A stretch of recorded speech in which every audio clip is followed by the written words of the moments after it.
Hold on, I was muted. My apologies. Welcome back to My Prime. We're back, running a second time. Anywho's, hope you didn't miss us too much. Certainly don't miss Maury. She's been let off the premises. Don't worry about her. Escorted off. Yeah, we had to make sure that she was handled. But P's and B's coming right back at you. Same teams, same two casters, same prod god, Tess, our friend Mort, and of course Billy. Basically, Jithin's behind the curtain. Baile inolvidable. And copyrighted stepping up here. Gotta imagine, hopefully the bands stay the same, but we'll find out shortly. So I would expect, there's Kali, it's going to be Hunbat, so Bingo. This should mirror back and forth. We inevitably get back towards that Princess Bari pick for Mali. And then what's the follow-up there, knowing that you're headed into this Kali, Apollo... Kali, the Kali follow-up. But after you have Bari, what's next for your team? I saw the Fenrir lock-in. I wouldn't hate that at all, actually. Fenrir would do a lot of things for this Princess Bari, just because I feel like Fenrir is one of those counters to Bari. You build Ancile, hide in an Evian, you jump on her, right? You don't want to deal with that. So take that away. I like the CC that we're offered here. I just want to say, Bari is such an interesting character in general, because I feel like it's very hard to power creep a god like her, where Khepri was added to the game, has a similar vibe, right? I keep you alive. Thor, hey, you mentioned that, you're seeing it now. Being paired alongside Fenrir for some extra Norse action. The Norse force, if you will. Baile Inolvidable, though, they have such a great tool when it comes to the Princess Bari, because it's just a form of death immunity that can never be power crept. Aegis is the most powerful form, since executes can't go through it. So what can you do instead? Copyrighted, maybe seeing, we can try to pin you down, keep you in this zone for long enough that even if you get that immortality, won't matter. It's going to expire before that cage expires, and we're going to put you down while you're still inside. So, Baile Inolvidable, answer back. Geography is going to be very interesting, given that both teams have a lot of player-made walls. I was about to say, Shell is going to be a necessary pickup for both teams this game. Between the Emoja Ultimate and the Odin Ultimate, Shell stocks are up. It's time to buy. But also, if you're copyrighted, you got to start thinking about things like Talisman of Purification and beads as well. There's a lot of CC that Baile have drafted. I think of things like Ragnarok, like that Anvil of Dawn. Fenrir and Thor are going to be diving in one after the other. This Baron Samedi headed towards, I would assume, actually, the mid lane this go around. With the aspect, you do a crazy amount of damage. Excess Hysteria adds on even more damage to your abilities. So being able to rack that up, you can absolutely blow somebody up who isn't ready for it. And Soul as well. The last pick here for copyrighted. I dig it. You have a lot of sustained damage for objectives between Apollo, between Danza. You have Soul able to throw out their autos, even though she'll likely be going that aspect, she can be more fitted for that mid lane role, being able to use that Stellar Burst a bit more effectively. I do like the game plan here, but I just worry for copyrighted, because it feels like Baile's team can just kind of kill you if you're not being careful. Like I said, Ragnarok, Anvil of Dawn, Princess Bari is just going to walk up and kill you. Then Umoja throws up the ultimate, and then suddenly Baron isn't a tank anymore and just kind of blows you up once you get sucked in with that life of the party. That Baron also adds on a bit of an intriguing wrinkle, in the sense that we were worried about copyrighted's ability to sustain during a fight. Now, Baron also is going to be bringing that same sort of nuisance to the team, so Copyrighted also have to investigate a bit more anti-heal. Naturally, you have that Odin Cage, which eliminates all of the healing, so you don't have to worry about any of it for a short amount of time inside that small circle. But beyond that, Baron can be a really big pest to deal with. One of those mosquitoes just does not go away, just try to swat him off, and it might not be the easiest task to handle.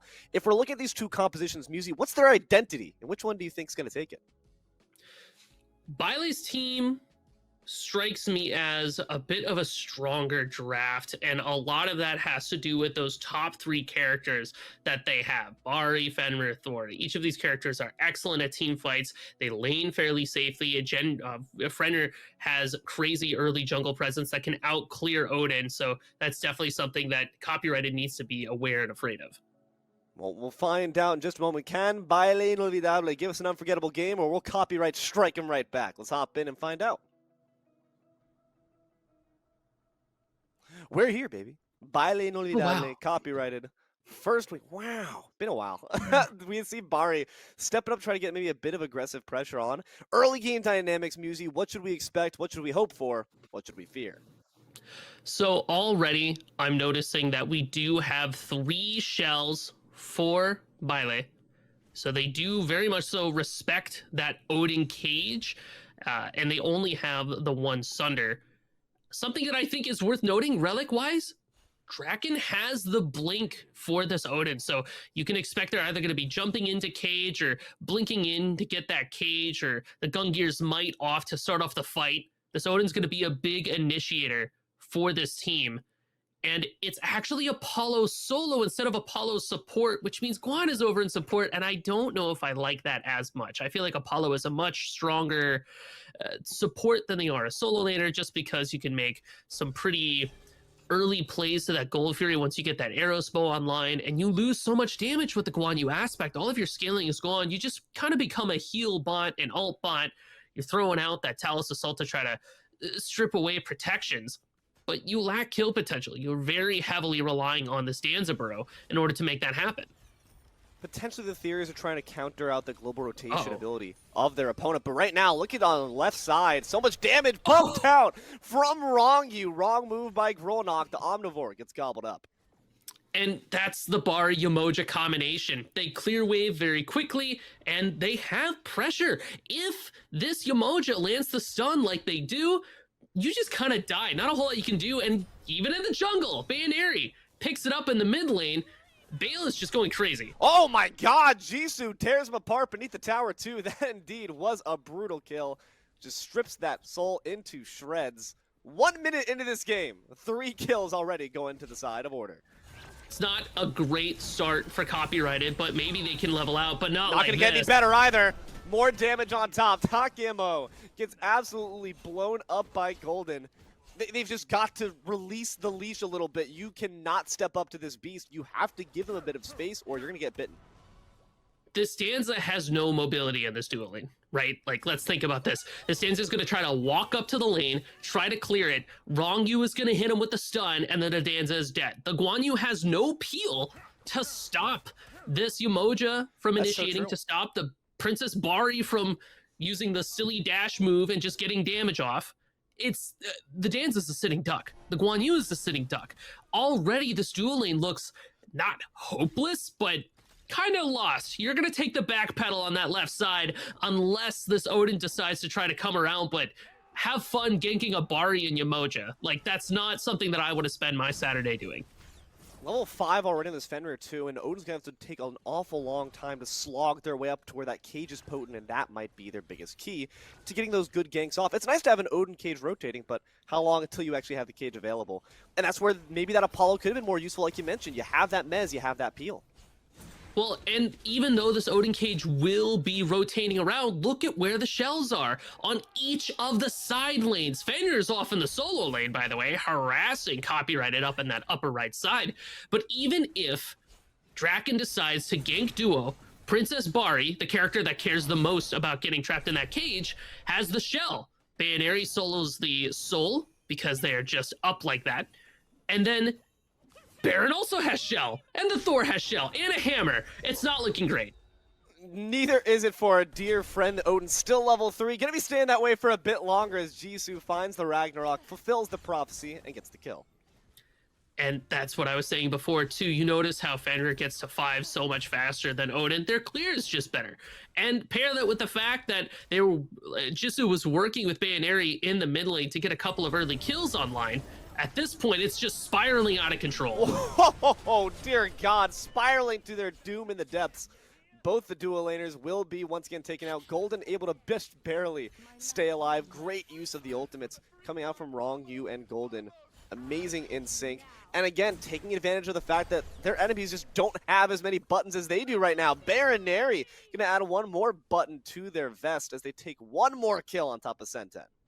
Not just the kill, they're going to start looking at that red buff, and the Odin is still level 3. They can't even defend their own jungle, so Bailey just gets to do whatever they want at this stage. There's nothing that Copyrighted can do to stand up until they get just a bit further ahead, until we hit level 5. The only one that's level 5 is Apollo in the solo lane. And that's just solo lane privilege, where you get to hang out by yourself. But for those who have to share the space, who have to share the danger, they're going to get consistently crushed. Only one so far that's been deathless is, in fact, that solo laner. Apollo's been able to stay relatively safe so far, so could be maybe the golden hope as we look at our friend at Golden on the other side. You have that rotation ability. The question is, do you even have the luxury to do so when it just might result in you actually reaching that kill feed yourself? I mean, who knows? I'll tell you what, though, this Danza's dead. I'll miss you. There he goes. Odin's in the left side. Can only watch. Still nobody's level 5. Right? And we're crossing XP thresholds unknowns to man, right? The level is going to the moon and then coming back down for the refuel to go back in. Like, copyrighted is in just an incredibly tough spot. The sky's the limit, and the damage is going to continue to soar as well. You just can't step up. That dash move does about a quarter of your health, Guan Yu, and Golden stepping up for more. They're immortal. You're certainly not. Rolnock once again going to realize where they belong on the food chain. Fenrir steps in from the back, says, hey, I've noticed you haven't been killed yet. Let's fix that real quick. Crippled Bug, unfortunately crippled into that wall as they bonk their head right into it with the moves. 12 kills for Baile. Something that I want to highlight really quickly, Golden's build, starting off with the Serrated Edge. I do really like that item for Princess Bari because you're just throwing out your abilities constantly. You don't have to worry about mana. There's no resource bar. You're just waiting for cooldown. So being able to throw something out, get a little bit stronger. You're a combo character, so once you throw out your ball, you're looking to hit the opponent with the ball with your second ability. You launch it forward. You get extra strength, a little bit extra lifesteal, and that just helps Golden stay up and stay alive. Jisoo's the big bad wolf right now, just waiting for Little Red Riding Hood to come cross their path. I thought they were definitely going to go in for that soul. They are liable to do so, honestly. Drop down to about a quarter. But the tower is going to be going down first, it would seem, as Baronary forces the full wave through. 6 minutes, 12 kills to 0. Nearly a 10,000 gold lead. Jisoo 1v2ing, beats as the taunt, tries to finish the job on the Tanuki, but is forced to unchain back. Does not want to give copyrighted. Nary 1 kill on the board. I guess I'm wondering when is the call for something like Gold Fury? Do we even worry about Gold Fury? I mean, Baile get to have everything else, purple buff, the red buff, probably even the blue buff. This whole map, hopes and dreams, your shoes, your lunch money. A Baron Samedi is camping out by your back camps. A character with no escape. It doesn't matter. He's killing you too. So it's just. It's pretty bad. Set 10 your next, buddy. Oh yeah, geez, it's pretty. Yeah, it's not great. Oh, you like that move? You like what I just did to Drakon there? You want to check it out up close? You want to see me kill a friend? You want to see me do it again? And Gold Fury too. Like. Yikes. Okay, well, Musi, it's 10,000 gold, which means we have reached what our good friend Z10 would indeed call uh-oh territory. Copyrighted. I know it's a tough spot to be in. What do you do to start to work your way back? You hold on. You try to mitigate your losses as much as possible. Try to jump on any mistakes that Bailey makes and then go from there. It's at this deficit, at this stage of the game, you're really just waiting for somebody else to screw up so that you can find your way back in. But so far, Baile and Udale have been really good at measuring their aggression. They always make sure that they have certainty in being able to get the kill. We saw that one time Jisoo goes in 1v2 with the tier 2, says, I don't want to give them the shutdown. There's no reason to tilt my hand when we're playing so well. There's no reason to give them these chances, especially in these best of ones. One mistake could very well send you home, so copyrighted, I'm not going to write you off just yet, but you got to try to copy some of the abilities that Baile's got in terms of their fights and their farm as well. Look at where this Baron is. They're going between the Phoenix and the tier 2 and still finding kills. Yeah, I mean, when the Baron Samedi gets to do whatever they want, and the soul is dead too, chased after by Jisoo. Yeah, dead god, by the way, Baron Samedi. Just not even great. Oh, Guan Yu ult. Potential here. Level 6. That's huge. Unfortunately, that tower is going to be reduced to ashes. And now Guan Yu turns back, having lost their taste for the fight. Does not matter. Jisoo wants a taste of copyright blood and finds the kill. I mean, when you take issues with the copyright laws that we have here, maybe Baile just saw the name and just decided to go nuclear. They're like, actually, we like infringing copyright, so we just got to win this game for... I don't even know who themselves. Like, I guess more than anything. All the streamers in the world having uploaded their YouTube videos only to see them get struck down. This is what it's for. Baile Inolvidable are sick and tired of their tyranny. Copyrighted. trying to stand by this tier 2. No FG necessary for all these sieges. Being so far up in the map state this early in the game is truly a sight to marvel at, even as it's also a horrifying one if you're a copyright fan. Fenrir goes in, finds a great double stun. Bear is going to take the kill on top of Takiemo in the end.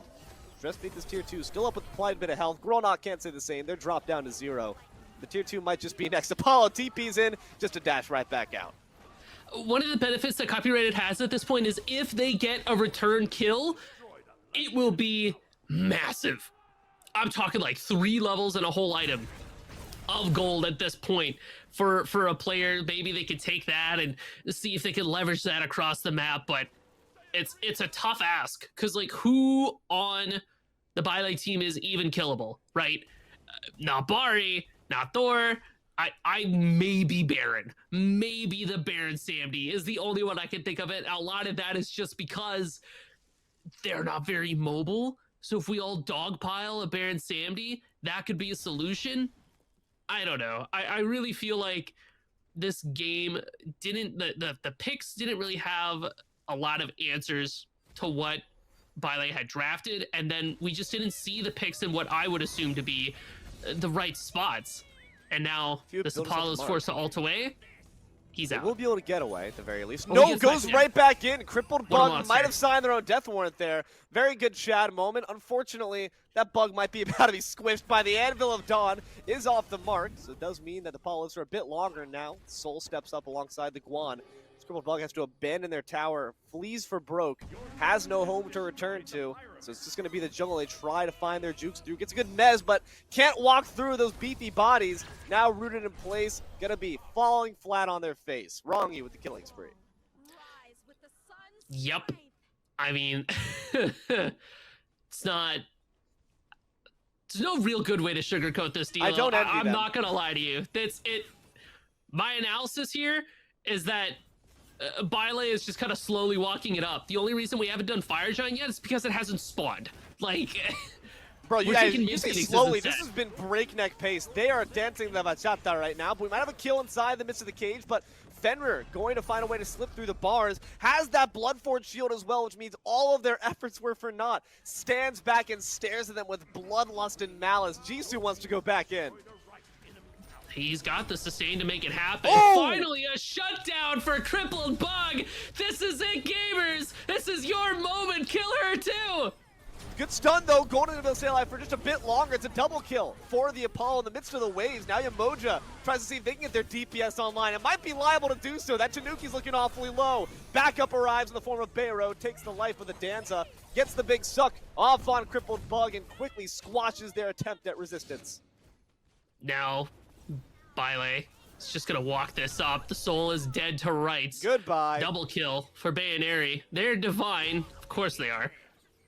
And Wrong gets trolled by Wing. Well, 2 kills. Nice. That's something. That's 2 more than we had genuinely before. mean that Apollo's able to like stick up in terms of levels. Now reaching level 12. Still 2 levels down, mind you, on their opposition. But yeah, Baile Inolvidable, they are unforgettable. I'm going to make that pun a million times a day. And we're going to probably see them a million times a day because this team is just on lock. Their picks were fantastic. Their play of them is peerless. Copyrighted now stand their last legs, but it's like you said, they made a mistake. Maybe they can make another. I mean, Apollo only being 2 levels down, as opposed to the 5 level difference in support, the 6 level difference in mid, the 6 level difference in jungle. It definitely is going to be the Apollo that's going to be the one to make the plays and have anything close to a semblance of damage. That'll be tough, though. I mean, you got Yogis and Golden Blade. So very chunky, very healthy, but not a lot of damage on hand to really make it happen. Gold Fury confirmed by Bile, so they'll be able to have that and take it home. But at the mid Phoenix down, starting to think about what does Copyrighted's defense even look like. You have Odin Cage, you have Soul, a lot of AoE damage, autos that you can throw out, and then the fact that Danza's so far behind makes it hard to expect any sustained DPS. Does Grolnok the Omnivore is going to fall down. Bailey starts setting up for this left side. Wrong and Baronary link arms and merrily stroll through the lane. Tons of sustain on these two alone that really makes it difficult to stand up to them, as well as the amazing damage they provide. There's no anti-heal to even speak of because Copyrighted haven't had a chance to scrounge together 2 pennies for it. They're 20k behind, 1 Phoenix down. Might be a second one in just a second. Let's find out. Baronary steps up, but we have to wait for those minions of the Bari to join. So if 10k is auto territory, is 20k like Brown Pants territory? Like, what are we thinking? Oh god, here? territory, and look at that damage coming from the bouncing bubble. Yemoja does all the work, but Baronary sweeps him away. Senten's the first one to fall down. It's a Phantom Shell expended as well. Odin Cage still online. You mentioned that might be the ability to look for. Let's hope they got something in the back pocket, because Thor's in the sky, drops on down, misses their father, or rather, it's Guan Yu, their uncle. Gonna be able to take him down, those Baronary. They are immortal, as Grolnok will fall once more in the bird shortly after. Left side Phoenix, shredded away here. Golden, slowly but surely, getting it in. The mid Phoenix is gonna be respawning soon, and I believe the FG is up as well. I think Fenrir is soloing it. Is that what's happening over there? Well, let's take a quick look at Jisoo, or at least they're trying to. They're dropping awfully low in the process. Again, gotta make sure hubris is not your downfall, but Jisoo really wants to get it done. Has that small shield still equipped? I think that's gonna be it. Jisoo just soloed the Fire Giant. My god. Yeah, you earned that dagger, buddy. Go on and get a milk bone while you're at it. That's crazy. What does he even have at this point? Serrated Edge, Oathsworn Sphere, Bracer, Murderous Intent, and Bloodforge. That's scary. That's scary to think about. What the enemy Fenrir build? Bracer the Abyss. Yeah, we're cooked. Yeah. You know what? Actually, I do like that pick. Does Bracer the Abyss work with Brutalize? Do you get extra damage off of your Brutalize because it counts as like basics? Huh. Good question. Is that how that works? That could be some amazing tech that Jisoo's finding out here. This time says, all right, I got the FG, guys. Y'all can take that Pyromancer, right? Baile Inolvidable. Clear the map of the objectives. Clear the jungle of farm. And look to clear Copyrighted of their lives. Vamos, vamos, vamos. Over and over and over again. Baile's feeling good about this game. They're getting ready to wrap things up here in this good old best of one. Mid Phoenix won't live for very long, and the siege on the right side has started. And pretty much every ultimate available for Baile means that they're going to go in. Ooh, Thor in the back line. The Bari ult on top. Takayama had no chance to even say goodbye to their dual lane dad. Senten will fall as well. Jisoo scoops up one in their jaws, looking for Odin, and those autos do indeed hurt. Double kill for the Fenrir. Apollo goes in the sky, but their home's all that not far away, but it's going to be an awfully cheap Uber. What might be costing a lot more, though, are these claws. A big leap in from the Fenrir. Jisoo, though, is looking a bit rough. Has that Bloodforge. The dagger pops just a bit too early. Does not matter for Grolnok. They will still fall at Thor's hands. And the Titan, shortly afterward, Baile Inolvidable, 2-tap on their opponents and take the game. Bit of an unfortunate end for Copyrighted, but they put up a good fight.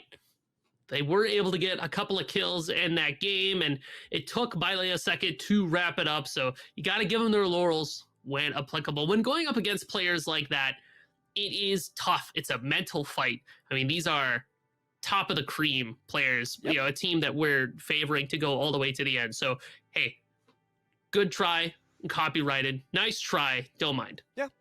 Some lessons you can learn from it for sure, in terms of your rotation ability, in terms of the pressure, understanding the ebb and the flow of your lane, what their lane's capable of. We saw war crimes committed in that carry, like you mentioned. The fact that Yemoja and Bari are very high pressure, you need to recognize sometimes it's best to hold them, sometimes best to fold them, and sometimes it's best to walk away. Unfortunately, they stepped up, they got smacked up, and that's sometimes how it goes. But nonetheless, we got more games coming up. Hopefully, something a bit more close in the future, but nonetheless, a great effort to our friends on Copyrighted, and well done to Baile. We'll see you soon with more Smite Prime action. Don't you dare go anywhere. Hello everyone, and welcome on back to Smite Prime, where we see the peak of our players' performance. It's D'Lo, it's Musi, it's Tess, we'll give it some time. Billy, and Jithin's almighty eyes in the sky and behind the curtain as well. Musi, we just watched what we gotta say it straight. It was a stomping. That was brutal. That was vicious. That was absolutely unchained, much as Fenrir would like to call it. What can you do in that situation as a player? What are you hoping for to try to come back from those really large deficits? Honestly, you just take it as a learning experience, right? And you go back, you watch the VOD and you go, what were they doing? Where were they at the map? How did we lose those first few fights? At what point did the game become that crazy snowball? And this has got to be one of them. Crazy double stun, and the immediate follow-up, the shell is not going to be enough to get it. Wrongyu hits the double stun again. It's just so much. And this was all happening at minute 1. So already I'm thinking to myself, like, okay, clearly our picks need to be able to clear jungle a bit better. We need to position a little bit more safely. And obviously we just got to step up because we can't let it happen again right when we get back to lane. Yeah, and you had all those shells be born by Bailei's members. Wasn't even really necessary. That Odin unfortunately just wasn't able to come online because, like you mentioned, that farm was never available. That cage was not online before. I think that Fenrir had already reached level 6 or 7 rather. It's a rather scary sight when you have Baronary charging you with a glisten in their eye as they find that, wrap it up, and quite literally wrap that kill up as well. Hopefully Copyrighter are able to quite literally plagiarize maybe a little bit. You know, sometimes you'll look at that, you say, like you mentioned, what is the enemy doing? Not necessarily what we're doing. I think when the depth is that big, you want to try to pick up the pieces of the fundamentals from these players that are battle-tested, that have been on these bigger stages before, and see what you can mesh into your gameplay too. And of course, Bailey just played a ridiculously clean game. I mean, you could definitely tell they were getting a little bit loose with it at the end. But once you cross that threshold of it would take too much for us to lose, you do get a little bit silly. But I appreciated the fact that Bailey never relented, never let up the pressure. They were always staying right on top of Copyright. They didn't troll or anything like that. And they went for that win pretty much as soon as they could. Yeah, I do appreciate that too. They never didn't take Copyrighted seriously. They respect them as opponents, and as they should. Copyrighted certainly tried their best. They left nothing left on the table. They just couldn't come up as the better team this time around, but hopefully in the future we can see more from them. That being said, in the bracket, we will not be. As we take a look here at the stats, the kills, the deaths, the assists, it's reading pretty dominant in favor of Baile Inolvidable. If you were to identify a weakness, though, Musi, in terms of maybe how they play, was there anything you could look at, maybe a little gap in the armor that you could slip a knife through? Well, there was a lot of focus on lifesteal, maybe anti-heal a little bit sooner might have been a bit prevalent, but the builds from everybody from Baile is so solid and really, really hard to play into. I would say the builds for Copyrighted, I might alter them a bit. If I can pick on it just a bit, I mean, Transcendence, first item Odin, it just means that you lose any semblance of pressure on the map immediately. It takes too long to get online, doesn't do anything for you. World Stone as well, not ideal here. Definitely got to hit the books and try to figure out what are other players building and try to mimic something like that.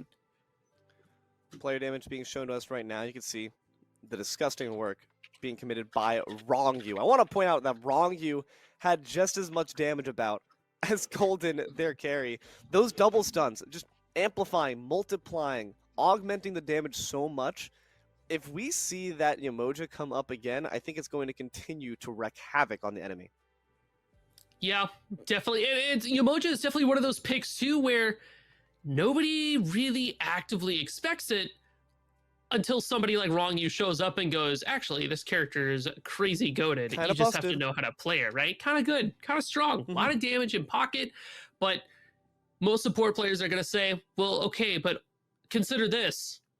Sobek and Ares.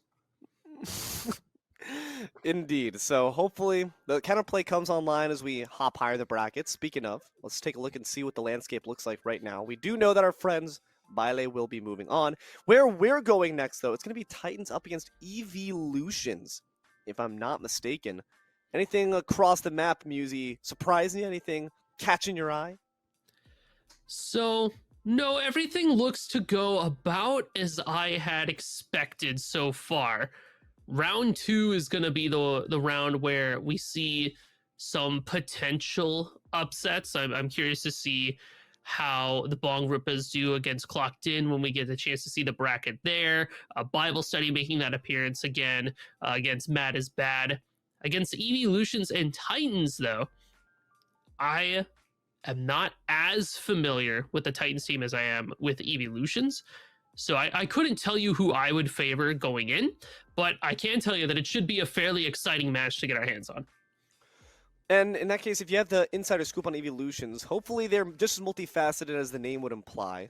They could choose, Thunderstone, Hmm. Waterstone, Firestone, Firestone. Leafstone, That's a good one. Ice Stone. What's your favorite evolution, Or, Yuzi? my favorite evolution. Yeah. Am I allowed to say Vaporeon? That's I liked it before. Oh, boo, boo, tomatoes, Or get them off Jolteon. stream. I think Hook Jolteon's 'em cool off too like because in the Morgan. show, Jolteon's like Jolt, and I'm like, I don't know. I really like that. That's pretty cool. I can respect that. Me personally, a big Leafeon stan. Nonetheless, Evolution's going to be stepping up here to the Titans. We'll be finding out if indeed they can provide the Titanic performance we expect. Hopping into these P's and B's. Hopefully no Morgan. I think the players have learned their lessons. We don't want to remake another lobby now, do we? No, say how'd you get back in here? Wait a minute. No, God no dang it. repeat performances. She has From the aspect. Morgan. Yeah, I say she's got the aspect. She switches places. She thought to left the dummy behind, and then boom, there she is. But when we talk about things like picks and bans for evolutions and for Titans, I can tell you again, the main 5 gods are going to be looked at here. Let's count them out on our hands: Princess Bari, Agni. Oh, excuse me, Unbots. That's embarrassing. I think Aladdin as well is up there, and Good then counter. probably something like Sobek. We got more fingers here too. Actually, you can think of a Wheelish, but I feel a Wheelish is more of a counter pick. Maybe Correct. not entirely ban worthy, but if it slips through, you're gonna want to pick that up, and that's just gonna be like the main ones. Agni, did I say Agni? You said Goldfish Agni. brain. You can I count did. again Thank if you you. want. I'm gonna And count one him of those again. guys- That character's broken. He's pretty good. Agni without aspect, Agni with Yep. aspect. Aladdin, a different Wow. A god instead, is going to be banned away. And hey, now we got a B god as well. C god, Ben Kabrakan, just for the letter's sake. Kali, Kali. same sound. It's the same like phoneme. sound. Yeah, exactly. Yeah, they tried. That's okay. Hoonbot's going to be banned away as well, so a lot of good jungle options alongside that really scary carry. So this does leave open the Agni for evolutions to scoop up. We also have other picks available. I think of, again, Sobek is still really strong just because it's an aggressive option. Ares as well. There's the lock-in for them. Probably going to kill Cam Kenny. We've seen their Ares before. It can be pretty gnarly. Offers a lot in terms of like counter engage, where if somebody tries to walk up to you, you've got the chains, you have a hard engage with no escape. And it's also pretty good at pulling away things like beads, ultimates, talisman of purification. So if evolutions can find something like a Thor or a Fenrir, in my mind, would be good picks to go with this, just because it's another character that can help peel away those resources so that the one that follows up is going to be a bit more effective. But the Aphrodite Smart. highlighted here, I really like Wow. that actually. Instantly provides CC immunity to you and a friend as well. You too can be immune from the no escape as long as you Wow. call the number below. Just get hit up and kissed up real quick. Mordred as well, CC immunity with that Pursue the Weak, so same story. The fact that you top lock this areas does mean you can start to easily build a comp to counter draft it. I think of an Artemis as well could be a really solid pick for CC immunity as well as great counter engage. Even if you do pull her in, now she's maybe a threat because the board is up. Fenrir though, going to continue to add to the beads burning nature. That's going to be a bit of a rough spot because Agni, this is what I want. Drunk Diplomat used to play in Smite 1 mid, and they used to have a Fire Agni. They also now, as a carry, have the option to still run it with that aspect. So I would not even be surprised to see it go over to them instead. And it just does so much damage. And it's crazy follow-up pressure to have in lane to go with your Ares. The dual lane is definitely a deadly one to stay in. I like the call out from you for Artemis. Artemis, Aphrodite, 2 characters that I feel would do pretty well against the Ares just because Aphrodite offers so much sustain and Artemis offers a lot of safety. Plus, you have the kiss into the trap combo that you could leverage there as well. Got his brother But the instead. Apollo lock in, the sun instead of the moon. I do enjoy that, actually. If I'm assuming it's going to ADC, I still think Apollo is very strong there. You have the Chariot, maybe get around to team fights. The split push potential is there. Maybe you can take a look at an early Gold Fury. A lot of things to enjoy with that pick. Does getting in the Uber pool make you CC immune too? Yes? Question mark? Because there's like the circle you get it, and then you're just in it. You're on the Chariot. You wait That's- for it to go up. So you could Wow. avoid the Ares ult like that, I suppose. Yes, Aphrodite can pull one, keep them safe. The other 3 just hop in the car, buddy. We're going to CC immune land. We're going and we're gonna be shopping. just fine. Exactly, and then you still have Thor ult in the back. There's honestly great ways to conserve ultimates from the team as long as the synergies available. Hecate is going to be the only odd one out in terms of not having CC immunity, but what she does have is an amazing team fight ultimate of her own right, that big purple circle. Merlin and Serb going to finish off the evolutions. What I also like about the Hecate pick too is the fact that Titans is going up against 4 magical characters: Ares, Agni, Merlin, Kerberos. The Hecate shield gets crazy value in this matchup, not only helping herself out, but being able to help out her team. You pair that with Aphrodite, there's a fair amount of sustain for Titans. The Kerberos lock-in at the bottom pick for evolutions, though, is a good answer to both Aphrodite, but also think about picks like Mordred, also potentially Apollo. The amount of sustain that Titans inherently have available to them in their draft does get shut down a little bit by that, anti-heal, heal steal from evolutions. Well, let's see if they can indeed evolve on the field to put down the Titans once and for all. As we hop in a game here, we'll be finding out shortly. But I gotta say, it's gonna be an interesting one for sure. As we get in here, Dilo, Musi, Tess, Mort, Billy, and Jithens all on the sky and behind the curtains. And it's exactly as I expect. I gotta say, Drunk Diplomat operating on this, but wow, Lust Puppy Dog snoozes and gets put to sleep instantly by Bandolero. The Roving Titans, the Animal Pound, gonna lock up that Serb for good. I mean, I would have expected a team like Evolutions to know the strat of we're just gonna walk around as 5 and see who we run into. So little interesting to see Snooze caught out there, and the first kill does actually go to that Aphrodite, like you said. Not where I wanted that extra 500 gold to go to, but hey, not too bad at all. I'll take that. Everyone got the assist. And you know what? At the end of the day, easiest dub of my life. It also helps keep the Mordred just a little bit ahead, and the Mordred wants to stay ahead in the solo lane, especially against this Kerberos, just because the moment they start to fall behind, it gets really, really hard to try to box or stay in lane. So a good first start here for the Titans. The question is, can they leverage that? That's a mental damaging kill, if you ask me. It happens so rapidly. Psychic damage. But exactly, the Espion's out here on the field using Psyshock to them. Exactly, because even after the damage is all said and done, which it takes like 15 seconds, you're back to map and it's fine, that sticks in your mind. That one hurts, physically and emotionally. Hopefully we can see Snoozism shake that one off and not be in too rough of a spot. But with that, Titans now step up. It's a regular game here. This dual lane still got plenty of pressure, so I'm looking to see Evolutions really come back between the A team, Ares and Agni. Already, though, Snooze is going to have a rough time in this lane, just not being able to hit level 2 right away. They need to get a few items online. They need to get their levels online. Mordred will have control, and they are a lane bully over in that solo lane, constantly looking and fishing for kills. I would really hope to see Titans try to move that energy over to the left side as Fenrir jumps over the wall. Dark does have the hammer to get away, but Hecate's going to be alone for just a little bit. Ragnar can be a bit of a spot of bother here. Kill Cam Kenny. Dashes in. Chains to apply. Phantom Shell has been used. The moves as well. Drunk Diplomat. Now the pressure's been completely reversed because of all that sustain. Drunk Diplomat being burned away, but great body blocks from Killcam. Kenny Bandolero. Yet one more kill on their side. The Lovebirds have been applied. It's enough damage too. This Aphrodite is an absolute murderer. That's crazy. Who would have thought the Aphrodite is going to be the one to rack up all the kills this game? I say pivot your build. Start building DPS, right? We are going Totem of Dreamers, the big boy item. Just immediately get it online, because clearly you are a fragger. Oh, awesome. Yeah, get big mode here. Let's see it happen. Yeah, you were talking about, oh man, would have loved that first one to go to anyone else. Avril's like, nah, I needed that actually. How about the second one too, sucker? Bingo, we're gonna get the main course now going, and for dessert, a nice kill onto the rest of them. We'll find out shortly if that pressure can continue, but Titan's doing a great job of making sure it's distributed evenly across the map, and that kind of reverses the narrative a little bit for Evolutions. We're supposed to have the better hand of this left lane. Maybe Fenrir can change that, but it's going to have to be time to tell. I mean, the Fenrir isn't level 5 yet, so the gank is going to be without that Ragnarok and without a lot of tools to keep this Aphrodite and Apollo in check.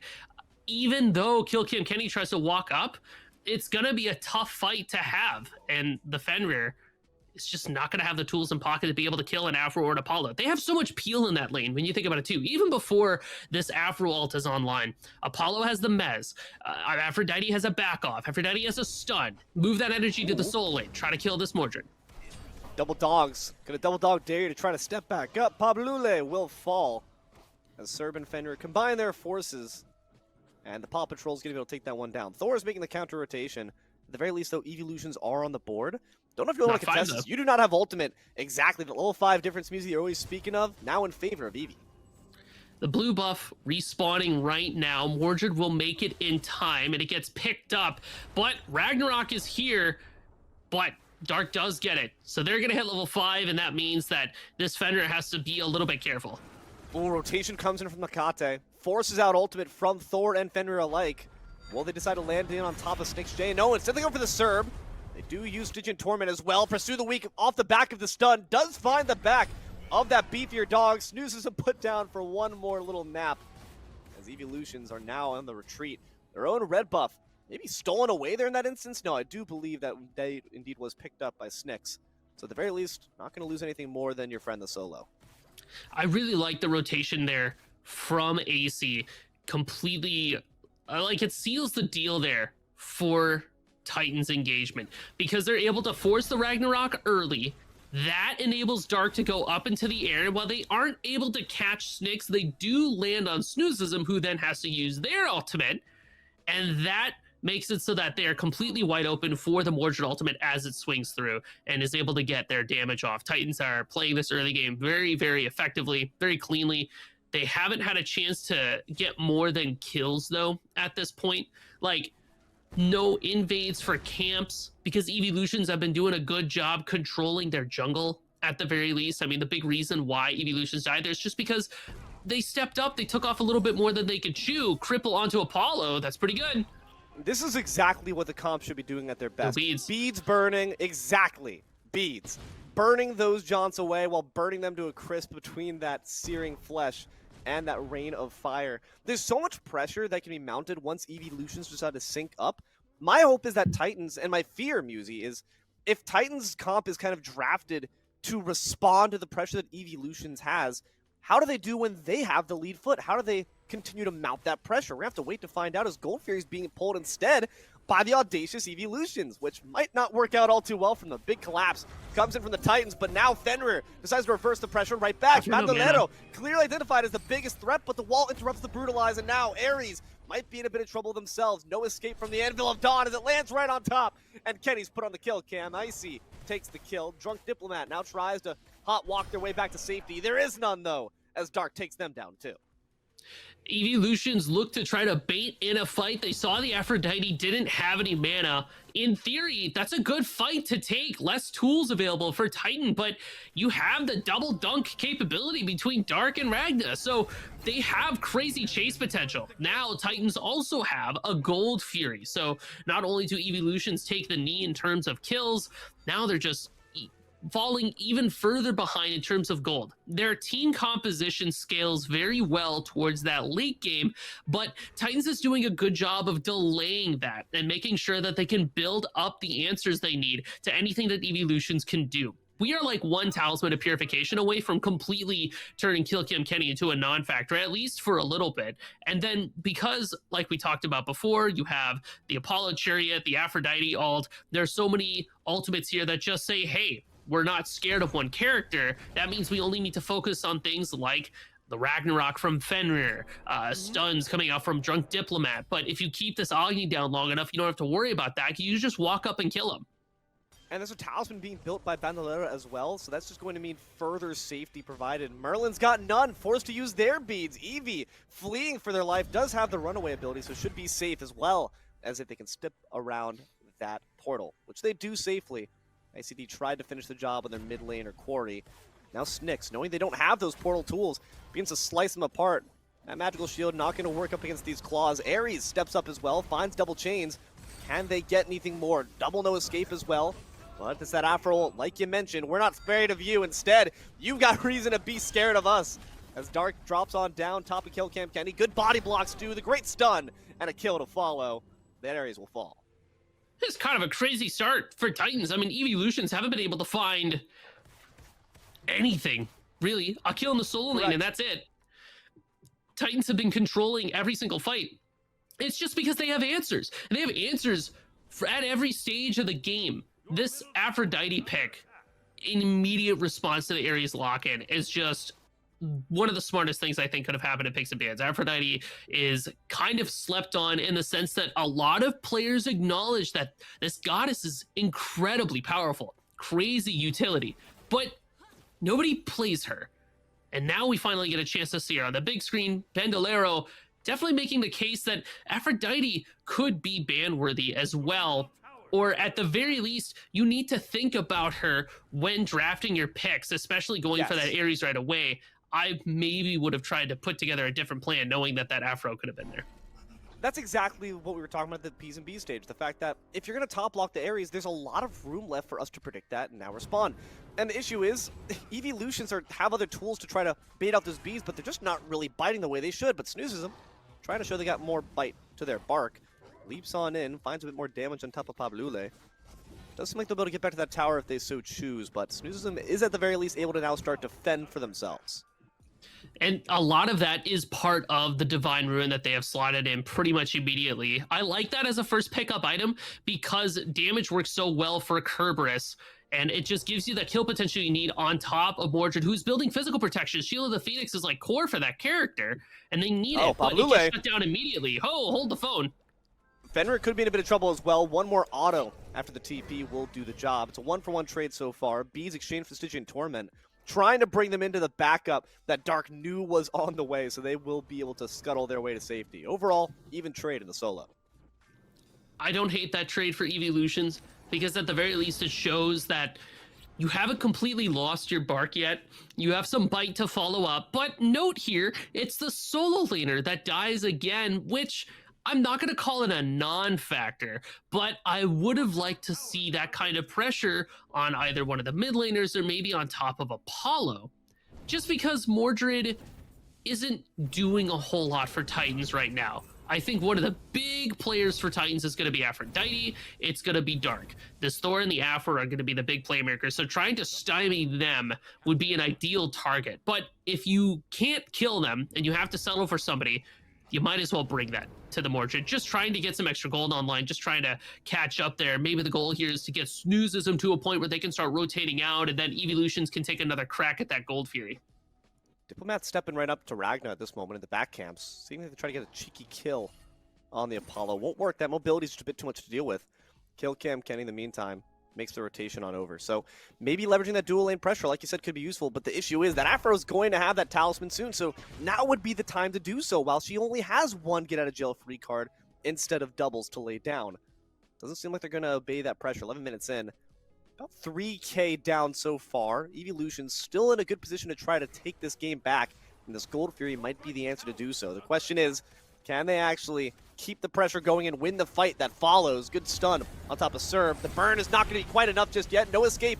Not going to find any targets, just used for CC immunity, but Kill Cam Kenny is going to put it to good use as they take the Fury. Snoozes his life, taken instead by the Hekate. Good leash on from Kill Cam Kenny to try to stop them from walking down their friends. Beads having to be expended by Diplomat in order to ensure their escape. Good Ragnarok, but a better Eternal Love to ensure that Mordred's not in any trouble. Kill Cam Kenny cannot say the same. Ragna takes their life, and the one who dishes out the Ragnarok now in trouble as well. The TP over the wall, a few more basics after the stun. It's a 3 for a Fury. Big reason why Evolutions constantly walks into this Gold Fury is because they have Sunder to confirm it, and that is why Kill Cam Kenny was able to make sure that Evolutions get the Gold Fury. It's a good thing they did too, losing 3 people in the process. The trade isn't ideal, but at this point, you're just trying to get some of that global gold online for your team. Drunk Diplomat experiencing some pressure into the tower.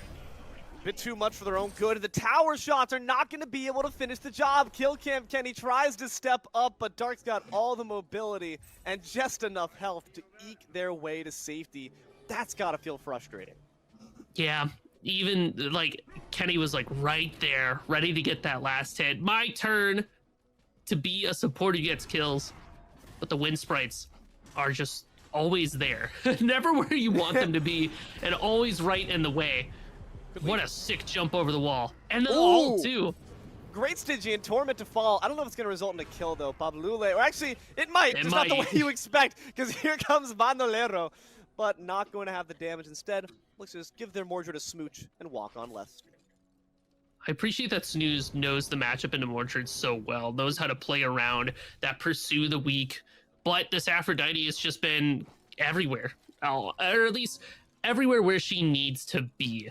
And having that Undying Love available means that Snoozism or Snyx, who was in the area previously, can't really make the engagement. You have to try to go for the people that are left stranded and left alone, but there's so much mobility for the Titans. Aphrodite's just going to stick to Hecate or Mordred, and then Thor and Apollo will just be able to dash away or ult into the sky and say, cool, I'm okay. My Afro can help somebody else. See if they can help get this kill on top of the Kate, but Afro is backing them up. Cersei's Hexstone used to evade. They open the gates, which means no opportunity will open quite yet for Evolutions to get the kill. Must be said, 2-11, it's very impressive that Evolutions have been able to stay in this game so effectively. Only 2k down when you might expect it to be a far larger dividend. What is that owed to? Well, part of that is going to be the Gold Fury that they got earlier. But before, like I said, Evolutions have been doing a good job just keeping control of their own camps. Titans haven't been able to get crazy invades off.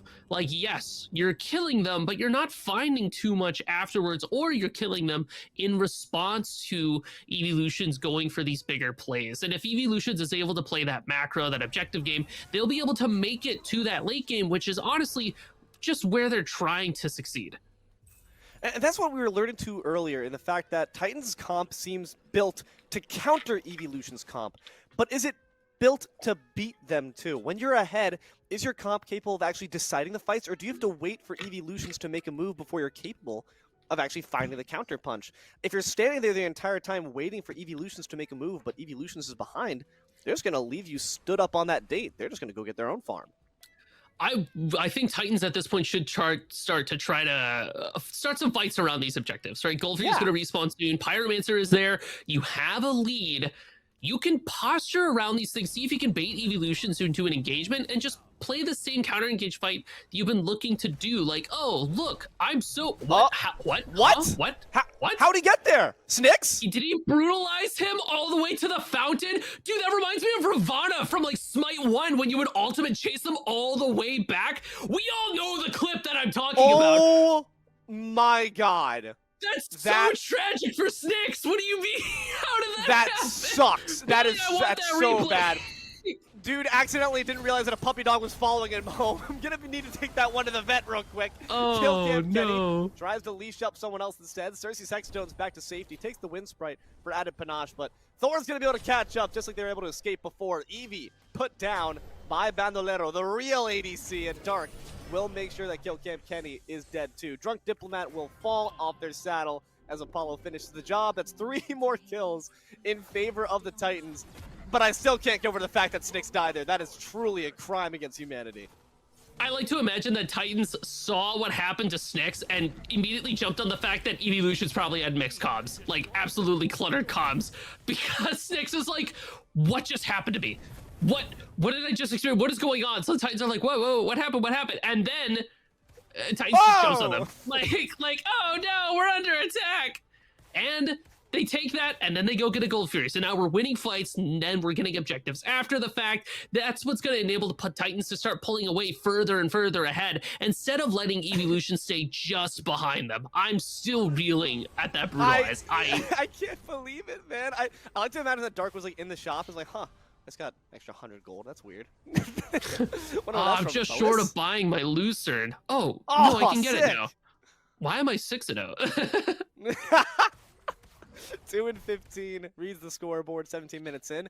And Evolutions, to their credit, still hanging in there. The dividends are increasing, but not by a dizzying amount to the work where one FG steal, one Pyromancer steal cannot completely shift the pace of this game. Their comp has a clear identity, Musi. Why can't we just execute on it?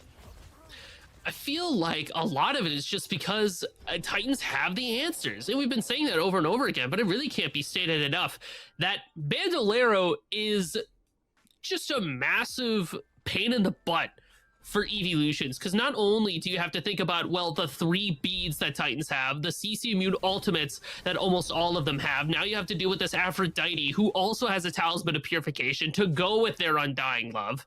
And they're everywhere this Kill Cam Kenny is. It's just irritating to play against. Naga confirmed by Titans, now they're looking for Kenny. Yep, indeed, Kill Cam Kenny's not had the easiest go about it. Taking a lot of damage and walled off complete from their team. Fenrir leaps over the fence to try to provide a bit of a support. does succeed in that fact, and Open the Gate's going to be evaded, but look where the Fenris left, all by their lonesome. Once again, picked up, put down. ICD gets the kill, and now the rest of the team's in shambles. No Escape does find 2 and actually gets the stuns off, but it doesn't matter. Up close and personal is where they want to be. 3 more kills beneath that tier 1. Ragna will fall, so a good shutdown is granted from the grave to our friend Eevee. Not quite enough, though, to really save those wounds that you're nursing now. Snoozism gonna have to retreat back to their side of solo lane. They want no part of this. Every single piece of CC that Evolutions tried to throw out, Titans answered with a CC immunity. Every single one that fight. Like, you're neutered. Your damage isn't going to be able to be there. You can't hold people still long enough, and you're behind. So you don't have the items, you don't have the levels for your abilities, you don't have the raw damage. Now you don't have a Pyromancer either. Titans took that too. All that and a bag of chips. Evolutions have to hunker down, even more so than they were before. Now it's going to be really hard to step up to the Titans. The one avenue I see here is the fact that Killcam Kenny has the Sunder. There is still potential for objectives. Maybe you sacrifice Killcam Kenny for an FG or for an Ancient Gold Fury. I would prefer an FG. I don't think anybody wants to die for an AGL, for an Ancient Gold Fury. But like, that's all I got. Honestly, Titans have been playing this really well. This comp has been drafted to counter Evolutions, and Evolutions just keep stepping up a bit too far for their own good and getting torn apart piece by piece. It's just a rough look, but they've been audacious. They've been bold, and I'm hoping they stay that way. Maybe if you just take advantage of a poor rotation, get a sneaky objective on your side, Drunk Diplomat, gotta make sure they're not stepped up too far. That tier 1 is still standing, so at the very least you have a good zone to protect. It seems we're returning back to a little bit of a faux laning phase for a bit, but Thor is watching. Yeah, that tower is not going to be able to live long enough, and Titans are more than happy to dive into it, especially when you have Sustain, Undying Love, Thor's behind you. I'm just waiting for that Thor ult. Here it comes. Good Mez. Drunk Diplomat, not even going to be necessary. Look at all the damage applied just from the autos alone, but one does miss the mark, so Drunk Diplomat, dead. My bad. I was about to say out for a little bit, but actually out for a pound. Eevee going to be the next one up on the chopping block. Dark steps back just perfectly to avoid the vortex and finds a great double tap combo. Apollo arrives to steal the stage, but they won't be able to steal the kill. Dark will find it. Now it's Bandolero stepping up as well. The scariest Afro this side of Smite Prime. Fenrir scoops up a chew toy to take back home and show their master, but Killcam Kenny's already dead anyway. ICD puts them on ice, and you can't even take down the Afro. She's got Freya's Tears, she's got the Gauntlet of Thebes. So tanky, so healthy. And Snyx is trying. Snyx, I gotta respect it, but just doesn't have the damage on board. Snoozism is gonna take another crack, though. Let's see if they can maybe get that Gold Fury down. Dropped to about 2,000 health, but they can't even get their way in. There's actually quite a lot of CC you gotta watch out for on Titan's side, too. And they will grab that third Fury in their name. Between that kiss, between that wall, between the Mordred ult, there's actually a lot to fear in terms of their own CC, but I feel like it's a bit more sneaky. You're not shining gold and bright when it's happening, but it still can kill you. Absolutely, and that's why you see like 2 Spirit Robes, each for the tanks, because Snoozism and Killcam Kenny, they have to get the Shell, they have to get the Sunder, but there's no real way for them to consistently CC immune things, so that Spirit Robe is going to try to keep them sustained. But what about your squishies, right? Even Fenrir has a Spirit Robe. That item's crazy good. Can I talk about that for a second? Spirit Robe is so good. Killcam Kenny is fine. Oh, that feels rough to have to use, though.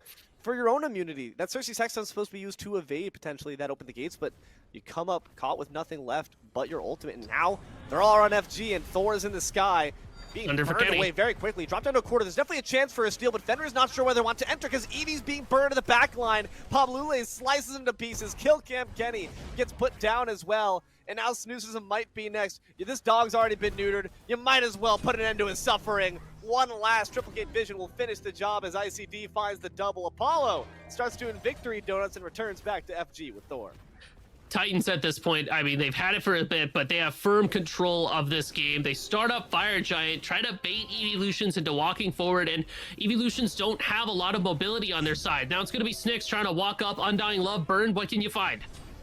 Good beads there coming out from Drunk Dip. It's not going to be enough, though. They do get the kill on top of Ragna, but the Ragnarok is going to be far less effective. A great stun, though, does take down Dark at the very least. That FG is still brought down to about a quarter, means the Titans will have it, but only around the belts of 3. That's, okay, big trade for Evolutions there, right? Because you still lose FG, but Dark and Ragna won't have it. And Dark is one of the problem children that Titans like has on their team. Evolutions, for all of the fights that they've been losing, for all of the engagements that they just have not been able to come out on top from, this is one of those situations where you take this and you go, okay, this is a start. What can we do from here, and where can we go from here? Why did that fight go the way that it did? Well, Killcam Kenny got caught out at the beginning, tries to walk up for the steal, but it was a little bit too early, and there's so much shutdown on Titans that the Ares has nowhere to go, and pair that with the fact that their ult got burned trying to save their own life. So the solution to that puzzle, Killcam Kenny needs to have ultimate available so that we can use that to try to take this talisman away from the Aphrodite, right? Step 1, cool. Step 2, Styx is going to be that second left hook right after you have Killcam Kenny walking up there, or Snoozism as well up there with this Ares, just trying to keep this Fenrir as effective as possible. And once you're able to do that, you have Diplomat and Eevee throwing out all the damage in the world. It's a lot of layers to peel through from the Titans. They have protections upon protections upon protections in the form of their CC immunity, in the form of their responses. But it's not impossible, because you're going to reach a stage in the game where Evolutions, like I said, they scale pretty well towards late. Once they get some items online, they can just do damage. They can just jump on top of somebody like Fenrir, jump on top of 3 people, find the person with the lowest health, and auto them away. Evolutions is still in this game. Titans have to respect that and still play around that fact. Titans are in this Pyro pick, and they'll secure that without being an issue. Just feels like these Evolutions have been handed an Everstone. They've not been able to really evolve and find what their comp's supposed to do. And part of that is Drunk Dip, honestly. You see this Agni, you say, oh, okay, ability Agni. No, it's auto Agni, but when have you ever seen them get off a chain of unbroken autos? There's just too many stuns, too much chaos to deal with as we now start to shelter beneath this tier 2 tower. It could be danger, but great Ragnarok to absorb the blow and counter with CC immunity of their own. Pablule will fall, open the gates though, does bring SnixJ back in. They have the dagger, now they're the one who's invincible. Here goes Killcam Kenny. They Cersei's Hexstone in, and Styx jumps in as well. Kenny's looking for that ultimate that he just doesn't have, but we posture as if we do. It's gonna scare the Titans away.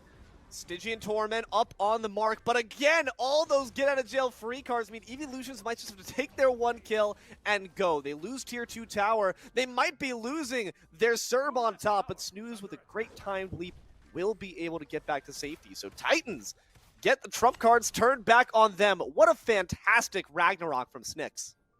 Titans is going to try to look for an Ancient Gold Fury, or at least try to posture as if they will. They want to try to bait Evolutions into this, but I like the fight that Evolutions has.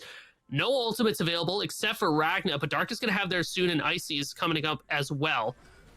The Ancient Gold Fury is pulled by Evolutions, but check it out on the left side. Thor is going to be the one to watch. Open the gate's going to be used to start things off. Does bring back in the Fenrir. Has that dagger still. Killcam Kenny steps in the back with the wind spray. Start to chain and flame them, but where will Thor land? On the back line, finds 2, gets the beads off both. Can get the life off Eevee. You're never evolving. Dark will be the trade, but Apollo's in the sky, comes crashing back down, forces the dagger off of Snix. A fantastic play that buys them a ton of time and all the health they need to keep on fighting. Apollo now in danger, chained up, clawed down, double kill for Snix. The Heart Slash will not save them. And the Heart Slash as well. The fact that this Mordred tries to throw out the baby ultimate and then Kerberos just stands right next to them. Suddenly, this Mordred doesn't get to heal as much either. Titans pick up the Ancient Gold Fury again, but Evolution's confidence in their step, walking, because they know they got that thing on him. Snoozism is going to walk up to contest it. Ghastly Breath can certainly do a good amount of burn themselves, but we're not looking for the objective. We're looking to set up for some more kills. Great Torment finds 2. All their cards have been burned, but open the gates. Hekate's got some to play of her own. Snoozism pops that Phantom Shell for a bit more sustain. SnixJ can't quite find much with the Ragnarok, so they turn back to the big bird and start to pluck that one down as well. An Ancient Fury for Evolutions is certainly a worthy prize. I mean, this is what I was talking about. Titans had to be careful because Evolutions can scale towards that late game, and hey, We're at late game. Ancient Gold Fury confirmed by Evolutions. That extra bit of gold is going to have them round out some more items. And speaking of items, I know you touched a little bit on Drunk Diplomat's build, and I just have this to say. I don't like the Executioner. I don't think it's ideal here, especially because Eevee already has that Totem of Death. I think a Titan's Bane in that slot or an earlier Deathbringer for Drunk Diplomat might have panned out a little bit more, just get some more damage online. But as long as you have it, you do have some shred potential. It just lowers defenses inherently. Stacks well with Merlin. Pyromancer confirmed by Titans. But that extra bit of oomph, the actual shattering effect would have been a little bit better, I feel. We just need to see them burn those cards and then burn down health bars too. ICD still deathless alongside his Afro. Maybe just try to put a dent in their mentals like they did to Snooze at the beginning of the game. Make sure they know that we can also make gods bleed. Put down Bandolero once and for all, and maybe we can start to see Titan's confidence shift into a dizzying decline of their mentals. FG available and ward control all in favor of Evolutions. They just need to reach out and take the opportunity. Apollo is going to be on the left side. They do have the ultimate available, so they can make that rotation. And they do show up on the minions there, so Evolutions knows they can go for tier 1s that are affected by the Ancient Gold Fury debuff. Titans is okay to let that go. They don't have to take the fight. Fire Giant is going to be the big thing to defend here, or potentially that tier 2. But everybody from Titans is really split up at this point. Evolutions have the option to just sneak around back and go in. Styx is very tanky, relying on yellow damage numbers. Jump over the wall. Stun! Open the gates, gonna bring them back in. That's where they want to be. The Ragnarok goes. Gonna find those beads only, trying to finally put down ICD, but Eternal Love keeps him alive for a bit longer. It's been turned around. Dark sees darkness once more as Eevee will finish the job. Snoozes him. Cersei's right through the big fat doors and tries it with a big fat ult, but that brings them back in. Pabluli is gonna thank you for it. Drunk Diplomat will fall as well. The Serb, 3 heads, 1 for each god trying to take you out. It's not enough. Should have brought a 4th as they will fall at Pablule's blades. Titans say, we are the true pecking order. Get back into your assigned station.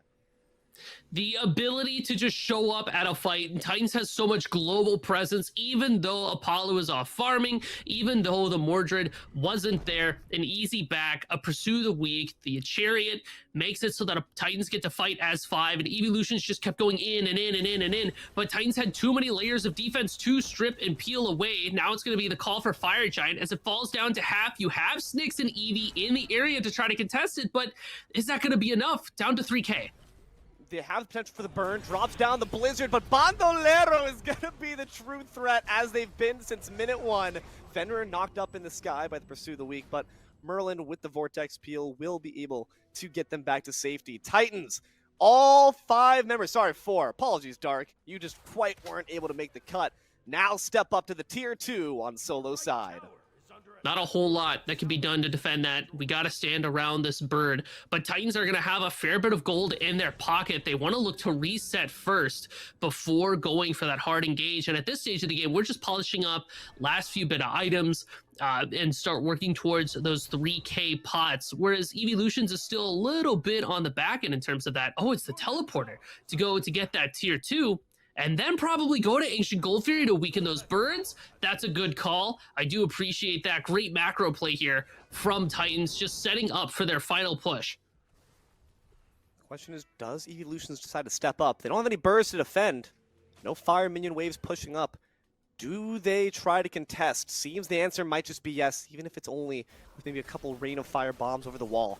But that Akate ult, ICD in general, has been such a big thorn to their side. Instead, we'll try to take down one member. Pablule on the front lines, tries to commit zoning duty. Instead, gets taken out themselves. Ragna will be able to secure that Ancient Fury for the Titans. And the Thor ult's used to completely disengage. No longer having a manned advantage. Titans want no part in any combat to come. So Evolutions have to make do with the Mordred. And additionally, this Pyromancer too. They'll have a bomb in pocket and a little bit of extra gold as well. Nice. Trying to find their way back in. The game plan here for Evolutions, I don't think it changes too much, honestly. We just need to have the dive structured a little bit differently. Basically, everything is trying to set up for Snyx. because Snicks, it feels like, is a lot of the damage for Evolutions right now. They're tanky, but they're relying on items like Brachy's Harp and Tearfang in tandem with their Brutalize to kill people, basically. Jumping on this Hecate is, I think, this Fenrir's job. Just run at them and take them out. And then after that, we look at Ragna, and then from there, probably Dark. I mean, Bandolero and Blue can die, but it takes a bit. The only reason we catch out, Blue at the end there is just because they got scooped up by a Fenrir. And there's no CC immunity available for Blue at the time. But that's not magic you can recreate every single moment. And if Evolutions want to try to hold the line at this point, you got to try to deal with the problem children. Big part of that is just that 3-stage dive, right? We've got Ares, you've got Fenrir, you've got Curb.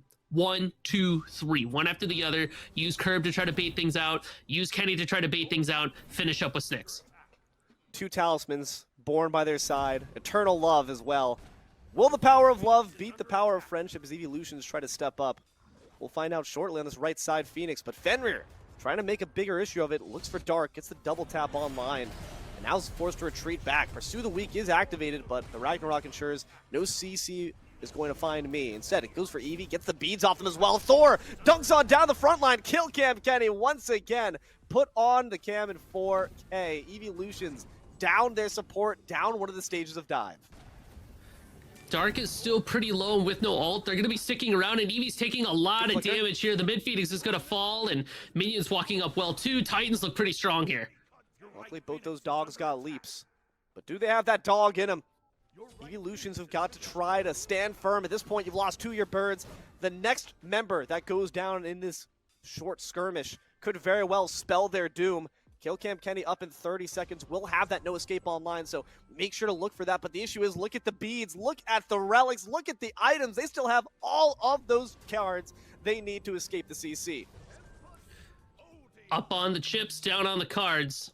Evolutions trying to find anything, holding on. I mean, you do have Eevee that's able to throw out a lot of poke damage, but Titans have so much sustain with Aphrodite where they can just sit here and take it. Thor's back up in the air, pursue the Weak as well. Eevee has no beads, and Mordred knows it. They sniff the blood in the water, but the Thor ultimate will not find the mark since they were already in the sky. Spares Evolutions a bit of that damage that could have been a rough entry. Kablule now in trouble. They try to pursue with the Cersei's Hexstone, but Ares on the wrong side of the doors. Can't even bring anyone in. Now the Talisman's got to be used by the Evolutions instead. Titans just have the answer to everything that Evolutions throw out, and it shows itself every single fight. It takes so much to make any of these CC abilities hit, where at this point, Evolutions is just trying to hope that they can catch somebody in the middle or in between cooldowns, be it for beads, ults, talismans. It's been the game they've been playing all game. It's just such a tough one, especially for the mentals to play into too, because every time you use an ability, you get met with, oh yeah, that's right, they have this too. Great. No, it's fine. I love it here. It's just demoralizing to recognize that the entire purpose of your composition is being thwarted again and again. Snicks will not stand for it as they find themselves a big snack. Unfortunately, open the gate's going to drag them into Killcam Kenny. Isolated, Heart Slash down, Pablule able to get back a great triple stun off the Anvil of Dawn. Icy and Dark put down to Immortal for the Sakate. Snoozes him. Shortly going to be brought down to the grave as well. The Fire Giant gets in on the action. Couldn't just stand by and watch. Snicks and Killcam Kenny separated, not able to back each other up as ICD begins to wind down their health. And with the mid Phoenix and the right side Phoenix down, you have Fire Minions pushing up. Deicide. That's going to be the game. Titans are going to walk this up mid lane and be able to shred away that Titans health bar. Never able to reach adulthood, never able to find out which stone they should use. Titans had the stones to get the job done. They had the relics, they had the beads, they clutched their pearls. As they'll take the game and the Titan will fall. And it was just well done by Titan. Dude, that Aphrodite pick insta-lock-in after the Ares showed up. And it was kind of, that was it. Like, because what do? You have Undying Love and Talisman, everybody else has bees. All the way back in Picks and Bans, it was really, really good draft composition. It felt like Evolutions never had a chance to execute on their game plan. Like, not even once. It's great draft execution. It's great item building. How many times, Musi, do we see, whether it's in amateur leagues or sometimes the pros, people underestimating the ability of a comp to get CC done or get player-made walls done. They don't buy those shells, they don't buy those beads, and we're constantly here on our soapboxes. My soapbox, I'm eating it. The soap bar's in my mouth right now because if you are on the other side, you really can't do anything about it. And again, it's frustrating. It mounts all of that tension, all of that anger. Why can't I freaking kill ICD? It's unfortunate to say the least. But we'll have a quick recap of the game. We'll have more games coming at you in a bit, so don't you dare go anywhere. More Smite Prime after the break. Hello everyone and welcome on back to Smite Prime, where we see the prime in our players' performance here. We've got a pretty good game there to start things off. Evolution up against the Titans. The former will unfortunately not be able to take it, and the latter will be advancing on our bracket. It's D'Lo, it's my friend Musi, Tess, Mort, and Billy, Almighty Eyes in the Sky. Jithin's behind that curtain, and Overin is plucking away at social media, so make sure to thank all our prod too. Musi, off the back of that game, we had some time to reflect, some time to reconsider. What are your conclusions you draw after the match? Boy, Aphrodite is still very good, huh? Yep. And hasn't changed. As strong as Ares is, up against picks like Aphrodite and the sick, I don't know if we ever actually had a chance to see it, but the Apollo chariot technology, the possibility was there. Oh, and also, maybe we take a look at Brutalize. Dude, oh no, yeah, I was talking about that again. Oh, dear God. I'm sure we got that in the replay here somewhere. I think, in fact, this was one of the poorer fights, but around the Goldfear Pit, there was one fight that Evolutions had where you saw the vision, you saw the understanding, but it felt like the moment Killcam Kenny was trying to step up, Evolutions got separated. They got completely rooted, and those Thor walls were honestly a really big part of it. Dark, as you said, one of the problem children alongside their sibling ICD. You can see here, too, 3 people from Evolution separated off. Wall. Dark uses the wall, and Killcam Kenny and Styx have to get away. There's the undying love for the Ragnarok. It feels like anytime Evolutions tries to catch something in response, Titans just have the answer on deck to just say, no, we are going to continue running at you. It's just frustrating. It's just so frustrating. You can't kill ICD. Literally deathless. Oh, yeah, there it is. The Brutalize. That, yeah, it was Brutalize in the back camps over there. Ay, caramba. No caliente. That's so rough. That's a mental blow. Yeah, did you know Fenrir's got a teleport? when was that in the patch notes? What? Is that the new aspect? Oh, rough. Nonetheless, I think Snakes had an amazing game, honestly, and really put in a great effort to try to use it on the targets that didn't have those CC mutant tools up. But when your team can bail you out in a pinch, it's so difficult. And just look, it's almost like the 3-stage dive of Evolutions got outgunned by the 4-stage counter dive of Titans. And it's kind of what it feels like every time Evolution goes in. They're running into Talisman, they're running into Undying Love, they're running into CC Immune Ultimates, and then they themselves can't put up with the fact, you had a really good way of putting it, Titans have a lot of CC as well, but it's not as glaring, it's not as apparent as Evolution's. This was a good fight, I think, for Evolutions. They take a couple kills off where you can see Snakes has the damage here through the Hecate shield. Dark goes down, but it's just a trade at the end of the day, and even though it was kind of a way for Evolutions to get back in, it just wasn't enough. See right there, Talisman. How many times were those small little letters appeared over their heads? Immune. You gotta have nightmares about that too, man. You gotta imagine it's just the worst word in their vocabulary. Also, the global chase from Apollo and from Thor, so even though Evolutions would try to make a disengage happen, you have that Anvil of Dawn and the Chariot to just chase after them. It's again the idea that Titans had the best counterpunch, and Evolutions kind of never stopped swinging. Maybe if they'd let go of the reins a bit more, but sometimes even from behind they were pulling Gold Furies. They were making audacious calls for fights that they unfortunately couldn't cash because their levels were just down. Their itemization was down. Their comp was just down.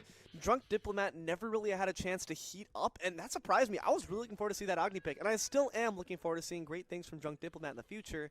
But alongside Eevee, their damage just never got to be online. And you know what? Now I'm looking at it. If I'm not mistaken, no, I'm mistaken. Okay, never mind. I was about to say, I thought for a half a second I saw a Sphere of Negation on the side of ICD, but I was bugging, and that would have. Can you imagine? That would have been sick. But that would have been tech. those magical carries. Yeah, they did have 4 mages, honestly, so hey, maybe it could have been the tech. Keep that in mind there for the future ICD. Nonetheless, those 2 backliners were getting pieced up and never really had a chance to free throw their damage. Maybe 1 rotation of abilities for Eevee, and then they had to flee. Drunk Diplomat, their flames were stamped out before they could even become the roaring bonfire they wanted. It's just rough to see. It kind of felt like the Evolutions frontline were writing checks that the Evolutions backline just couldn't cash. Is what it felt like, I think, because they were always trying to get up there, always trying to pull these resources and make something happen, but you couldn't find the follow-up because every single time that front line walked up, Titans just kind of chuckled and pressed the active item button and said, no. Yeah. no. Pop Lule is in the backline with a Pursue of the Weak, just harassing and haranguing them so they can't even follow up because they're too busy protecting their own lives. The fact that we can place walls and also ignore walls between the global ultimates of Thor and Apollo, as well as Pursue the Weak just busting right through like the Kool-Aid Man, it makes it incredibly dangerous because there's no real safe positioning. There's no walls you can hide behind. Player-made geography or map geography is not going to be enough cover to protect you. So overall, just amazing play there from the Titans. Evolutions certainly had their number for a little bit. They started to try to understand the gameplay, and they had flashes of greatness, but it just unfortunately was not quite enough to bring it home. So we're moving on here and seeing what the next game's got to provide us as we keep on hopping through this bracket. And as we continue to get higher on through it, it's going to get even more tense. The competition is going to get even more competitive. It's going to get even closer in terms of the games. And I'm excited to see the teams that made it through. And I'm really keeping an eye on this Titans team too, because I said before that I was like, I don't know too much about Titans, but I'm familiar with Evolutions. I'm familiar with what they can do. To see Titans take over them gives me a bit of confidence in them moving forward. They are going to be against Bayle, which is that's going to be a tough matchup for them. No kidding. Yeah, man. Bayle Inolvidable played so freaking well up against their prior opponents. They take down Fear Xivalva as well. So I've got to imagine that they've got so much momentum in their sales. After that first game, it'd feel insane. But we're going to be looking at Bakery and Clocked, and we're going to get locked into these P's and B's real quick to see what the story is on the scene. Musi, we've seen these players in the Bakery quite a bit, and we've seen Clocked In's players a lot as well. You got Tegveer, you got Paul, Karmic Happen, SpongeBob SquarePants making an appearance as well, so good to see some real star power on their side. What should we be expecting? Should it maybe veer a bit away from meta and veer towards comfort picks? Paul has always been a very fun mid laner to watch in this game because they're playing things like that Vulcan. They were slamming down Pele. I've made this point before, and I'll continue to make it. The ranked scene should be terrified the moment Hebo gets added to the game because we're just going to get some crazy +1s, and then Paul's just going to go all over the competition. That Thanatos ban feels like a very specific call out to Tegveer. Like, we don't want to see that, but that opens up characters like Hunbots, like Agni. I mean, Agni didn't have the greatest performance last game, but I still maintain that they're very powerful pick to have on your team. Kali is still there too. Sobek is still available. With 1 ban left, there are a lot of options to cover, and Bakery having this first pick means that they get to take the creme de la crop. The fact that they're targeting out that Thanatos, that instantly alludes to what we said before. They're not going to go with the tried and true meta comps. They're going with what we know you like. We've done our homework. We've researched you. We understand what you want, and we're going to make sure that you're playing off the wrong foot, so to speak. Clocked In say we prioritize getting that Agni off the field, which got to mean that Hunbots, I feel like, is inevitable, right? That god is so good in a team fight, so good with their aspect if you want to try to add a bit more regular CC in the rotation, and indeed, the Howler Monkeys on top.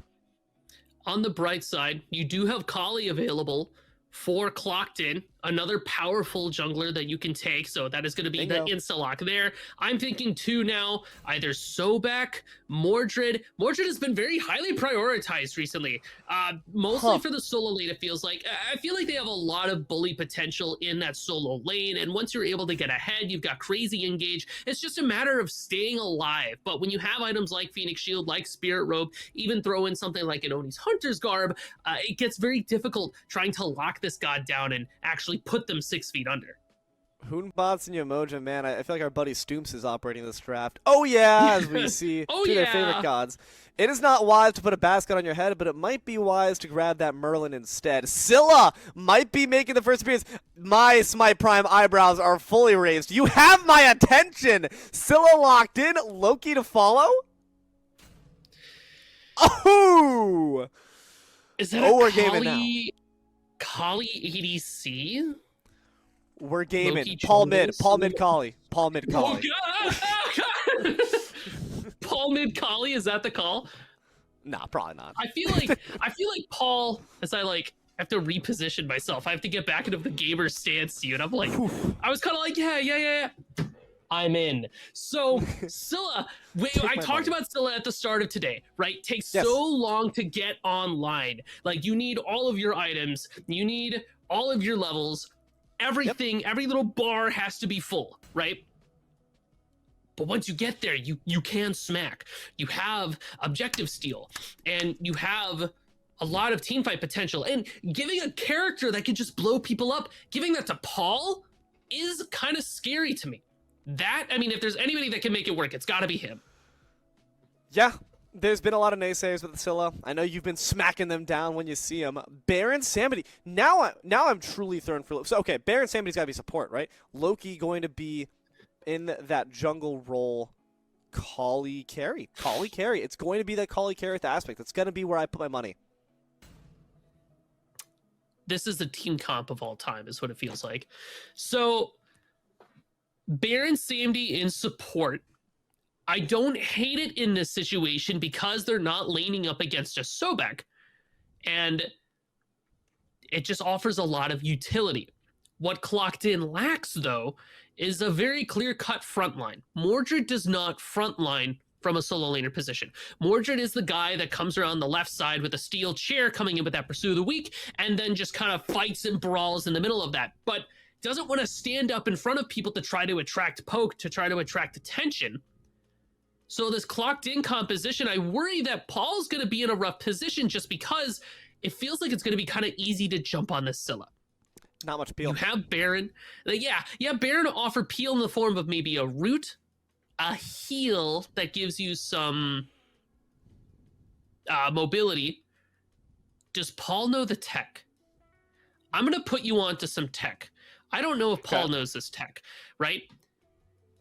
Necronomicon is core for Scylla, right? Sure. You definitely need that item to have it, to get your intelligence up, to get your power on there. A Helm of Darkness to go with that covers your losses and also gives you extra escape options, which I think could be very handy in the matchup against the Bakery. Putting you on game. Will Paul decide to get in the game? I think we will be nonetheless. The Bakery and Clocked In, we're locked in. Let's hop in real quick and see who's got the sauce. Stepping up here, it is going to be indeed Tegvir operating on this Kali carry. That's awfully scary. Rat Milk on the Loki. This is going to be an interesting game, to say the least. Musi, taking a look at the broad sweep of things, what's caught your eye? So, I see two Sunders here for Clocked In, right? And they are headed towards Karmic and Happen as well. I worry. I feel like we're very much relying on the sustain that Baron gives us in the middle of a team fight. Shell's a very powerful relic, being able to give you a little bit of extra health bar, reduce the amount of basic attack damage that you take.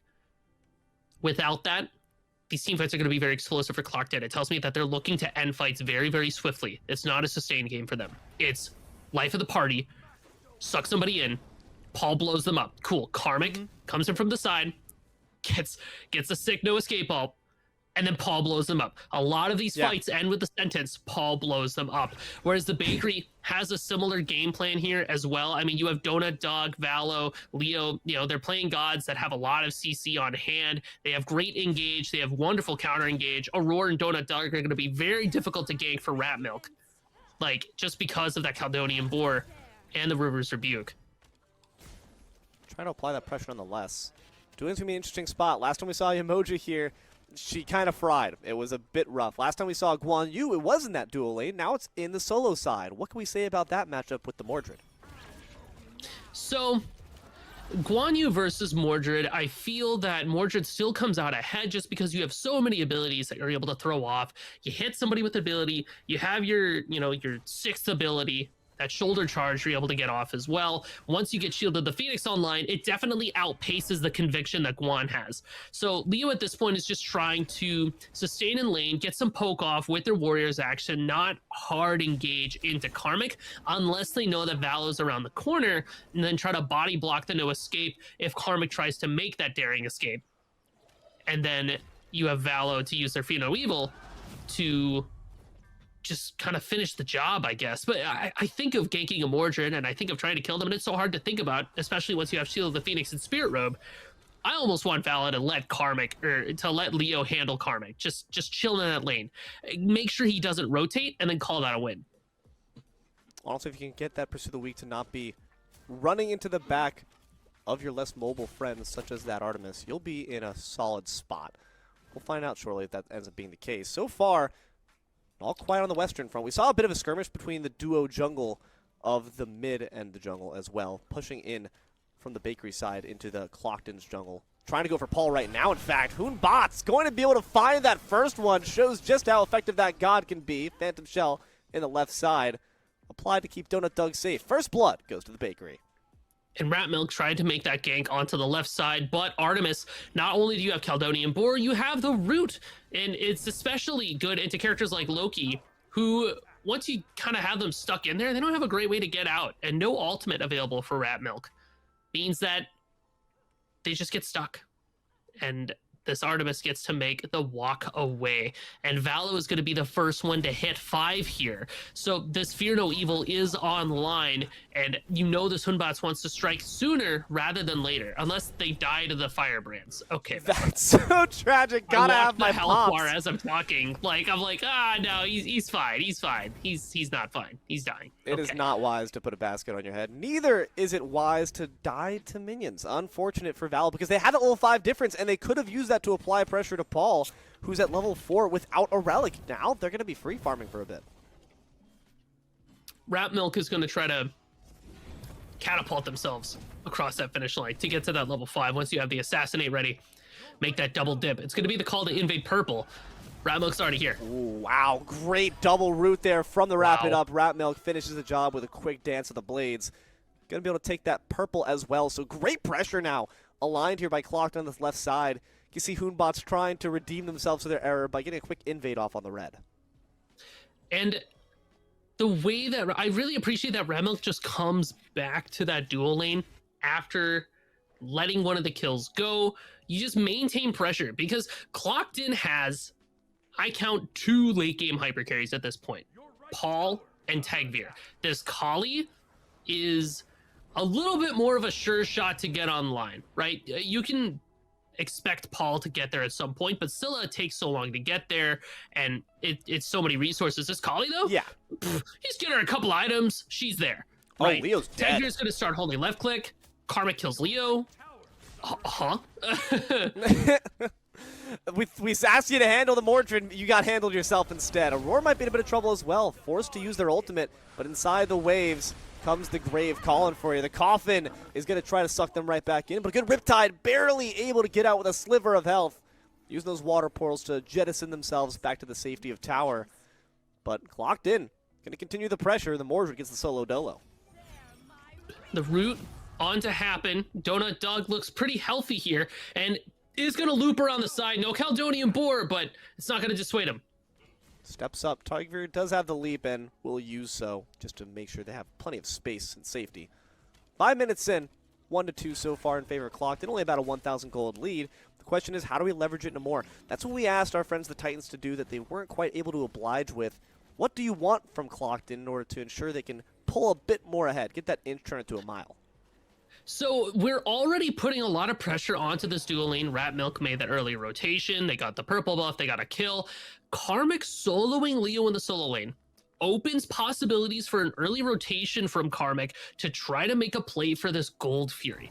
My adage is that solo laners shouldn't be in solo. You should be ganking duo and trying to get gold, like, as soon as you can. And Mordred is a character that can make that happen. That Pursue the Weak is an excellent chase tool that can force out the Caledonian Boar from Donut Dog. Once you're able to do that, Ratmilk is able to sweep in there with their Assassinate. Valo is here, though, with the Fear No Evil. Oh, wow, what a great route right from the bushes into the Fear No Evil totem. Finds all the ticks of damage and begins to shove the staff down their throat, too. Loki instantly heads back to mid lane to see if they can try to maybe counter that pressure.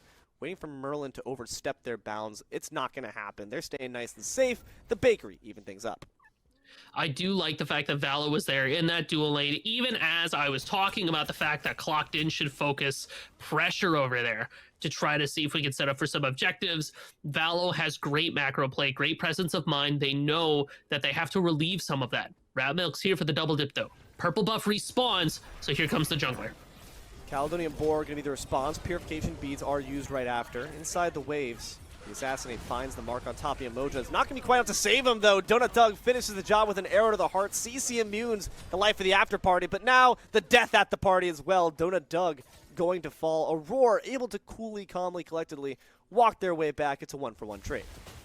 Meanwhile, in the mid lane, though, Bakery getting active takes away that mid buff, and Paul is in a lot of danger. The Aegis wasn't even necessary, but I understand the fear, as the stun will not find the mark. Means that Relic's going to be down for an awful long time. At the very least, Scylla gets out. Something to note about Kali with the aspect, for those who aren't aware, you don't get your invincibility while you are ulting. She is still very killable. She's still very vulnerable. You just get a crazy buff, a crazy stim that lets you throw out autos faster, more effectively, and you are still root immune, I believe. So I do like Tagvir's matchup in the Donut Dog, but you have to be careful not to overstep. I feel like it's a large part of why it happens here. Just give him a little bit of extra health, extra CC. The open, or the life of the party has been pretty effective in the fights that we've seen it happen. Is really solid at changing targets on the fly, getting the maximum value from it. Pursue the Weak. Okay. Sorry, rather, the Mordred. Not going to be able to finish the job on top of Valo, but now might find themselves between a rock and a hard place, that being Guan Yu's horse, as they ride him down. Tries to get that Dragon Fire to finish the rest of the job. Karmic burnt away. Valo returns back in, says, I was here the entire time. So was Loki behind you. Valo going to be going down. Ratmilk slurps them up. But now maybe have to stage retreat onto the left. No, they go right back in. Leo will fall for the double. The Dancing Blades and I'm a Monster going to combine forces, but Ratmilk's got it from here. They take down Moswall for the triple. That was a crazy Loki assassinate. So anybody else could have settled for the one stun. Hold that thought. Left lane, Caledonian Boards going ham. Got the leap right over the waves, trying to make sure they stay safe from that. Donut Dog eats all 3 Scimitar Blades, but the Dot's not going to be able to do quite enough to finish the job, especially with Umoja healing them right back on up. So the Bakery can at the very least feel good about getting the first lick of damage, but Clocked In on that right side still respond back with a hefty counterblow.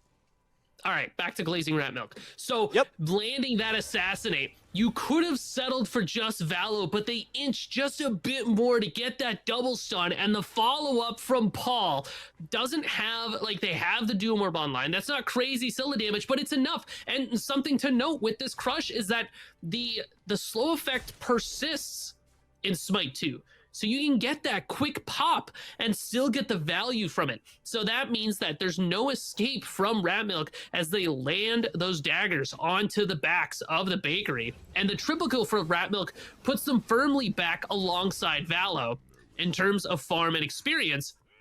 That keeps this Loki on the board and in the map. Now it's going to be a grouping from Clocked In. We're looking at the Gold Fury, but Valo has ultimate, so Clocked In has to be afraid here. See if they're able to finish the job. Aurora going to be first on the scene for the side of the Bakery, but Paul's going to be able to snatch it away with their I'm a Monster. Great secure. Now we've got some kills on top. Pursue the Weak comes in from the back. I don't know if they even know where it's coming from. The beads are the response to ensure Donut Dog can get back to safety alongside a great trap. Roots that Mordred in place and make sure they can't continue to give chase. Baron's Brew dropped on top. Now it's a bar brawl as they just throw the bottle right at Valo's head. Even though stay just fine. The stun off the horse, just to try to get some added CC and keep their front line in place. But Mordred's got plenty of tank to spank, and they're going to stay up on right as well. Clocked into the Bakery, trading blows here, but neither one really wants to fully let it rip and commit to the fight. Well, and Clockton just got done using their I'm a monster to confirm that Gold Fury. So you don't have that last big oomph hurrah with just Merlin taking quite a bit of damage under a lot of pressure. Good flicker. Unfortunately, the beads might not be able to save him. No, the suck wasn't strong enough, but the heart slash. A great Phantom Shell in response. Doesn't matter. Slashed to pieces in front of their own support. Yemoja couldn't quite save him. Now, let's see if you can save yourself. Got the fancy feet, got the good moves. Evades the Dancing Blade too. Now Hoonbots to the rescue. Shut down from Valo on top of Ratmilk. I wonder if Karmic just wasn't ready to make the commitment onto Aurora there, and kind of accidentally baited Ratmilk, like, oh, I missed, can you go in? But then with Valo right around the corner, Ratmilk's like, oh, well, I sure, but kind of cost me my life. Because remember, you can rotate the camera around in the Mordred ult, so every time you miss one, I can't help but feel to myself that it's a little intentional. There's got to be something going on there. Or Aurora is just so slippery. Paul, can you seal this? Oh my god! Yes, okay. we can. Fear no evil, I fear nothing. Don't you know who's operating that little girl? It's the beast known as Paul. You'll be able to find that Pyro Steel and might be able to even find a kill on Aurora. The damage is starting to do damage. I mean, yeah. That's where it is. You got the Spear of Desolation, Doom Orb as well. As long as Paul is able to clear a few minions, they've got some extra damage in pocket there. And it's kind of crazy to see a Scylla steal something away, because we got done talking about how the Scylla just doesn't have damage early on. It just feels like the Bakery didn't have any confirm. And that makes sense. They have no Sunders. They have nothing like that. So these objective fights get really scary. Donut Doug, the Ratmilk gank is going to be enough to put them down. So Clocked In are just feeling really good about themselves right now. 5 to 8 so far, 13 minutes in, actually. 3K ahead is Clocked In. And Valo's not going to make the mistake we saw before. They won't die to that red buff. Firebrands, though, different story. Those guys are really scary. Aurora's going to have to agree as Clocked In. 4-man strong up here on that left side. I got to back away from that nonsense.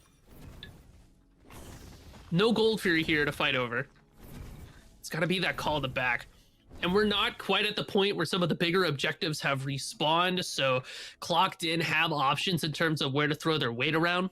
Probably looking for more camps and stuff like that, but we talk about Clocked In going for crazy plays and making it happen. What can Bakery do to kind of turn that around, right? I feel like a lot of it rests with Valo. Where can Valo go to find big kills? And I honestly think maybe we could try to focus down this Kali or this Baron Samedi, just because if you can pull the Kali beads, that Fear No Evil will hit, and Kali doesn't have the ultimate that gives her that invincibility. Leo? Are you good, Doug? Chase down on that right side. I don't know if they're good, man. Just drop down to half. They will be able to make it out at the cost of their ultimate. And that's also another thing I wanted to hark back to. You mentioned the fact that, Guan Yu, you got to keep this Mordred contained. 2 levels up, 2 and 1. I'm not quite certain they've quite done that job. So what is the Guan Yu's role in the upcoming team fights? What are they supposed to get done to make sure they leave their mark? I mean, you've got the Rod of Asclepius and Conviction. So you're just throwing out heals, trying to keep your team sustained. You're stripping away protections of Talus Assault. Guan Yu's going to be up there in the front line, just trying to see if they can shred some of the procs from Clocked In, so that when Moswall or when Donut Dog or Valo is able to swoop in, they'll be able to deal the maximum amount of damage. You also have that cavalry charge to be able to set up for your team, be able to get some stuns on. But Guan Yu from behind, it's kind of harsh to say, but you're a bit of a heal bot. You're just there to sustain for your team and be a health shield to soak up damage. Ooh, soaking up quite a bit is Paul. Eats that totem, but able to stay cool, not use that Aegis in a pinch, recognizing that they don't do quite enough to 100-0 me quite just yet. It's good to see that Paul's making that character look just as good as you might imagine Paul should. We talked about how the Kali, a bit inevitable in terms of her power spike, and 2-0 for Tagfear is certainly the case, but Paul's making a name for himself. Might be 0-1, but still is starting to find those Sikkim Crush combos that do a hefty amount of damage. Gold Fury respawns here. You see Ratmilk and Happen are wandering around together. Probably want to try to look for a pick before we start this fight. It might be Moswall who's stepping into the Lion's Den. They're not quite sure about it, though. Oh no, Valo and Merlin needed to commit a bit further. They decided to turn back. A bit of indecision could cost their teammates quite a bit, as it looks to be the Emoji going down first. Aurora is no more. Tagfear gets the killing spree, and Donut Doug might be reaching that same Pearly Gates place. As you see, the Baron steps up, tries to find the heal. Great sustained boost to happen, but the Suppress the Insolent is going to meet their match and to get the 1-for-1 so far. Now stepping in, the Guan Yu finds the stun. Heal bot no longer. I can do damage too. Valo takes down Karmic, but an unwarranted leap will result in their end as Tegvir finds the counter kill. 2 for 2 with the duo. Bakery are in this moment able to dissuade Clocked In from going for that Gold Fury, especially because that I'm a Monster down. Clocked In doesn't have crazy confirm. We're going to have to settle for something else. Might just be lane farm, as Donut Dog is able to make their grand escape. That fight was, I think you called it pretty well. A little bit more of, what's the word I'm looking for? Commitment from Moswall. Oh no, bye Doug. That's too bad. A little bit more commitment from Moswall there. Might have been able to turn out a bit sooner, but I think Clocked In also overstepped a bit. I mean, happened Cersei's Hexstone underneath the tier 1 tower and went, yeah, I'm gonna live forever, guys. Guys? Oh, I died? Uh-oh. Oh, we don't get gold? Oh, we'll do it later. Oh. Okay. That's all right. No, Paul, don't do it again. Paul, don't do it again. Wait, I want to see Paul, please. Pyromancer looking to be trying to be stolen away by the Scylla once more, but Gold Fury is going to be grabbed by our friends on Clocked In. Does seem like we lost the committal for it. No, still being leashed actually. So Clocked In are trying to push all the chips in the center. See if they can grab it this time. Might not be a steal at this point since they have got control, but it could certainly be a really big detriment. Karmic going to be able to grab it for the side of Clocked In, but the kills falling on the side of the Bakery. Moswall takes down the Baron. Staff Slam going to add a bit more damage on top of Karmic, but funneled into this small channel. Karmic's going to be trying to do as much with their slashes as they can. Severing Strike slows them down. Loki forces that talisman with a brazy assassinate. It's not going to be enough to find the stun, but it certainly forces the Bakery back out of business. That talisman was crazy good. If that didn't go off, that They're Loki ult. Yeah, it's not an understatement either. That would have been a crazy big stun. Paul would have had the follow-up. They've got Obshard and Spirit Deso online, and the damage there would have been pretty solid. So, good job, because geez Louise, if there was ever a time to pop a talisman, it was right there. Clocked In take the Gold Fury, they take the Pyromancer, and then they force out an active item. That's a huge win for them. And Clocked In's macro play has been really solid this game.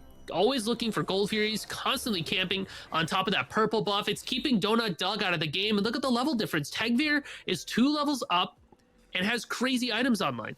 Sunbeam, Tearfing, Audibo. We are holding left click so freaking hard right now, gamers. It would break a mortal man's mouse. You are not even aware of the ramifications of Tegvir whenever they walk up to an objective. It just gets immediately shredded. They're gonna have the Titan's Bane online too, so they just do more. Shattering Effect, Crazy Pen, everything's coming together for this Kali, and all of that buys time for Paul, who hasn't hit their stride yet. The Scylla isn't online. That's the terrifying thing. And Donut Dog is dead again. I'm sorry, Taken offline quickly. Tegvir on the rampage goes 5-0 now. Says, yeah, it wasn't quite good enough for me. Let's see if we can bump those numbers just a bit more. These Deathless members, every single time you see them, you're like, okay, what could we do to kill them?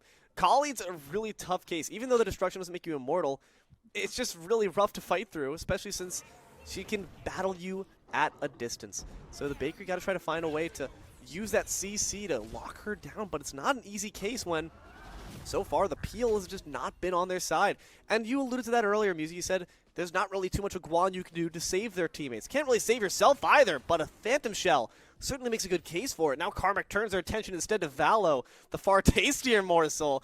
Hoonbot's leap gonna have to be enough to try to get them to retreat, and they will be able to back off. Clocked In will also take the step back. Probably gonna reset, get some items. There's the Titan's Bane I was talking about for Tegvir. That's a big step up. That opens up things like Fire Giant for Clocked In, which absolutely could be the call here. Remember, Clocked In have 2 Sunders, a Scylla Crush, an I'm a Monster, and a Kali that just shreds through anything that she comes into contact with. The Bakery don't have great options for steals. Maybe Valo gets in there with a Fear No Evil, disrupts a fight, and then they win like a 50-50. But I don't know how the Bakery ever take an objective away from Clocked In. It just doesn't seem feasible. Let's see if Leo's up to the task. Shredding those props off the FG, but quickly has Pyres or Morris as Happens going to be able to secure that for all 5 members. Now Leo caught in the Sikkim. No, it's going to actually be off the mark. Great Fear No Evil. There's the peel you needed, but on the ability you don't want to see used in that format. Tower's going to go down as Donut Doug continues to push down the left side, but clocked in and all fired up. I mean, Paul did use I'm a Monster looking for that big damage, so at least Bakery don't have to worry about it in this coming fight. You can see they're invading that left side jungle, just trying to find whatever farm they can, and I like that from them. Just trying to keep themselves afloat and in the game. But Clock did have been on top of it. They have been rotating these objectives, taking the initiative, and forcing the Bakery to go, all right, well, what are you going to do about this? I'm going to take this unless you have a response. And there is no real response. Like I said before in objectives, the Bakery can't take it away. Not really. Not unless they kill Clocked In. And that's a very hard thing to do because Clocked In is just they're far enough ahead that it'll take a pretty significant mistake for them to slip up on a team fight. Rat Milk has been on it with this Loki pick, constantly harassing people. The ults have been huge. And Paul isn't online yet. I cannot say this enough, right? Paul has been doing a lot in terms of just throwing out crushes, getting some damage in. They're not getting last hits, but it's fine. It doesn't matter. They're not even ready. The time bomb is still ticking for Clocked In, and they're already so far ahead. It's a very scary thing to run into as the Bakery. Another gold free for Clocked In means that they have every single pip ready, so they're getting out of the base faster, their minions are stronger, and they're better against objectives. Oh, no. Karmic is taking a lot of damage, but I don't think he cares. Look at, he just walks away. Yeah, your job, Leo. You had one job. Keep the Mordred contained, and now you call it back, but not even Donut Doug's enough to do it. That is terrifying. Look at this build, man. Phoenix Shield, got the Oni's Garb, you got the Spirit Robe, the Draconic Mystical Scale. Mail. This guy is never dying. It's hard. It's a Smite 2P, Containment Breaches, Karmic, just That's a real everywhere SCP on the right map. there. Yeah. Stop him. What's Karmic's class? Euclid? No, Keter. 'Cause they're Certainly. dangerous and they'll kill you. Well, we'll find out, as they're actually instead looking for towers. Not sure what class that would align with, but they are making that slow rotation back to mid. Merlin by themselves, by their lonesome, might be called out and taken down. Mosswall, just no business being in the jungle. That's not where you belong, buddy. You belong in the academy. Right now, 2 members belong in the sky, the front line, hit by the Pursue the Weak, but that one monster bit off the mark. Paul's still not online quite just yet. You haven't seen his final form. He's still screaming in the back. It's like, Or a and farming. this is to go even further beyond. Get the mid Phoenix. There's the dagger popped already for added damage, and Leo's going to unfortunately find out just how much Tagveer is capable of. They will go down. The mid bird burned away. Aurora trapped alongside Donut Doug, but Hold on a they minute. do have the slow immunity as well as the board for the counter engage. Tries to save Umoja, does succeed, but now Valo left all by their lonesome, blocked by the decoy for a bit of added troll. But the Bakery going to be able to stay alive for a bit longer and keep the doors open. Clock didn't have to chew through a tier 1 tower in left, as well as that tier 2, and the tier 2 over in the right lane. So they can't go for crazy alcohols quite yet, just because that Titan's gonna have so much extra health. But with FG wearing off soon, that means that the respawn will be right around the corner. It's gonna be the call to back, get some more items online before looking for that re-engage. The Bakery have to be careful playing around this. Moswell dying so early in that engagement means that they don't have the damage to stand up to anything that Clocked In does. And it really does feel bad, the fact that Leo is just so far behind. Not dead weight, but definitely like, oh man, like what am I supposed to do? You know, how am I supposed to play around it? I like the fact that they have Talisman of Purification. It's just offering a utility to your team. You've got Talisman, you've got your heal, you've got your Rod of Asclepius. Just try to stay alive, lower cooldowns, and keep people afloat. And Donut Doug in that last engagement, the Caledonian Boar put in a bit of work. The counter engage is still here. It just feels like Clockton doesn't care, because they're just like, oh, we'll just W key harder then, lol. Like, what do we have to worry about? You talked about how Valo's got to be kind of the surging star for the team, dropping a big Fear No Evil, but what's the follow-up even off of it when I really think about it? Is there a big I'm a Monster to follow? No, there's Merlin Burn, sure, but we're not really seeing Mosswall get a full rotation abilities off because they're not in the right position to do so. Clocked in, maybe able to lock down that Pyromancer with ease. Lured themselves with a 12,000 gold lead 26 minutes in. It's only going to get worse from here unless they make a misstep. What's it got to be? For Clocked In, either Paul gets out of position, good luck with that, or Tagveer oversteps. Tagveer overstepping might be a little more feasible, and the Kali is definitely killable. Like we keep saying, Aspect means that the ultimate doesn't give him that invincibility. So if you're able to use Valo's ult and completely eliminate Tagveer, that would be the first avenue to victory I see for the Bakery. Because once this Kali is dead, then a lot of the damage is gone. Scream Crush combo down there for the Syl. Only hits Aurora, so not doing its worst. Fear No Evil, not doing its best. Valo, again, not going to be able to find a follow-up because you're pushing them out instead of bringing them in. Pursue the Weak, splits the difference. FG complete forgotten, and the Boar has been used to ensure Donut Dug's safety. Loki lurks in the shadows, drops down the decoy for a bit of added poke for Clocked In to just repeat the same nonsense. And Clocked In didn't use a single ult that fight. Happen's going to have Life of the Party up soon. So we used Valo's Engage, and this Loki ult is online. The Assassin is going to come around the corner, and Clocked In's going to clean house. It's very scary for the Bakery. Decoy instantly separates the fight, front line from back line. They don't know where they need to coalesce to get some damage down. Valo up and over the wall. The beads are used to ensure Loki's safety. Some decent poke applied to the Baron. That might be their chance, but you see Valo's alone. They're the only one going in, and Clocked In are able to just get back, retreat, disengage. But that was actually some really solid fighting from the Bakery. They just needed to synergize a bit better and ensure they could put down one member. It would seem that the other avenue that the Bakery has here is just out-sustain Clocked In, which when you have a Yamoja and you have a Guan Yu, those are options that are available. There's only two anti-heal items from Clocked In, right? Rat Milk has that Brawlers, and Happen's got the Ankh. Karmic has an Ankh as well, but they don't stack, though. Yeah, they don't stack with each other.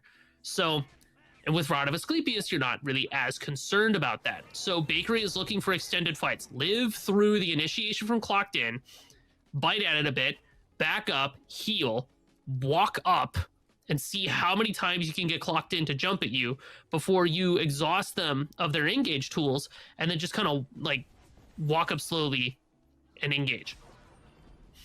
Paul walks up slowly, drops down the Crush. Doesn't find the mark again. Don't worry. They're still not online just yet. Give him until minute 45, and then we'll start to see the damage really pour on. But will the game get to that point? FG could be a big deciding factor of it. Wrap it up off the mark.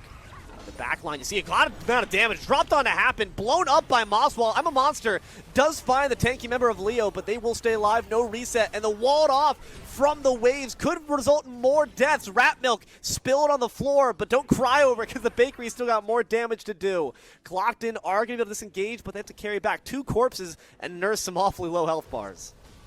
That's the sustain we were talking about from the Bakery. Look at the health bars for the Bakery that whole fight. They get so low, but they stay just up enough to not hit that black and white. And that means the Bakery has 5 people for this Fire Giant as opposed to Clocked In's 3. Rat Milk and Happen being gone means that it's on Karmic to make that big engagement, but there's still a lot of damage on board for Clocked In because Tagveer is right around that corner.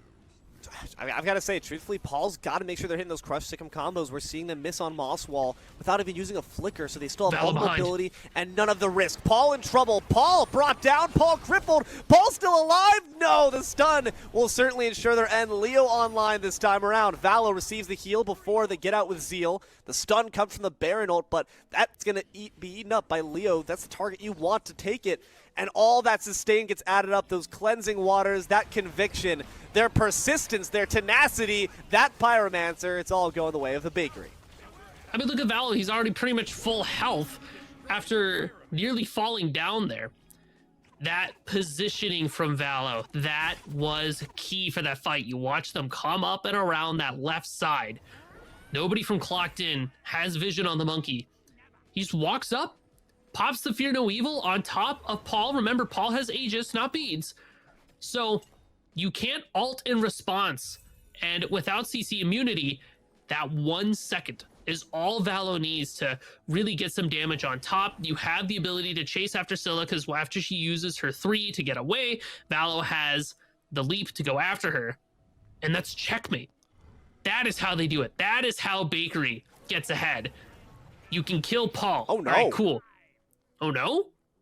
There's an FG being taken around. Clocked in, are locked in the Bakery have kind of let things go. The oven's still on. They don't realize a kitchen fire might be happening. Karmic on zoning duty, but it's only Emoja the one's going to be stepping up. Yeah, I smell a gas leak, guys. Paul steps up. It's already dropped down to about half, but it does seem Clocked in are a bit too fearful to let it go to waste. It's going to be a great pursuit. The weak finds too, but the heals are too much to bear. Leo now eats a Sikkim Crush combo, but that's no issue. Again, if Clocked in don't continue to apply the pressure, the Bakery are out of range of those Augs, out of the damage threshold of those Divine Ruins. They're just going to heal back to full. And the Clocked in team has to let go of FG. Paul still has ultimate. So the Bakery taking their own, and that's one of the things too. The Bakery tries to take a Fire Giant. It's always sketchy. It's always scary because Clocked in has 2 Sunders and I'm a monster. So the Bakery can't even step up to an objective because it's going to get stolen away. They have no real confirm. So now we're in this weird dance. The Bakery needs Clocked in to die before they can take FG. Clocked in does not suffer that problems. They are going to pick it up to try to bait in the Bakery. And now they know Valo's game plan. So Paul's going to stay extra safe, going to stay extra careful before they go in. Some errant Nagas not really doing the job they're intended for. Instead decided to chase down Karmic. Hey, you're supposed to go for the FG. Nah, I don't feel like it. So that's going to be a bit of an issue for the Bakery as this FG's dropped down to about a quarter. 5K. The horse rides on in and the boar right back out. The Fear No Evil not going to find the mark on any. That could be the go sign as the Pursue the Weak does find the back line. Merlin trying to provide some damage to assuage the concern, but Donut Doug's already been killed. Happen going to be able to take the FG down for all 5 members of Clocked in. And now your time's up. The Bakery's got to flee for safety. I don't know if Val can get out, but a leap over that wall will ensure they do. So so dicey. The FG falls so low, but the Bakery can't even engage on top of it because they're shoved out by Karmic, and they don't have the tools to even try to contest it, really. So Clocked in are able to sneak that away, and Karmic is just fighting underneath a Phoenix and living because he's Mordred. Shoutouts. What a cool character. It's gonna be the walk up to mid Phoenix. They don't need the sustain anymore. They have the FG buff, so that sustain from that natural health regen. Pretty potent to keep in mind. Tier 2 towers on the left side are going to be cleared away before they reach that Ancient Fear just to make sure all the birds are exposed and weakened, but already the mid one burned away. The Bakery seemed like for a moment they had the vision, they had the game plan, but now it's all starting to fall apart. Back to the drawing board, back to the left side bird. Clocked in decide we want this expeditiously. Amazon Prime fast. Fear No Evil. Not going to be bringing you any kills any closer because, again, sometimes the positioning of it pushes them out instead of bringing them in where the rest of the Bakery can find the follow-up. So, Clocked in, decide to wait for another day. We'll be back to get you and your little Phoenixes, too. Best way to take down those Phoenixes is going to be the Ancient Gold Fury. It is picked up by Clocked in. So the Bakery still have similar game plans going into this endgame state as they did around the Dances of the Fire Giant. Their sustain is still very strong. They have ways to deal with Paul. And now they just need to figure out a way to lock down Tagveer. I feel like Karmic is not worth focusing. Not because they're not a problem, but just because it's going to take so much just to kill them, right? Phoenix, Oni, Spirit Robe, Draconic Scale. It's not happening. Unless you commit everybody to killing one Mordred. If you do that, you're going to end up losing the fight. Yeah. If Valo's on Paul duty, I wonder how well, if Leo had something like a Hide of the Nemean or an Ancile to be able to stand in front of Tagveer for a bit, get the silence off, and, stop this Kali from jumping away so that Moswell or Donut Dog can follow up with some autos or some abilities throw out. I think that would be a pretty good way to take them down. Or at the very least, if you don't have those tools, just try to get up in there. Try to get the stun off so you can get your team in there to be able to blow up this Kali. Just not sure I want Valo to use that Fear No Evil. It seems like it's oftentimes leading the fight when maybe you need it for the mid portion. to try to really ensure a kill gets into your clutches. Great Consigned Spirits keeps them nice and sustained. It seems like Guan Yu's had their job taken. Left side Phoenix being burned away. Donut Doug's health even faster. Karmic finds the kill. Rat Milk gets one happen. We'll trade out for Valo's life. Unstoppable for Tegvir's. Mosswall's got to flicker their way back to safety. Guan Yu on horseback tries to charge down the Mordred, but the stun's off the mark. The crush pushes them down to the fountain, and it's only going to be the Merlin left alive. Even the fountain's not safe. Paul's online now, and the Titan's dead. Bakery going to be shut down, clocked in. Take it. I mean, Bakery had a few moments to get back in there, but ultimately, Clocked In just scales so well into that late game. And Paul got online right at the end there. Finally started to see some of those Scylla damage numbers. I mean, even when the damage isn't there, the threat of I'm a Monster, the ability to confirm objectives is still incredibly powerful. So the Scylla pick does pan out very well for Clocked In, and Tegvir going crazy with the Kali pick. And Rat Milk did a lot better than I expected with Loki. Not because Rat Milk has a shaky Loki or anything like that, but just because Loki tends to struggle a bit in these more coordinated games. But the Assassinates were crazy. The ults were nuts, the setups, the stuns. It was everything the team needed. Overall, maybe you have to reconsider. Do we ban Thanatos, or should we maybe center ourselves looking for some of those more premier meta picks like that Kali? Because Tegvir was absolutely destructive, and it will be indeed slicing apart that small business. The Bakery does get shut out of the bracket, but our friends on the other side will be continuing on, and so shall we. So don't you dare. Going nowhere. More Smite Prime action after the break. Hello everyone, and welcome on back to Smite Prime, where we always bring you the prime peak plays in their players' performances. It's D-Lo, it's Musi. Semifinals action coming up here. Tess, Mort, Billy, and Jithens are peeps in the sky and behind the curtain. Musi, we saw quite an interesting game there prior, where our friends Paul and Tegvir, the backliners, were able to mount up, pick up the damage, and start to really soar to those high numbers come late game. And unfortunately, the Bakery just wasn't able to quite get online early enough and force them to respect them. I think one of the big problems, you highlighted it pretty well in the last game. The Bakery just didn't have the engage that we were looking for, and a lot of it was because we're really relying very heavily on Valo, but Valo is on Scylla duty, right? The Hunbat's job at this point is to try to kill that Scylla, and Leo wasn't able to be that frontline Guan that we needed in that, like, team dynamic, right? We didn't have a way to get in. We didn't have a way to start fights. Living through fights, sustaining fights, bit of a coin toss, right? Yemoja and Guan Yu were able to sustain that team fairly well, but Clocked In's overwhelming amount of damage just burned through all of it. Overall, you can take a look here. Rat Milk was also a massive part of that factor. We talked about those Assassinates, how they were constantly forcing tallies. That's not what you think of a Loki for, right? I think Loki, and maybe this is still like me being a bit Smite 1-pilled, but I think individual damage, in a sense, individual beads being pulled. But these fights sometimes in this corner, right here's where it happens, right? Check this out. Rat Milk comes in, gets the double stun, forces the kill on Avala, which was massive, right on the back of the Bakery getting a nice kill for themselves, and then just continues to pour the damage on top. It really is a great showcase of the fact that Rat Milk is so multifaceted, and they can play far beyond just the God of Death.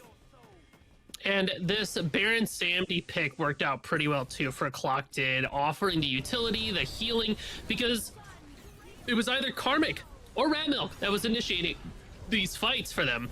So that lets Happen do pretty much whatever they need to do in the backline, offering support, being able to get the wraps off.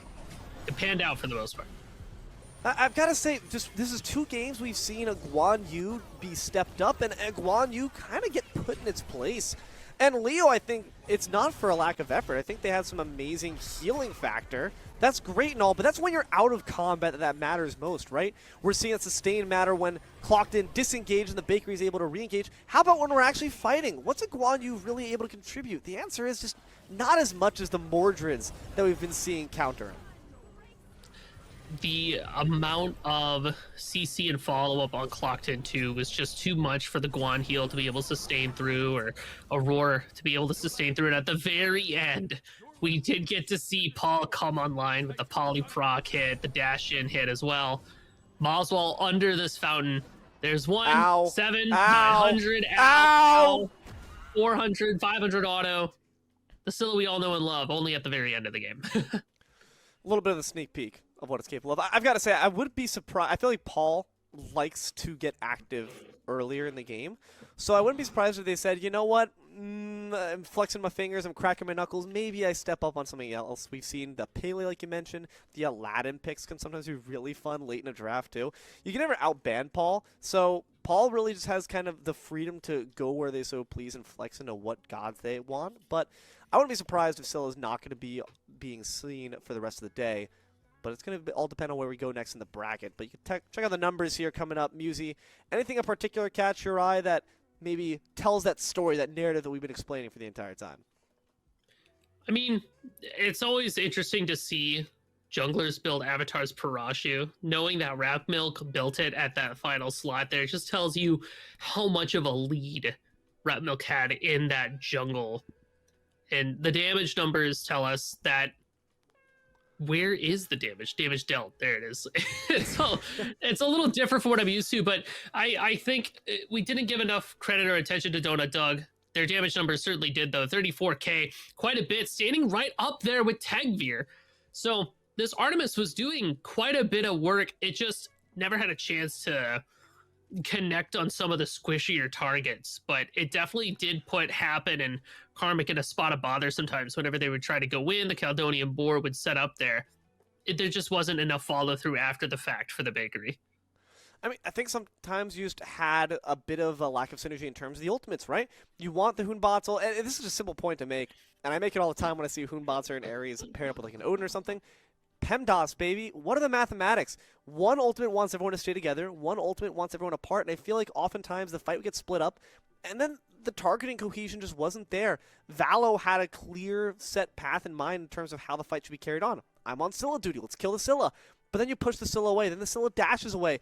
Now who do we go for? The fight gets split up. You don't need a wall to do it. It just seemed to be their own comms that were kind of twisting them up and putting them in a bind. So hopefully in the future, from either that team or anyone who steps up against Paul and the rest of their pals, we could see a bit more cohesion and a bit more competitiveness in their games to come. But we do still have more in the future. Semifinals coming up here in the bracket coming at you right now. You can take a look at the landscape and see what's before us. I'm really curious to see who won that game of Baile. And it was Baile that will topple the Titans. They're going to be up against Cherry Slush. That would certainly be quite a crazy upset. Yeah, that's going to be a tough one to go up against. I mean, Cherry Slush has like the Founder Series goats on their teams. I mean, you got Benny Q, you got Scream, Cyclone Spin, and a lot of heavy hitter names on that team. So I'll be interested to see how Baile does against them. Clocked in Bible study. I kind of want to see. Oh man. I want to see the Cherry Slush versus Clocked In. I want to see how Clocked In does against the Cherry Slush composition. Which one do we get to have our eyes on, D'Lo? I've got no idea. I gotta tell you, we're gonna find I out. have no clue. We'll find. Missed that information on the way here. I'm staring at my crystal ball right now, and I see nothing but fog. So hopefully, my we can answer orb. that shortly. Unfortunately, yeah, the Doom Orb not quite giving me the answer just yet. I'm shaking the Magic 8 Ball. It's going to be Cherry versus Baile we take a look at. So, upset potential on the line. Can Baile dance their way into a Cherry Slush defeat? Well, and Cherry Slush has always been one of these teams where they're it's like clean cut Smite 2. You could expect them to make some pretty solid plays in terms of macro. Even when they're falling behind, they're still taking steps to maintain it so that their lead doesn't get too far away from them. And then if they get to the late game, that's when, it doesn't matter what happened in the past of the game before. They just kind of lock in and they find a way to eke out fights and win them. So they'll have their work cut out for them. I'm curious to see what picks are going to be in the forefront for this team. I know that Benny Q, obviously, master of the mid, master of Hecate, who we saw ICD perform on so well earlier, going 9-0.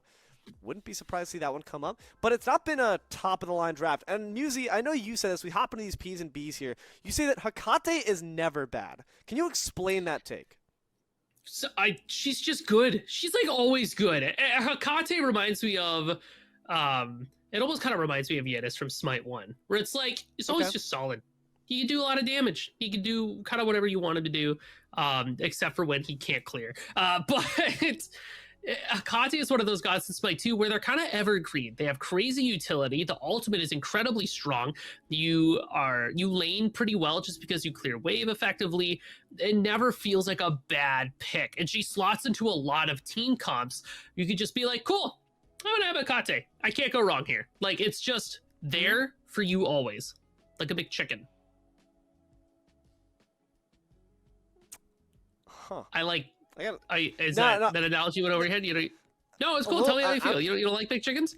Double cheeseburger. You want to have this conversation? Personally, we can have this conversation right now. I can wait. Bari and Ares bands. Who cares about that? All right, guys, let's talk about it. Double cheeseburger absolutely clears every single day of my life. Come on now, you can't be filled up by a big chicken. You have to eat at least 3 to actually get a full stomach. A McDonald's double cheeseburger versus a McDonald's McChicken are 2 very different things. Because a double cheeseburger from somewhere else probably trumps a McChicken, but the like a McDouble versus a McChicken, wrong. I'll take that. What? Yeah, you take it, and that means I get to have more McChicken, so that's fine by me, I guess. All right, I guess we'll agree to disagree. What we can agree on is that Afro is a really solid pick, and it's going to be taken off. But it's interesting that it's off the back of an Ares ban. So I guess it's the factor that we don't have something to easily eke out that CC immunity, but at the same time, the fact that you already taken off the prime person who wants to try to CC people in, someone with CC immunity, all right, guess Cherry Slush is hater.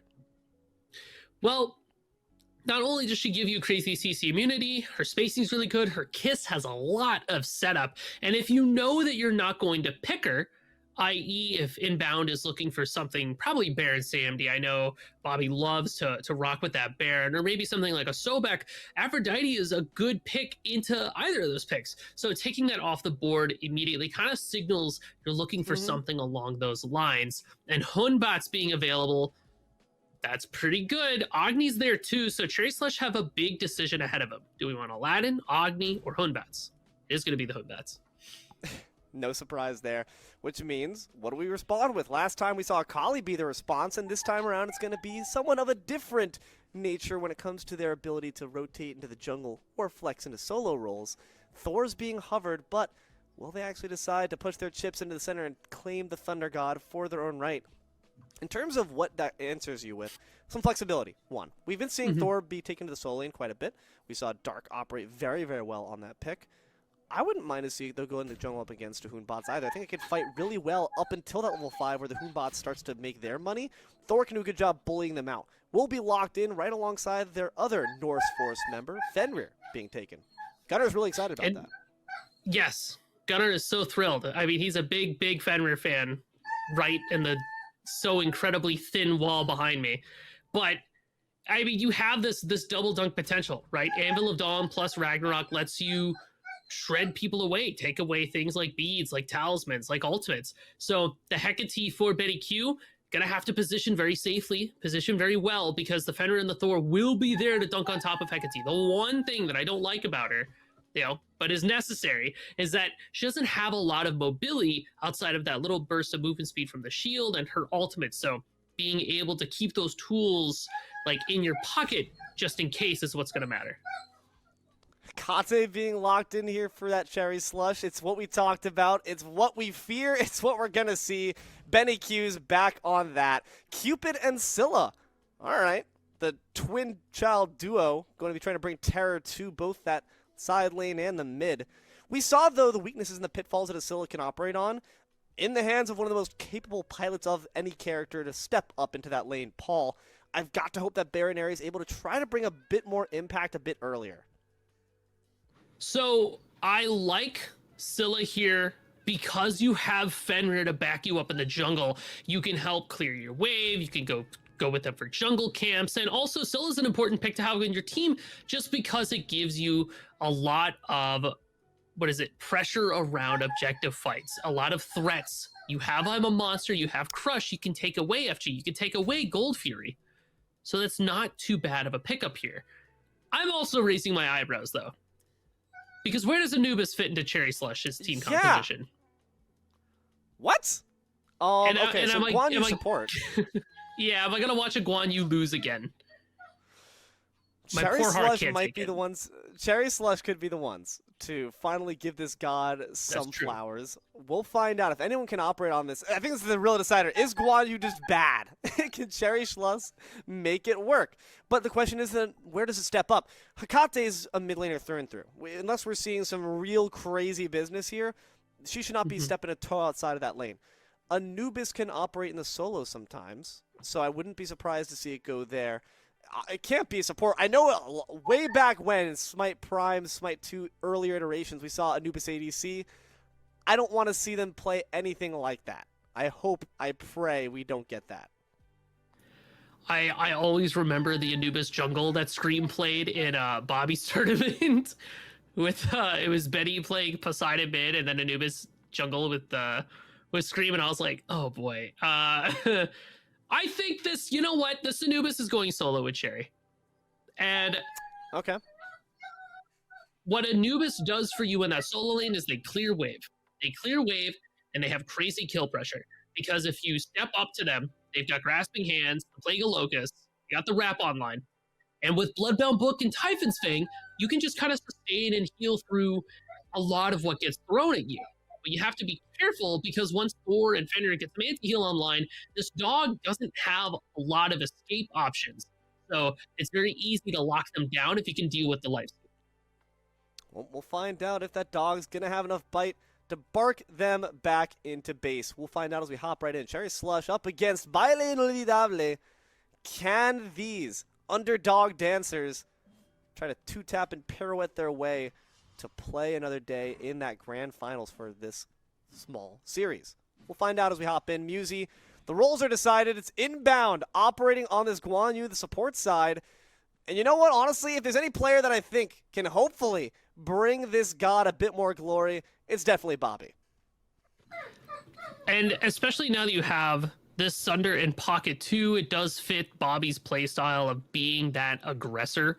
And I want to see this Guan Yu get active towards things like jungle camps, you know, purple buff, speed buff, you know, what could we do to pressure this stuff out?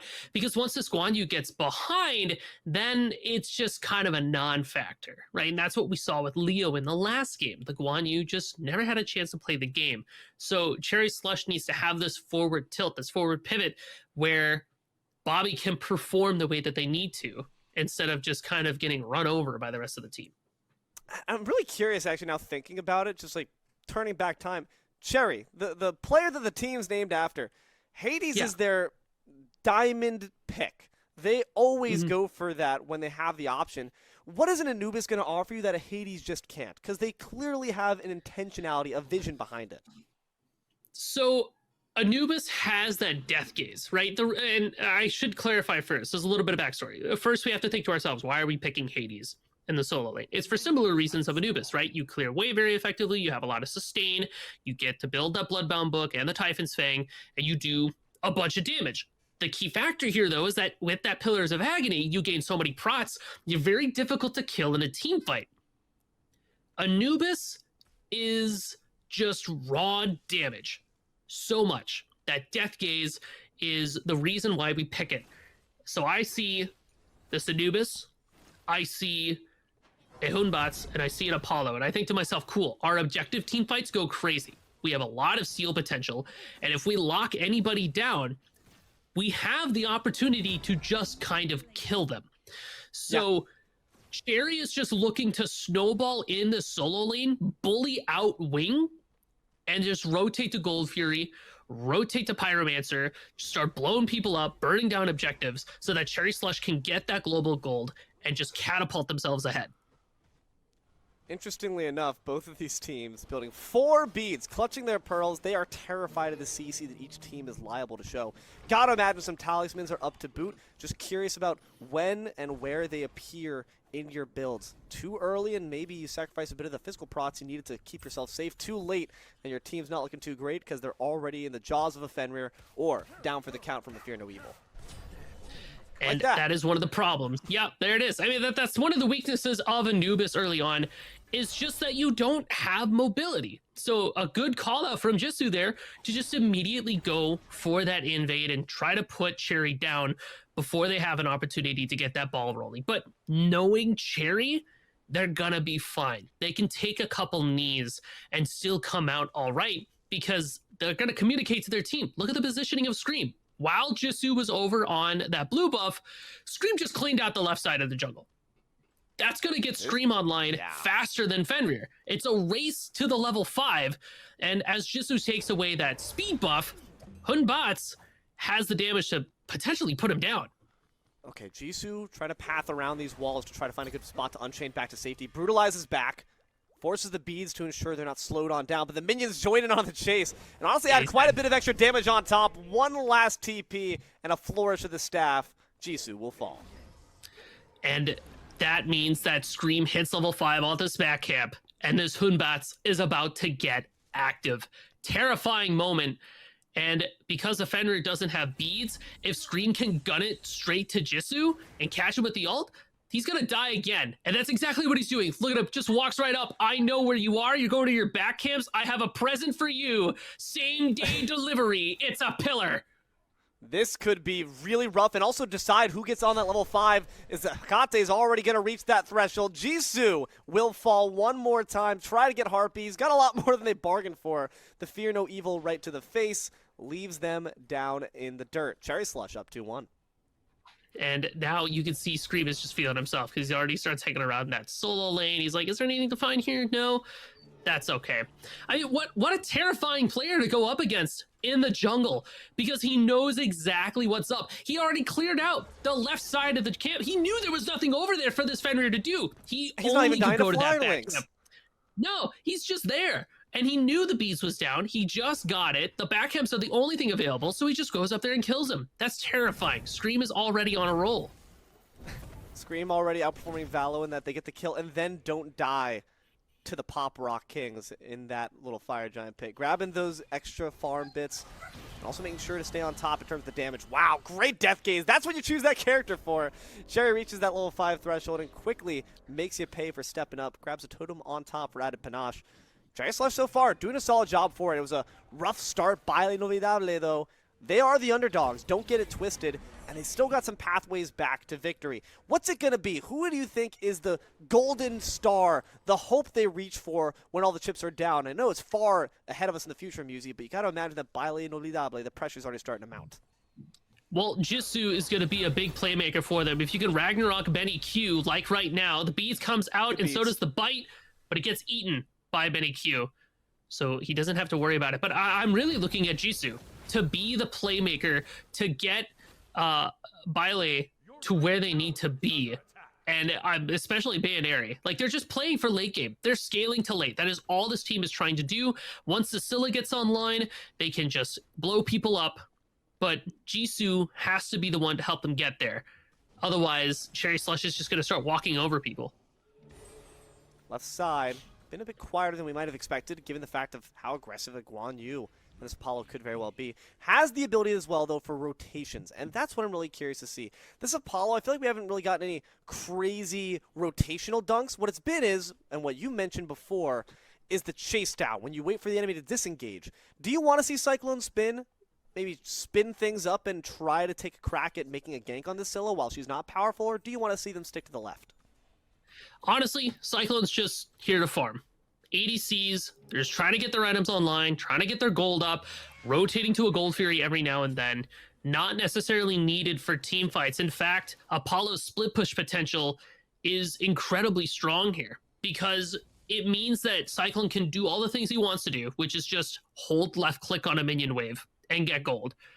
That's all. It's literally the only thing on their mind right now. And then if things get dicey, they can make the rotation, but they shouldn't have to because Scream is here, Inbound is there to help out Benny Q. It's like a crazy trifecta for Cherry Slush.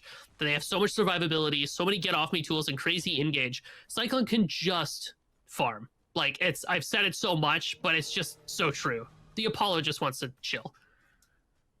And so far being given all the room to do so at this moment. But with those two global ultimates on deck, one for each side, I'm curious to see when those tools are going to start to introduced into the greater mix of things.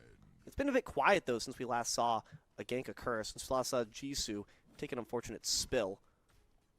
And it's going to be continued pressure mounted up. Level 9 is this Hoonbots. Do you even want to challenge, though? It seems like Jisoo's just happy to get their own farm. That's what Byle is really solid at doing.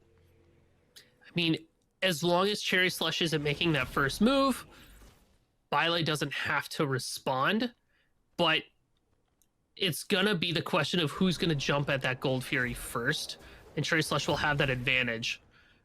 Overhead smash is a little bit off the mark, and Scream notably doesn't have the aspect here, so it doesn't earn any stuns if it does connect. The Apollo ult's forced out, though. They'll be okay. Easy response to that Moja's title surge, or rather, Privilege Rebuke. Just to rise above. You go low with the waters. I'll soar up just a bit higher instead. The question is then to Cherry Slush, if they are waiting for, or rather, each team is waiting for someone to pull a trigger, are they far enough to really take a decisive fight and try to call him out? Byle Inolvidable, not trying to forget that they're still capable of fighting back, that this dog still got claws. Going to be using them instead on the red buff, though. Curious if we make a rotation, knowing that Apollo ults down could leave an opportunity open, but you got to stripe away those beads first.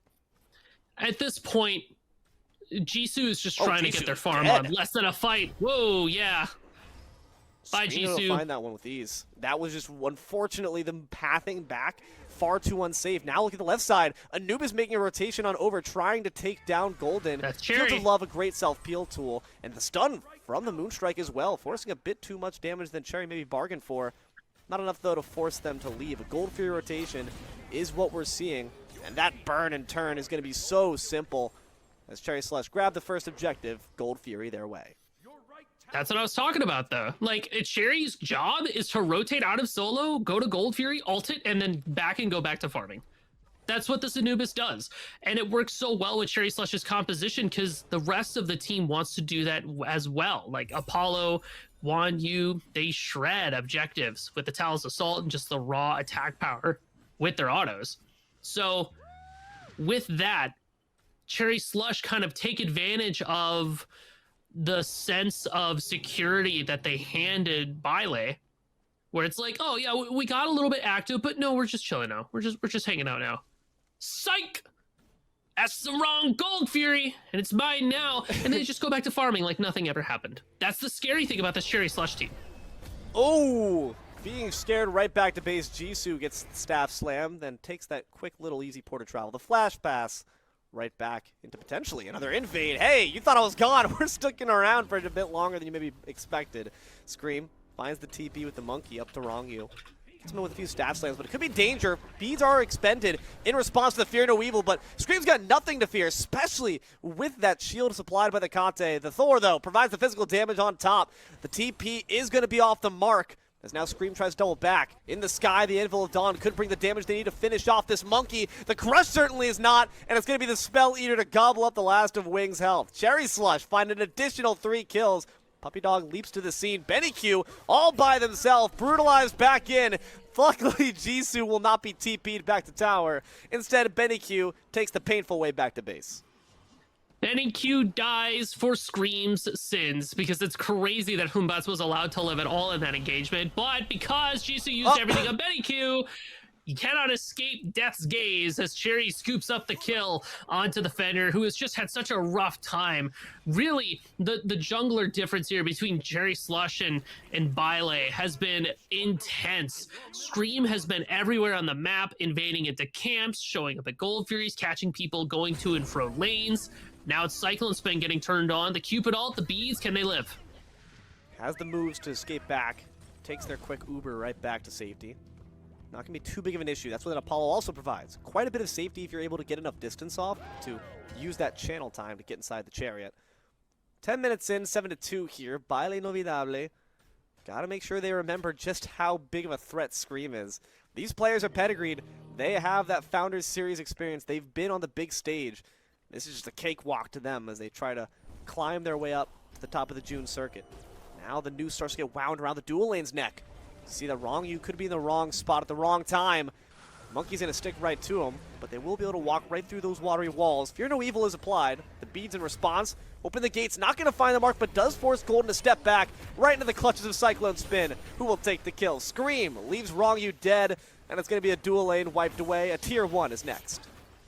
I don't think there's ever been a truer example of a spacing ultimate in my life. Giant open the gate circle, denies movement, denies space for both Wrong You and Golden, splits them further from each other so they aren't there to help them out. And like you said, Golden ends up moving towards Cyclone and Spore towards Scream. Bailee? On the way. Taking quite a bit of damage, though, I gotta say. Thor in the back, gonna leave the Apollo for broke. Unfortunately, your Uber just was not able to arrive just yet. 0-star rating. Cyclone Spin gonna be left without a tip that anyone was coming. That means they're left behind to die beneath the tier 2, which is still standing, mind you. So a bit less global gold in Cherry Slush's pockets than they might have wanted.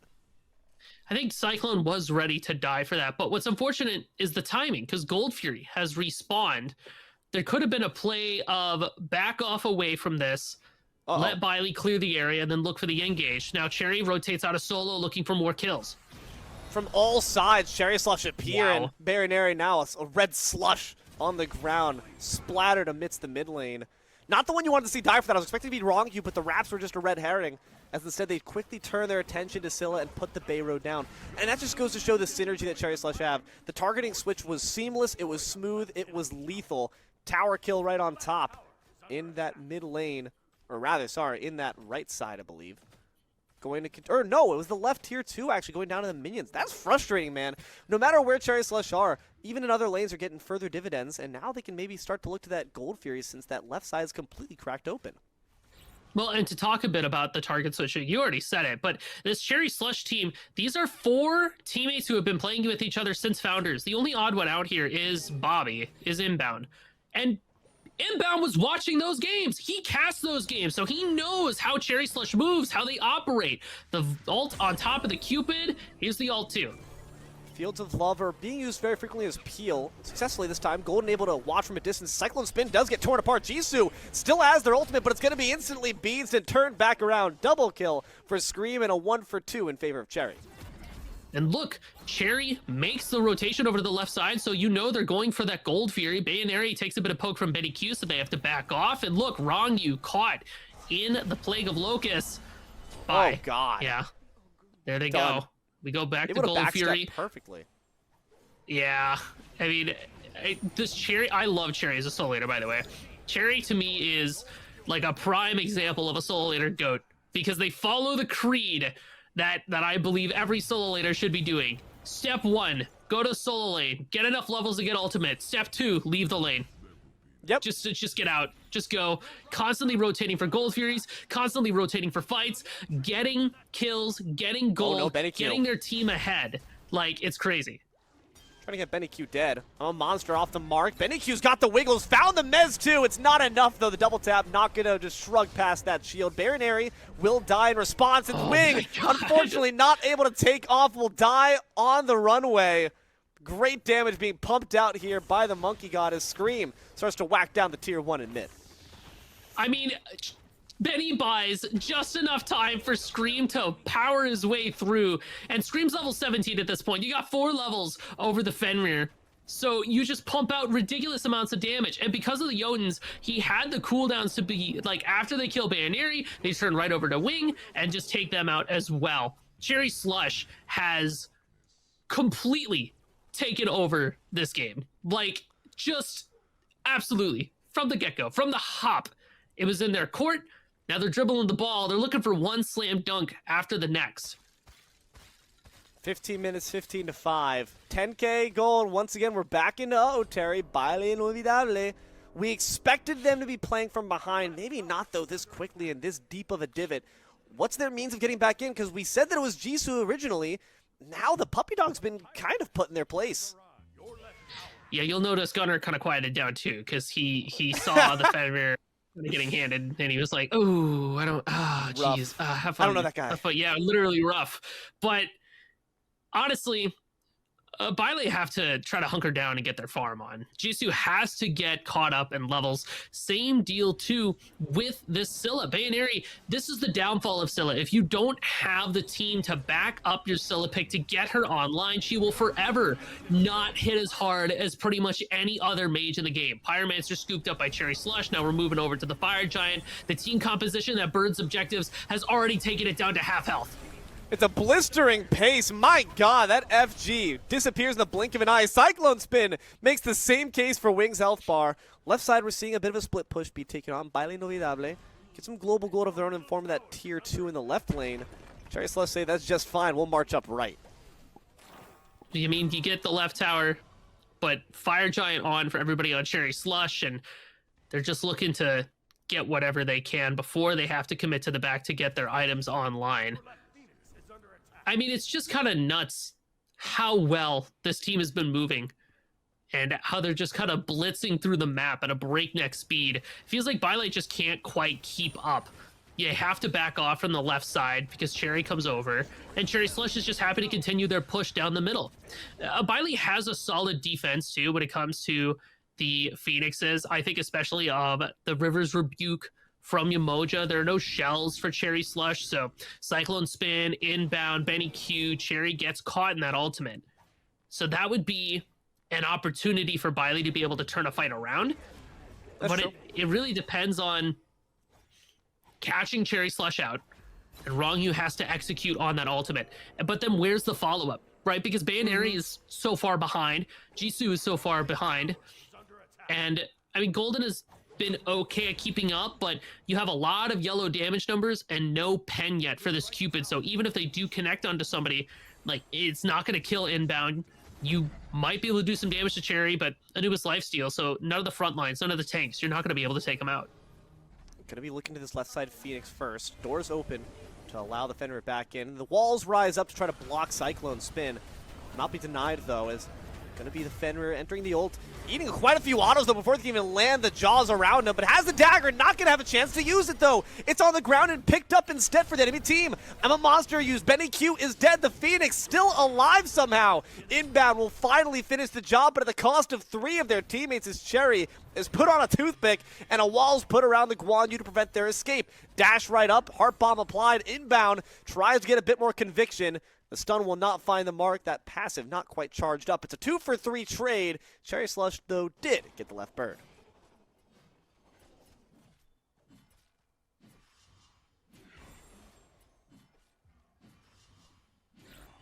Overall, just fantastic fight on their end. Cherry Slush gonna be able to continue the pressure from here on out. It's Baile Inolvidable. Now, worst bird offline. All of the situations that you were hoping would not happen. Scream, 10-0. Benny Q has been popping off despite eating a few gray screens themselves. Inbound, making this Guan Yu work. It's been a rough story to say the least. You just got to hope that we're able to see some response. Now, taking a survey of the field, sees a Cupid all by its lonesome. Cyclone Spin descends on in. Could be trouble. The autos begin in earnest. Does have that dagger in play. If they want to try to use it for safety, unfortunately, not even going to be given the option. Hot potato, Cyclone Spin takes back their birthright. As well as this Gold Fury Scream, it's just going to go ahead and take care of business there. The Thor all comes down, but it misses Cherry. Big Death Gaze, not enough though. Cherry going to be gobbled up by the monster. Baronary finds them standing still at just the wrong place. Benny Q able to shrug it off and quickly dodge that second attempt at the reset. Cherry Slush is going to resume business as per usual, taking that Pyromancer down. Baile Inolvidable, though, did at the very least get down a very important puzzle piece. So while Cherry Slush lose their mascot, as it were, being able to take away the Pyromancer means that they'll have that Pyro Bomb. They're just setting up for the next Fire Giant at this point. Like, everything until that point, it's not irrelevant, but it's just not really on the radar for Cherry Slush. It's getting ready for fire, and then probably making a push on that right side, making sure that we have the minions pushed up so that we can maybe look for that potential end call. Baile, like I said before, has solid defense, and as time goes on, they are catching up. I mean, time is a straight line, and the gold can only get higher. I wonder if it's just a little bit too little too late. You saw that I'm a Monster hit Cherry for 700. That's not what you want to see that ult hit for. The Scylla takes so long to get online, and it's just really tragic. Bile is just waiting for, unironically, the 40-minute mark before they can really start swinging. Gotta say, Musi, we were talking about itemization earlier as FG crops back up for Cherry Slush to immediately try to retake. I'm getting the soapbox right back out. No talisman. I don't understand how Bile Inolvidable are forgetting what is a linchpin in Cherry Slush's offense. It's going to be that CC. Everyone get in the Uber pool, sucker. We're going to put down a puppy dog. Cruella de Vil descends from the sky alongside their 2 henchmen. Fenrir's going to try to put up a fighter. Quickly just turn tail and run. Good Sikkim Crush combo, though, does force the beads right back out from Cherry Slush to begin the siege on this right side bird. The process is going to be a slow one. Open the gates. Brings back in one right into the Plague of Locusts. Wrong You going to be taken down by Cherry as they dash back to safety inbound in a bit of a spot of bother, but able to dodge the double tap. Immortal is Scream as they leave the enemy team silent in their wake. 3 members already down. Jisoo going to go down for the double kill as well. Bayroneri, the little girl, now orphaned by the rest of the team as Cherry Slush move their way in the throne room. You're not going anywhere. You've been grounded. The Titan will fall just before, as Scream's going to make their way to the godlike and Cherry Slush make their way to the finals. I mean, yeah, Scream was kind of locked in this game. Let's not even sugarcoat it. Let's just be 100% real about it. This Hunbots ran the lobby. Ran the lobby. There's no other way to describe what just happened aside from the fact that Scream just went nuclear, right? From minute 1, they were Scream. Yeah. What do you do about that? I mean, I feel like Bale did pretty well playing into them as well as you can against players of that caliber. So it was a good show from them. They were able to get a couple return kills, a couple return moments, but Cherry Slush, they're number 1 seeded for a reason. I mean, those are the goats. It's very hard to dispute that. Bile at the end of the day had 2 left feet, and they have danced their last dance. At the very least for today, they will be booted right back out of the bracket, which does mean we potentially have the matchup you were looking for, right? Cherry Slush might be going up against Paul and the rest of the pals. We'll see shortly after this break, so don't you dare go anywhere. More Smite Prime action after this.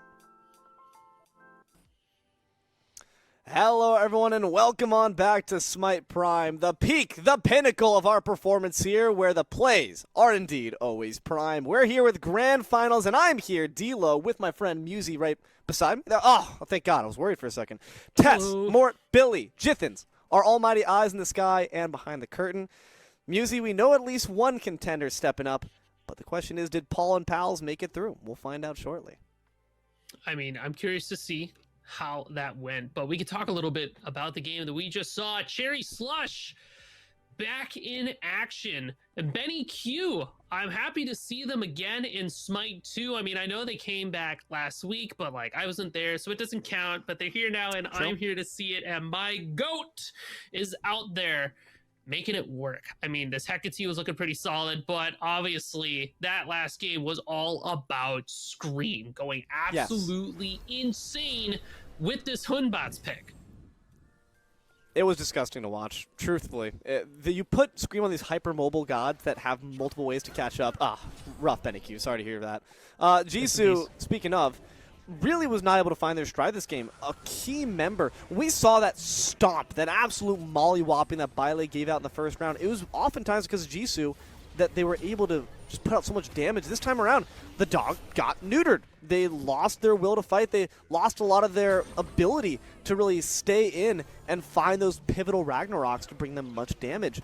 And you see here, even these small opportunities where they are able to get a bit of damage off, Scream is quickly able to counter it, call it, and raise it.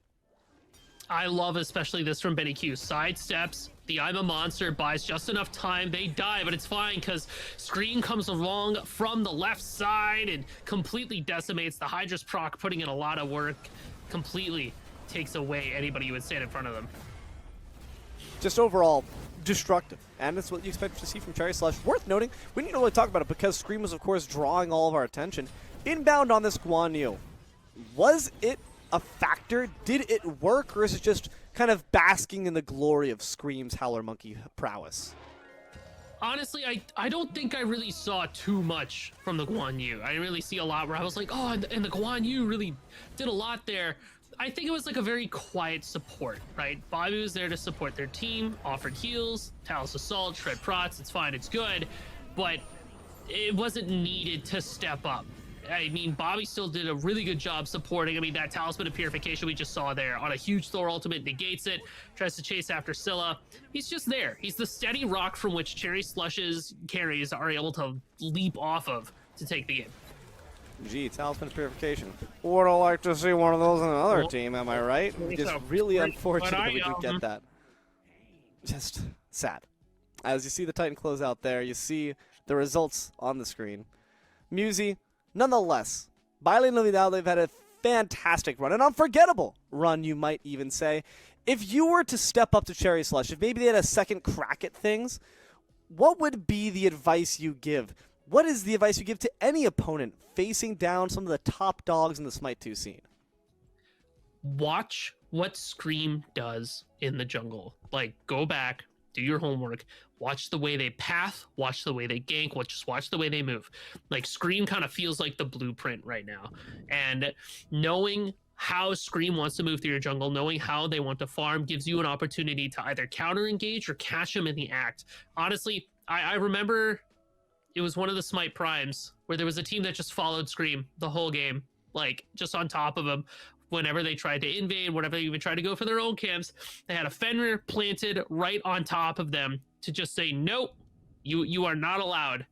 But the problem with that is, if you're going to do that, remember to allocate some resources to the rest of the team as well. Mm-hmm. Buy those pivotal items that share the burden amongst everyone else. Yeah, 4 individual beads is great, but a talisman can quite literally make up for all of that and more.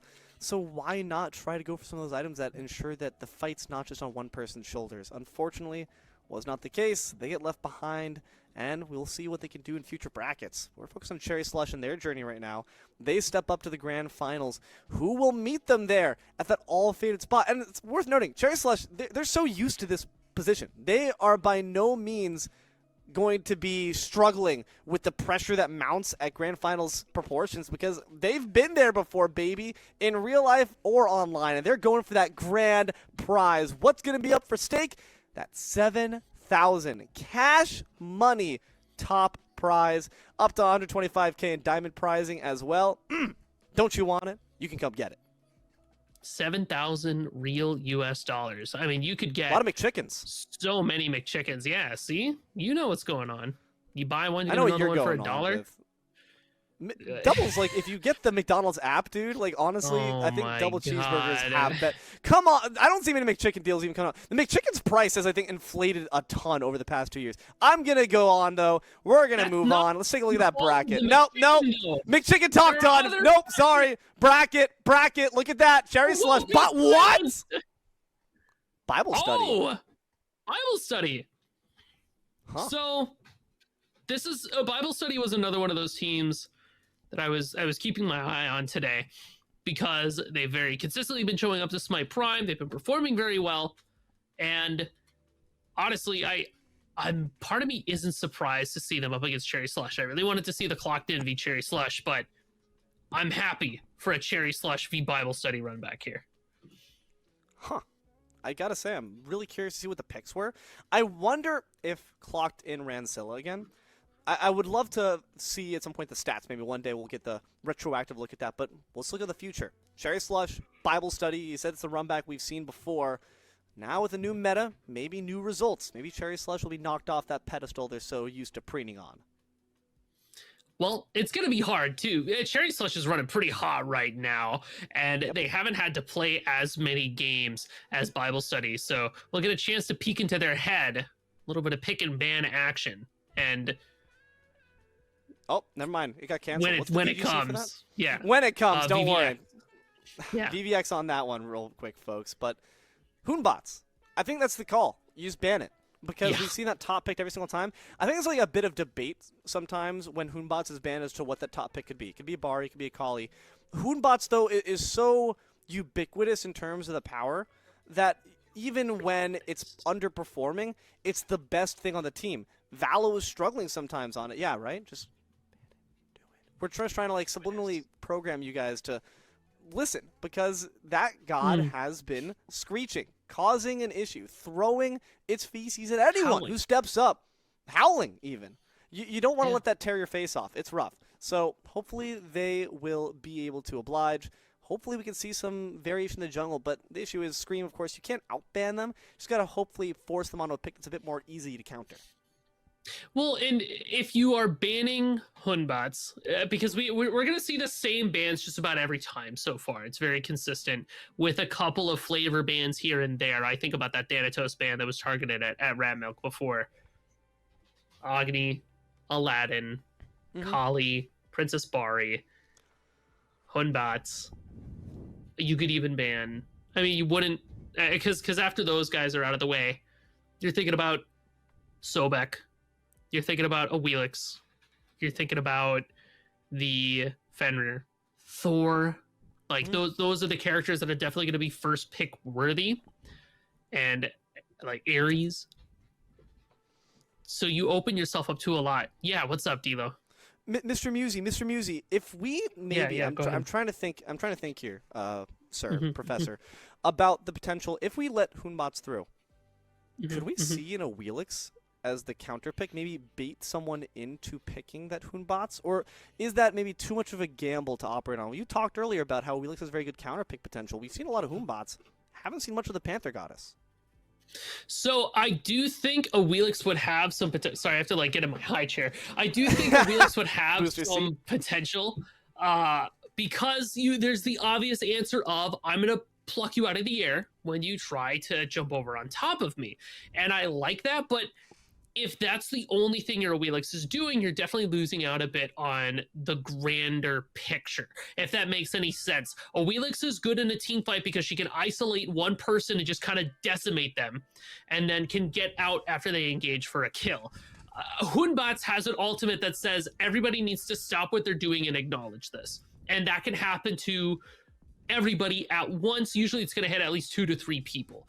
So while I feel like a Wheelix would be good, you would still need some giant AoE CC or some bigger, like, win the game type buttons to be able to follow up with your Wheelix. I'm thinking things like Agni. I'm thinking things like a Mordred that can help fill that gap where maybe you lack a little bit of the initiation.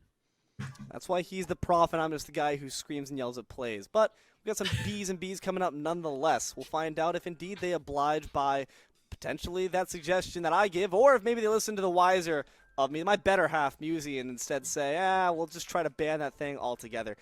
I wouldn't mind seeing it, but Bible Study might not have had a chance to actually study up on what Cherry Slush has been doing, the havoc they've been wrecking. That Bari is going to be the first ban on the mark. Cherry Slush just do not want to see her. I mean, good character's good. Take her off the board. Yeah. What's going to be the response? I mean, there again. I don't know how many times I could list off the 5 gods again over and over and over again. But it's just going to be there. It is. Hunbots. What do we got next? Kali, Agni, Aphrodite. You know, Aphrodite's been kind of a sleeper pick. Cherry Slush banned it out last game. I almost wonder if it's a repeat ban this time. Try to take that away from Tempo so that they can't have it. It's going to be Fenrir instead. So without Fenrir, without Hunbots, Scream is going to have to dig a little bit deeper into their pockets. I smell Ares. Or Aladdin. Ooh, okay. But a Wheelix is open, so picking Aladdin gets a little dicey. Yes, I smell Ares, but then I also see the Afro's not been banned, which we saw prior, like you mentioned. So Cherry Slush would have to maybe not top lock the Ares. I would not like to see a top lock because we saw just how easily that can be countered when you decide to put that on the forefront. Sobek's still not been picked. We've talked all day long about how powerful that option is, and yet it's not at all been decided on. Do we think that's just maybe a shift in the meta, or maybe just a personal preference? One we've certainly seen is the fact that Benny Q likes to play this Hecate close to the vest. That's going to be there first, answered by the Thor. I mean, solid pick here for John Rowing, and there's the Ares. So an Afro here for Bobby, because I don't think I want to see Guan or Baron Samedi this time around. I think Afro goes kind of sick here, because imagine, right? You have your Undying Love, you connect with your Hecate, So a lot of safety there. Or we can look even at pick for Scream or Cherry. The Anubis is up. That's right. We're running a similar composition that we did last time. The game plan here is still the same. Cherry's gonna clear wave, go over to Gold Fury, ult it, go back to lane, right? Like that's kind of the bread and butter for this team comp. We already have the 2-stage of the 3-stage dive that you've alluded to earlier when we saw a similar comp be run prior. Thor and Ares. Cherry Slush don't have the Aphrodite. They're neglecting it. Bible Study probably not going to pick it up since they already have their support, and the ban's already used, so Smite 2. No mid-stage bans, so they don't have to worry about that. I kind of like the fact that Cherry Slush are forcing Bible Study to deal with the fact that we still can pick up this Afro anytime. We're just going to make sure to flesh out our backline, though, first. And Apollo, again, get in the back of the car, baby. We're not going to be CC'd anytime soon. If you're playing close enough to that Anubis and Hecate, who should both be relatively positioned close to the Apollo, that's an easy carpool that keeps you nice and safe. Baron Samedi being linked up here with the Nemesis. Now, that's a new flavor we haven't seen today. So this is the part where I would prioritize a Sobek pick over an Aphrodite pick. Because you pluck hard a Baron, he dies. Yeah, like, and a hard CC for the Nemesis as well. She pops shield, you're like, cool, plucked. Bye. You know. But the Nemesis pick I do like here, just because Hecate and Anubis can have a little bit of trouble getting away. Hovering Guan Yu again. I'm just not a Guan Yu believer. I think, whoa, hey, whoa, that's... Hey, whoa, oh, there it is. Okay, well, all right. There's a lot I like here. There's some that I don't like. I'm slowly but surely becoming a Guan Yu non-believer, so that makes me a little hesitant to cheer on the Guan Yu pick here. Pele, though, especially with the Aspect, although I don't think Aspect is going to be the play here, has that late game scaling potential, right? Just hyper carry late game, and kind of matches Scream's MO of I'm going to farm quickly, efficiently, and I'm going to try to just dive on you and fight you and kill you, right? This Baron Samedi is going to be in a lot of trouble because they don't have a lot of ways to get away from Pele.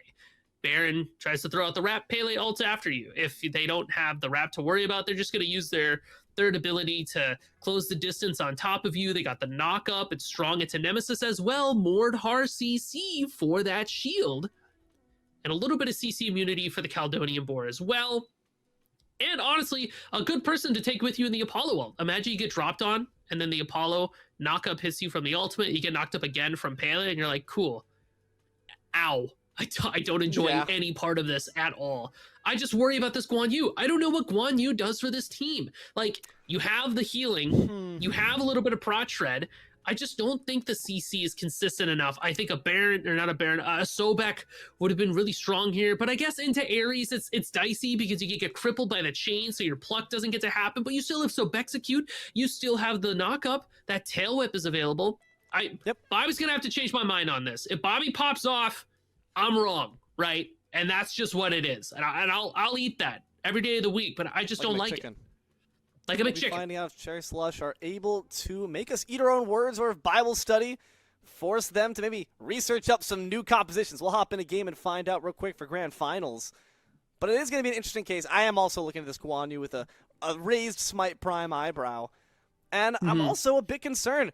This Artemis is such a great counter-engage target. If Cyclone Spin tries to dive on top of his little sister, she's going to have a big response for him in the form of Big Tusky. It is the sibling rivalry here in the dual lane between Apollo and Artemis. And to talk a little bit about how I kind of expect this lane to pan out, Apollo can die here. If Tempo finds the chains on top of Cyclone, Kaveka can follow up with that hail of arrows, with that suppress the insolent, dealing extra damage to them, of course, because they are crippled. And like Apollo, like without Mez, this is functioning off the fact that Kaveka and Tempo need to stay away close enough to hit their autos, but far enough away not to get hit by the Mez. That's a great way to lock down this Apollo. Like Cyclone can absolutely die here, conviction or no, from inbound. And then when this Ares hits 5, I trust Bobby to build the Talisman because they built it last game. But this response from John Rowing, harassing Scream right at the start, this is what I was asking for. Just stay on top of this guy. I don't know, though, if that's the way you want to get it done. Phantom Shell has to be used. Quickly bailed out by their approaching mid laner. The fact that Hakate got closer to the scene and a bit earlier made all the difference. Scream, though, has to still contend. John Rowing already back up to full. That's what that aspect gets you. And now Scream's got to try to hightail their way back to safety. Beads will not save you from these basics. Neither will the Harpies. Some more friends going to be added into the fun. But it seems it's going to be enough to distract the Thor for now. Like in a good old NPC chase, you throw a brick and John Rowing says, "What's over there? I'm going to go get to these back camps instead." John Rowing is just going to continuously chase after Scream to try to stop them from getting online. Look at this. Scream's just like, dude, I get it. And the whole time, Cherry's going to be farming up in lane, so John can't play this game for very long. But Sunprod's already level 3, and Scream's going back still in. level 1. I don't know why Scream decided to step back up. John Rowing's got that hammer raised high, ready to bring you down low. But look at those flips, too. The agility on this god cannot be underestimated. This guy is a Scream-seeking missile. I've not gone away. I don't know why you thought that I left you to your own devices. Who the hell do you think you are? And look at Sunprod, and look at Globe. They took away the red buff from Cherry Slush. Kveka gets a first blood on Cyclone Spin. This is not a good start for Cherry Slush. Bible study stocks are up. Like you said, man, this Apollo can die. So can Scream. They're still trying to push their luck at the speed buff, and every single time it happens, I'm biting my fingernails expecting to see them be added to the list by an errant minion. It's so tough, which is a ridiculous start here for Bible study. And I said it before too, Cycle Spin can die if Cherry Slush aren't being careful. There's enough slows. And again, what is Guan Yu going to do to peel an Ares or an Artemis? You're going to press 1, you're going to heal with conviction. And then you're going to be like, you got it, Cyclone? Cyclone's going to be like, no, I don't got it. Well, help me. Wait. Dude, can we go back to the fact that John Rowing's their solo? I for some reason forgot that. I completely got discombobulated by the fact that John Rowing was in their jungle for more time. That their tower's down to half health. Their opposing member is up to level 4. Is that worth it in the end, Musi? Oh, 100%. Oh, this is a crazy start from Bible study. Because okay, look at it this way. John Rowing and Cherry aren't going to be actively fighting each other too much in lane. Cherry's going to clear, Rowing's going to clear, they're going to go their separate ways. Putting Scream down to the level that they did, forcing Sunprod across the finish line to hit level 5 first is going to be the difference. But now Rowing at level 3 has to contend with the gank. This could be trouble. Phantom Shell gives a bit more hammer? sustain. The Volcanic Lightning not going to be enough. They try to put up a good fight, but the bees ensure Scream stays on top, and Rowing's going to fall down. Takes that slow rowboat across the river to Styx. Cherry Slush answer back with a kill of their own. So Bible study, they still have an opportunity to take advantage of their start. There is one caveat here, and that is if Scream and Cherry just run the solo lane because John Rowing is so far behind, and they use that to catapult themselves off, that puts Bible study in a tough spot. So Sunprod has to do exactly what they're doing now. Kill Cherry. There's the beads. Do you have the chase? They don't have any tools left to escape for sure. John Rowing does get that kill back in response. Costs 2 members to rotate, but we're certainly not upset about that one. With no big objectives on the mark as well on the left side, Bible study are completely free to make that trade, or make that rotation rather, without any objectives be traded out. Overall, great play. And now Scream's in this position where they're just trying to catch up, trying to find their flow, and they're not really going to have a chance to find it. Sunprod now, you have to take this aggression everywhere on the map. We're grouping up for this red buff. Benny and Cherry are here to defend it, so it takes 3 people to try to make it happen. Sunprod, scared off by the death gaze, cannot cross the line. So Cherry Slush get to stabilize a little bit here. And look at where Scream is. We're going right back over to solo lane. Dual lane is focus is a thing of the past. Now we're just trying to get Cherry up. We're trying to get Scream up so that Cherry Slush can go back to their original game plan of ganking gold on cooldown. Rowing's in the air. Ooh. Let's see if they drop down on top of that blue buff. Indeed, it's going to be the case. Good Wow, wall. pins him right up inside that small, pitiful corner of the blue buff. Nowhere to go but out, because John Rowing's now dropped down low too. Scream nearly takes one down with him, but Sunprod will finally let their head roll across the blue buff floor. Cherry steps up only to see that their jungle's already been turned into a pile of ash, but now might be given a kill in compensation.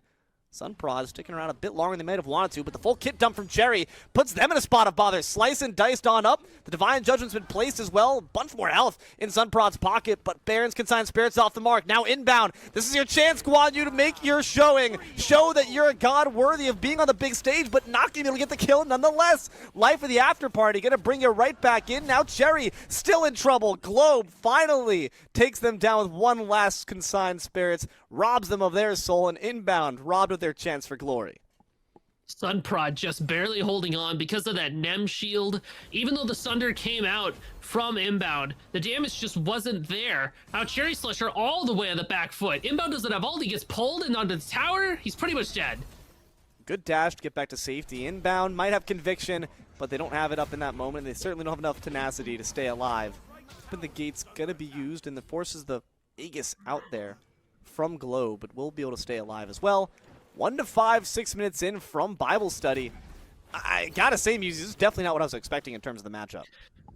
No, but it's exactly what Bible Study had to do. Acknowledge Scream at minute 0 and like win the game from there, essentially. Which we're not at win the game stage quite yet, but this is definitely how you get it started, because now Bible Study has this tempo, pun intended, and the rhythm, pun intended, and they're going to be moving and grooving to bigger and grander things. When you have this type of lead and you feel confident in your team fights, Gold Fury has to be something that you want to look at sooner rather than later, because we need to get there before Cherry makes the choice to go there first. You can't react to Gold Fury in this situation. You have to be proactive about it. And Cherry Slush as a team is very strong in being proactive with their macro play. So trying to slow them down, trying to stop them from getting there is how you do damage.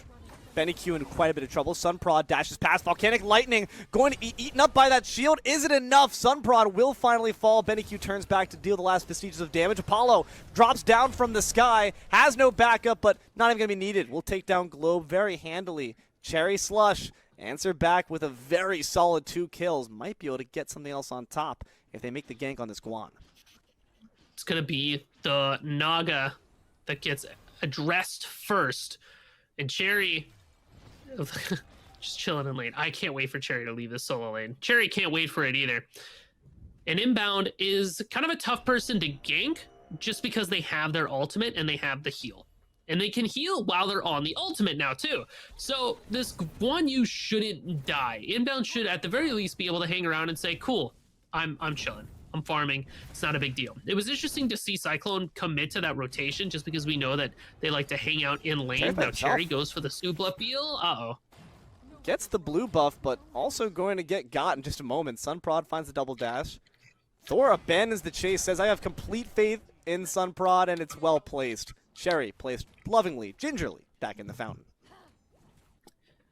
Nemesis is one of those characters I could just chase down in Anubis. It's why I was so excited to see the pick, because Cherry just kind of dies if Sunprod is allowed to cross that threshold and get a little bit too close to them. But Cherry Slush as a team has been doing a good job responding to that early aggression from Bible Study. And now that Scream had a chance to get online, they tied it up with Sunprod. So the initial plan to put Scream down has fallen through. Now we're looking for Scream to take initiative to see what else they can get. Gold Fury, look at this. It's like I said, they asked the question first, and they're going to have it too. Inbound is going to be able to take that one down. It was very narrowly almost stolen away by Tempo charging forward in boar form. Once again, Anubis just being ran down. Cherry is just Cherry for the taking. So free to eat up this Anubis any time they take a step forward. Deathgaze is going to add a bit more damage on top, but John Rowing will not stand for it. One more backhand from Mjolnir will send that puppy dog packing. As Cherry Slush able to respond back on the left side, Kaiveko will take an easy breezy fall, courtesy of the Pele. So 1-for-1 across the map. Tempo not quite happy with that. Misses the second chain. Only able to pull back in Cyclone Spin, but the beads deny them even that small respite. But inbound now in a bit of trouble themselves. Has the ultimate, so should be safe. Cherry Slush able to make the trade. Yeah, Scream's online. Scream is locked in, and Scream is an issue. Sunprod has to work that much harder. Ooh! Okay. Now you see me. Boom! Ow. Now you don't. Yeah, That ultimate does quite a hefty bit. 2-0 on this Kate. BennyQ proving why they top locked the character, why they won Founders with it, why it's evergreen, and why you're ever dead when you try to step up against them. Now Baron Samity trying to do the same action in the opposite side of the back cams. Not quite working out the best for you, though, because BennyQ's on the scene, provides the shield, adds on some damage. John Rowing's got to turn back. We need a lot of anti-heal for Bible study. Look at Scream's health bar. Between the Guan Yu, between the Pele, it's so much sustain. And I do see the Ankh for John Rowing. I do see the Divine for Globe. I'm already thinking that it's not enough. Because they just live. They live forever. And it matches Scream's playstyle of, I'm just going to fight you till I go down, and I'm never going to go down. It's frustrating when you just see that health bar so narrowly able to stay above 0 every single time. But they're doing a solid job of it. Right side's been where all the pressure is laying so far. And we're seeing that continue to be the case. 4 members of each side gather around, but can't quite find any reason to push the objectives or push the aggression. 11 minutes in, 5-7. Dead even in terms of the gold. What's it going to take to break the tension? What's it going to take to throw one of these teams into a big lead? So I really look at the solo laners. We talk about how Cherry likes to rotate out of solo, go for Gold Furies. John Rowing has crazy teamfight potential within Anvil of Dawn, the Tectonic Rift, crazy stuns you can use to try to keep Scream in check in the middle of a fight and give your team a chance to hyper focus on top of Pele and take them out. That's what I'm looking for. The team fight potential from Bible study is huge, and you need to pick a target and just take them away. Well, target we picked so far is Sun Prod, able to escape from the Open the Gates clutches. Globe in a bit of trouble. Rooted in place, sticking behind, and BennyQ makes good use of that trap in that CC. Takes them down, pulled right back in for the no escape. That's A-okay. Wow. BennyQ can still do the damage at distance. Scream will fall. Tempo able to stay on top. BennyQ, though, diving the tower themselves, uses the shield for offensive pressure. Finally puts down Tempo, but Kaiveka will indeed suppress their insolence. Finds the shutdown in response. It's 2 for 3, but BennyQ has tasted death now for the first time. And the whole time this is happening, Cyclone spins on top of this Pyromancer. Kafeka is Kafeka. aware, but with no Caledonian low. board, it's a tough fight. This is not going to be easy as you force Cyclone Spin to back off. Sibling rivalry being shown once again. Kaiveka decides to push out and try to look for inbound first.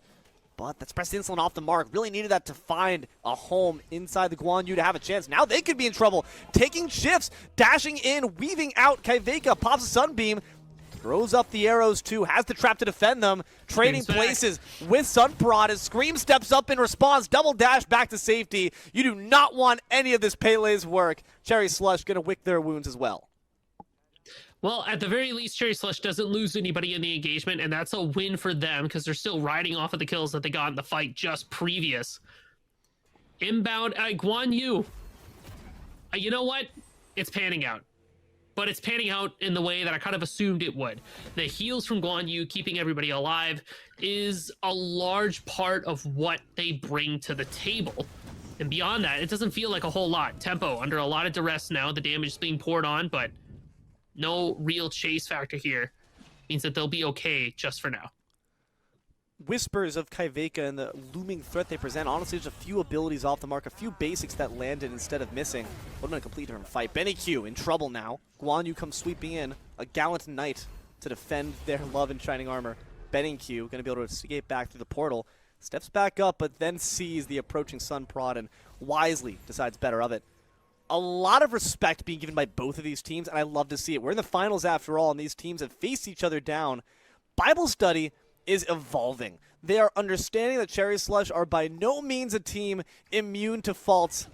But gotta make sure that you're immune to this gank. Kaiveka does have the counter, but Volcanic Lightning instantly responds to the presence of that CC. Scream has one more body blow. It's not enough quite just yet. Kaiveka sheltered against the corner, back against the wall, shoots down Scream, but inbound comes in with a Tao assault and cuts them to pieces. Apollo in from the sky, dunks down on top of the Ares, but can't find the basics necessary to finish the job. It's a 1-for-1 trade. Thor comes crashing in though from the sky, lightning imbued in their fist, and blood on the floor. Inbound going to be mopped up quickly for the killing spree. Scream went underneath the tower there, trying to go after Kaveka. Almost got it, autoing the tower to get the volcanic lightning shots off, but Kaveka was just far enough out of reach and had the spacing available to get the last hit there onto Scream and punish them for their insolence. Now it's the Gold Fury getting scooped up as Benny Q's in the area looking for that steal. I don't know if they can get this or not. We'll find out. Benny Q has some damage online, grabs that, open the gates, maybe the wrong way. Not quite sure what the plan was there, but Bible Study certainly had one. Up. And it's going to be to quickly grab that Gold Fury and retreat back to the shadows. Might not be an option here for Globe. Walled off, in trouble. They do actually disassemble the wall, but doesn't quite matter. Globe's health bar has been disassembled just as quickly. Here comes the Guan Yu heals that we mentioned. Able to get Benny Q back up to a pretty position in a bit. So I see. The open the gates was for positioning. Unfortunately, not going to be able to do much. Well, at the very least, Cherry Slush, take a look at this Pyromancer, shoving away tempo. No Sunders available for Bible Study.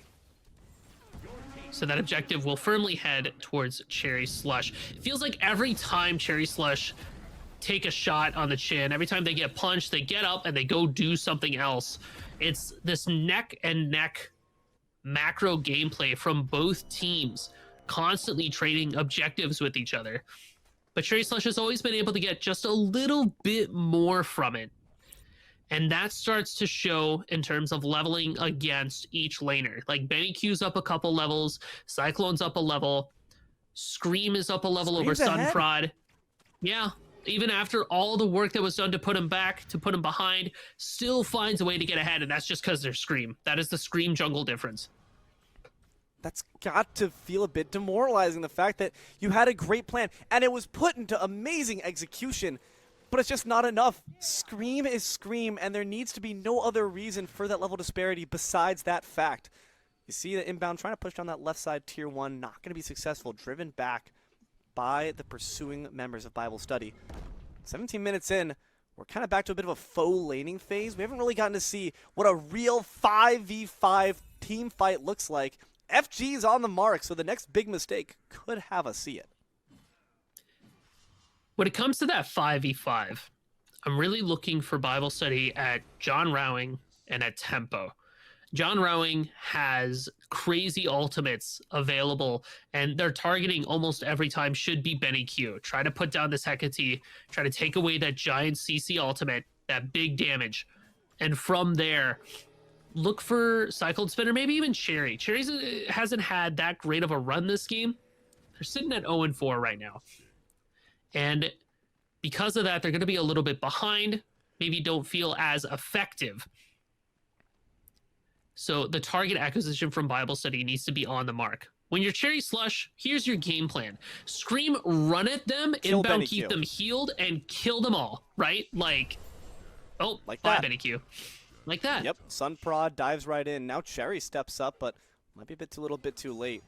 See only 2 purple circles and a pool of blood where they once stood. FG, now potentially on the mark. No Pyromancer to look at, so instead let's go for the whole enchilada, the big one. Guan Yu pushing down that left side means it's even further disadvantaged in terms of the numbers, but Scream, that inevitable factor, they can always surmount the odds. They can always overcome what's set before them. FG dropped down to about half. The door's about to open. It's going to be Scream's time to shine shortly. But now the Windsprite taken. Cherry's life absolutely gone. Apollo pushes down the mid and Guan Yu the left. Scream all on your shoulders to try to go for the big rig steal, but Sunprod has sniffed you out. The doors might be open, but your chances are closing awfully shortly as it's going to be Scream trying to take down the world, and the world is too big for them. FG will fall in favor of Bible Study. That Fire Giant door being open tips off Bible Study that Scream was standing there, because none of them open up that door. Sunprod tries to loop around and cuts off Scream before they get a chance to actually execute. But in response, Cherry Slush are opting to take some towers. I mean, 2 tier 2s. It's not a Fire Giant, but oh no, they left inbound behind. Inbound couldn't get in the Ubers. That is so rough. The getaway driver, Jackie, let me in. Does have at the very least his own way of getting back. He had the bicycle. It's going to be his own mode of transportation. Yeah. Maybe not ideal, but it'll get you back in a pinch. That they're gonna talk about that when they get home, though. I'm sure. Yeah. It's like, you left me behind, man. So, about that. No, I About swear that you were bank in, bro. I robbery. saw you in Oh, the back yeah. seat. You were seeing ghosts and demons in the backseat. Ghosts of your friends. I mean, everybody, not everybody, but 3 people dead for Cherry Slush around that fire giant. And Bible Study now has it for about, math is hard, 3 minutes. And no Ancient Gold Fury quite yet for the map itself, but you can imagine Bible Study is going to be making that play to take it off sooner rather than later. Tempo is going to be looking for an ult to start off the fight. Feels like Cherry Slush is kind of hanging on a razor's edge here. A couple of lost fights in this scenario is going to put you in a deficit where losing the game becomes a very real reality. Clawing over this Naga with desperation. How far Cherry Slush have fallen. What a great wall. Unfortunately, not too much follow-up coming out from it. This Fury is going to be picked up here by Bible Study, but can they grab it? Thor's in the sky, but not even going to be able to do so. 6 feet under instead. BennyQ finds the shutdown. No escape. Going to be able to grab Cherry before the damage is even done. The stun is on top of Cyclone Spin, who now tries to join the fight, but Scream's already dead. Arc applied, but inbound has been blown up too. Guan Yu's doing nothing for this fight. BennyQ's going to try to take their own method of transportation back through that portal. Sunprod steps up. No shield necessary. We've got damage, a dagger, and a dream. Fury turned back 2. It's a 3 for 2. I mean, Caldoni and Board just did so much work. Scream tries to jump in there and get their damage off, and Kveka laughs at them and presses 4. Like, that's exactly what happened towards the middle tail end of that fight. Cherry Slush still in the area, but can't contest this Gold Fury at all. And again, yeah, it feels like Guan Yu doesn't do as much as Ares does in these big team fight scenario where Tempo can walk up, threaten the no escape, threaten the chains, and say, hey, you're gonna die unless you acknowledge this. Whereas Inbound walks up and it's kind of like, oh, hey, Guan. What's up, man? Yeah. He's like, yeah, you know, I'm just chilling. You know, hey, it's a big day. Big day for me. Oh, yeah? What are you gonna do? You know, we're gonna get some heals off. Just chilling. Oh, cool. How are you and Cyclone Spin doing, buddy? You guys getting along? Yeah. No, it's great. Lane was great. Laning's great. We're we're just had a little bit of a dispute. You know, enemy laner, he's going kind of crazy right now. You know, they're going kind of nuts. But no, we're okay. Behind on the road. Kind of didn't let me get in the yeah, car. But, you know, we try not to focus on it. We're talking about it with our counselor. That's good. How are the kids? Cherry Slush. Cherry Slush. 22 Bible minutes. Study. 23 minutes. 22 minutes. 12 to 17. Wow, lot of damage. Gonna be poured on there. They open the gates. Gonna be in the response to the Cersei's Hexstone. Could have used that a bit earlier maybe to escape without eating that tower shot, but Ares likes the pain. Ares likes the danger. Pele takes the quick trip over to the right side. Maybe trying to challenge John Rowing. Payback for what we saw in minute 0, but can they reach them before they're able to back? Not the case. Now Pele left free reign over that right side. We're in the mid. Inbound in a bit of trouble. Forced to use that horse. Decides maybe to turn back, but quickly thinks better of it. Retreats instead. From the right side, BennyQ tries to lob some damage over the walls. Pele trying to cut off any potential escape that might happen, but caught inside of the stun. What a great wall from John Rowing to once again thwart any plans that Scream tries to make. It's so hard for Cherry Slush to initiate onto Bible Study, and Kveka is pretty much all of that reason. Even at the tower line there, where Cherry Slush is like, okay, I think we're ready to go in, I think we're ready to find something. Kveka ults and goes, no, I don't think you are, I think you're gonna wait. And Cherry Slush is like, yeah, you're right, my bad. At least they find a Pyromancer, so they're keeping themselves in the game afloat, even just a little bit ahead in gold, even though the kills wouldn't tell you that, but I just don't know how Cherry Slush wins a fight without some weird gank potential. Like, Scream has to come all the way around. A crazy flank maneuver onto Globe, in my eyes, is going to be the way that you can make that happen. But, of course, while Scream is going to try to do that, Bible Study with John Rowing and with Tempo are just going to walk up and engage on top of BennyQ. And there's no peel for any of these squishies. So the engage outside of, like, a Talisman of Purification, like, is going to succeed. There's a lot of sitting and waiting that Bible Study forces you to do. That wall affects everyone. No one has a leap. You only could use, in theory, the open the gates to try to get through it. Forces you to sit and wait. Nem Shield comes out. We have to sit and wait for some hard CC or for it to fall off. And you don't have the most hard CC available because your support is a Guan Yu. You have that Artemis ult. Sit and wait. It's forcing Cherry Slush to kind of play on their thumbs a little bit or just take a squat real quick and hope for the best to happen, and Bible Study leaves them with the ability to set the pace. You can see right now with the rhythm they already have around this FG pit, Cherry Slush have to wait for them to make the first move. And that's never a position that you want to be in, like ever. You never want your victory to be contingent on somebody else to make a move. That just spells disaster. That means Bible Study controls the pacing. They control how this game is going to go. Fire Giant's dropping down to half, and Thor's in the air looking for the target, but who's it going to be? Could look to drop down top of the Anubis instead. Joins the rest of the team, links hands, and tries to finish the world off on top of Inbound, but open the gates. Forces enough caution that Bible Study have to retreat. Inbound use their ultimate as well. Overall, it's a 3 for 2 in terms of the ult economy, but the health bars are looking a bit lower. Inbound gonna back to base fully, which means no heals online. That's a stain. Gonna be awfully missed by Cherry Slush, but they're not doing too poor of a job without it. Scream leads the charge, and now they have the terms in their favor. Cyclone Spin is ulting over from the mid lane. They force the back from Sunprod. Here comes the gank from Cyclone Spin. There, down he goes. Oh, big Mez already. Does force the death gaze from the sidelines. The light show is happening, and Ares in the sky pulls back in. No. Scream's already dead. These shells are too much to deal with. They begin sending them to hell instead. The beads won't save you from the damage, and that Nem shield comes at the perfect time to eat up and heal back all of the damage Cherry was trying to apply. Cherry Slush just not able to find their stride. It looked beautiful. It looked nearly perfect. Unfortunately, it all turned to ashes in their mouth. That's what I'm talking about. Dude, you have a crazy good engage from Cyclone Spin and from Scream. What does Bible Study do? They were still holding on to Tempo and Kaveka's ults. You drop the Caledonian Boar, you drop the No Escape, you're dead. And what is the response? What can Cherry Slush do about that? Pretty much die. Like, that is the option available to you. The Talisman of Purification was down from Inbound, and they weren't even there to even say, oh, I could have had that. So now, Bible Study will be able to get themselves the Fire Giant. Cherry Slush has to settle for an Ancient Gold Fury. Definitely doesn't feel good to have that trade going against you. Pyromancer also available for the Mark II. And that dagger going to be firmly placed in the pocket of Kaveka, which means that if you try to dive, even more things slot up against you. Ancient Fury is not even guaranteed. The Nagas are doing more work than the Guan in this case. Death Gaze not going to be able to find the mark. And that wall, there's no answer to it because it completely blocks off a massive swath of territory. So, John Rowing's safe. Feels like the relic usage from Bible Study. I mean, you got Sunder, you have Aegis's, shells, beads. The diversity is there for them.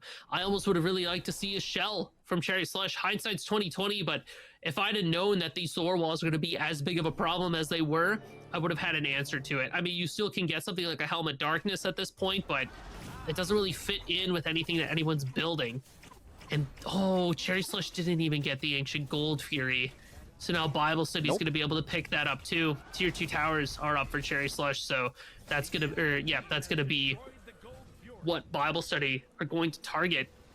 And I don't know how Bible Study or how Cherry Slush is going to be able to win a fight over Bible Study as long as Kaveka is alive. Like, Scream can't go in because of the boar. Even with stuff like Spirit Robe, even if they opt in for something like a Magi's, it's just not enough. Benny Q, in theory, has to bring Kaveka to the front. And I don't know how it's possible since they're playing so well around Tempo. Tempo's doing a great job of not leaving their team's side and making sure that I've got Stampede. I've got this Talisman. I need to, in the moments where the neutral's being played, be ready at a moment's notice to pop these AoE team items that keep everyone safe. So Kaveka never has to use that ultimate defensively. They're never caught without any resources that can get them out of a bind. That means that Open the Gates, even when it is finding the mark, is never finding the plucks they want.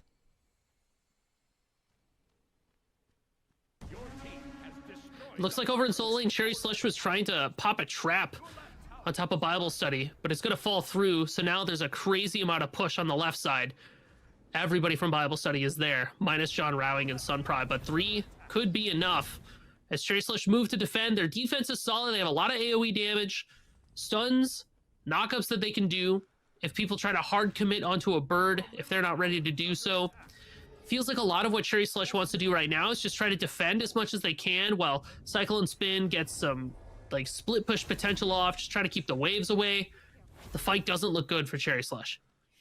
Well, in that case, let's take a look at an alternate universe where everything's all peaches and sunshine for Cherry Slush. Musi, the question you love so much, what is the ideal fight going to look like for Cherry Slush to hold on? Kaveka dies and Scream goes crazy. Good luck killing Kaveka, though. It is a short and sweet analysis there, but that is what has to happen. Minute left on FG, dagger in pocket. Kaveka laughs in the face of death. Inbound gonna have to make the rotation on over. Watch that tier 2 crumble down. Meantime, you see what Scream's doing is what Scream does best, farming. You gotta make sure that you're getting up as much gold in pocket. Get that speed buff too to just get a bit of an extra boon, a bit of an extra kick in the keister. True mobility, Bible study for their credit. Backing off, is this too much hesitation on their part? No, it's perfect actually. They just cleared so many towers. They have so much gold in pocket. They are finishing up some items before they go for another push. That's a good amount of restraint. And I was thinking a little bit more about what Cherry Slush can do to try to turn these fights around. I almost wonder if it's worth it to use Inbound as a sacrificial pawn to ult in there and just see if you can force the Caledonian Boar from Kaveka. Because if the boar is done, if the boar is gone, that opens up an opportunity for Scream to ult in and kit dump without fear of getting turned on because they get stunned out, right? Yeah. That involves killing Inbound, though. That involves giving up your support, and that's a tough trade to make. And your heals. Like, and that's your one front line. Yeah. And we might be losing one of your backlines, too. Scream forced to use Volcanic Lightning. Sunprod can just take them on. You get Inbound to give you a little pat on the back and a bit of conviction on the side. It's just not enough. The issue that I see with that, I agree that we just need to get this board down, but Inbound rides in. They're lowest in the player damage charts. I feel like Kaveka feels no threat under the charging stare of that horse and their noble rider. Doesn't matter. Inbound just can't apply enough pressure. And also, if I see that cavalry charge coming at me, I'm waiting for Tempo to pop their talisman instead. That is a player of too high of a pedigree, too high of a skill level to let that go unopposed and force people to use their individual resources before we use the team beats. Then I wonder if maybe instead the play is just exactly what we're seeing. Cyclone Spin split pushes. Maybe try to pull somebody away so that yes, Cherry Slush fights Bible Study at 4v4. Yeah, you know. Well, I mean, okay, that's not quite the auto, you know. Apollo split pushing has been the thing since Smite 1. We can't pin everything on him. You're right. Come on, you know, you can't dogpile him that much. But that is kind of the idea, though. Uh-oh, unless he gets soloed. This could be rough. Wow, digs where they zag the dash to match, and now finds the kill in response. Sunprod can't stand up against him. Auto speed, that's certainly not. This man's getting kills. I mean, okay, so you solo a Nemesis, a timeline I was not aware of going into this, and Cyclone Spin staying means that you force John Rowing over. Cyclone has ultimate.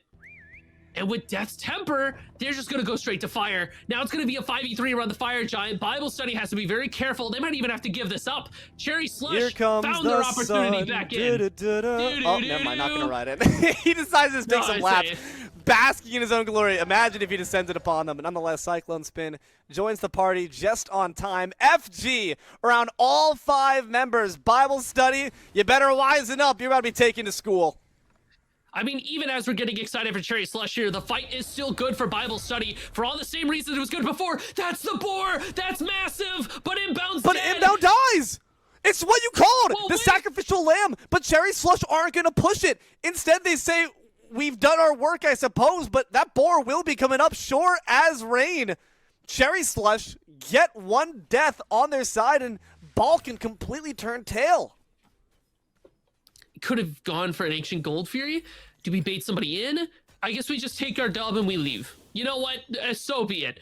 I thought for a moment that like Inbound was gonna die and then Scream was just gonna W key, and I was like, oh, as the prophecy foretold, as it was spun, so it shall be. But instead, it is gonna be Bible Study that takes a look at that Ancient Gold Fury. The Phoenixes are debuffed.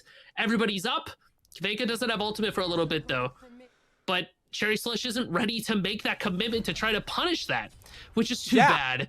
And now it's actually Betty Q who's getting jumped on by John Rowing.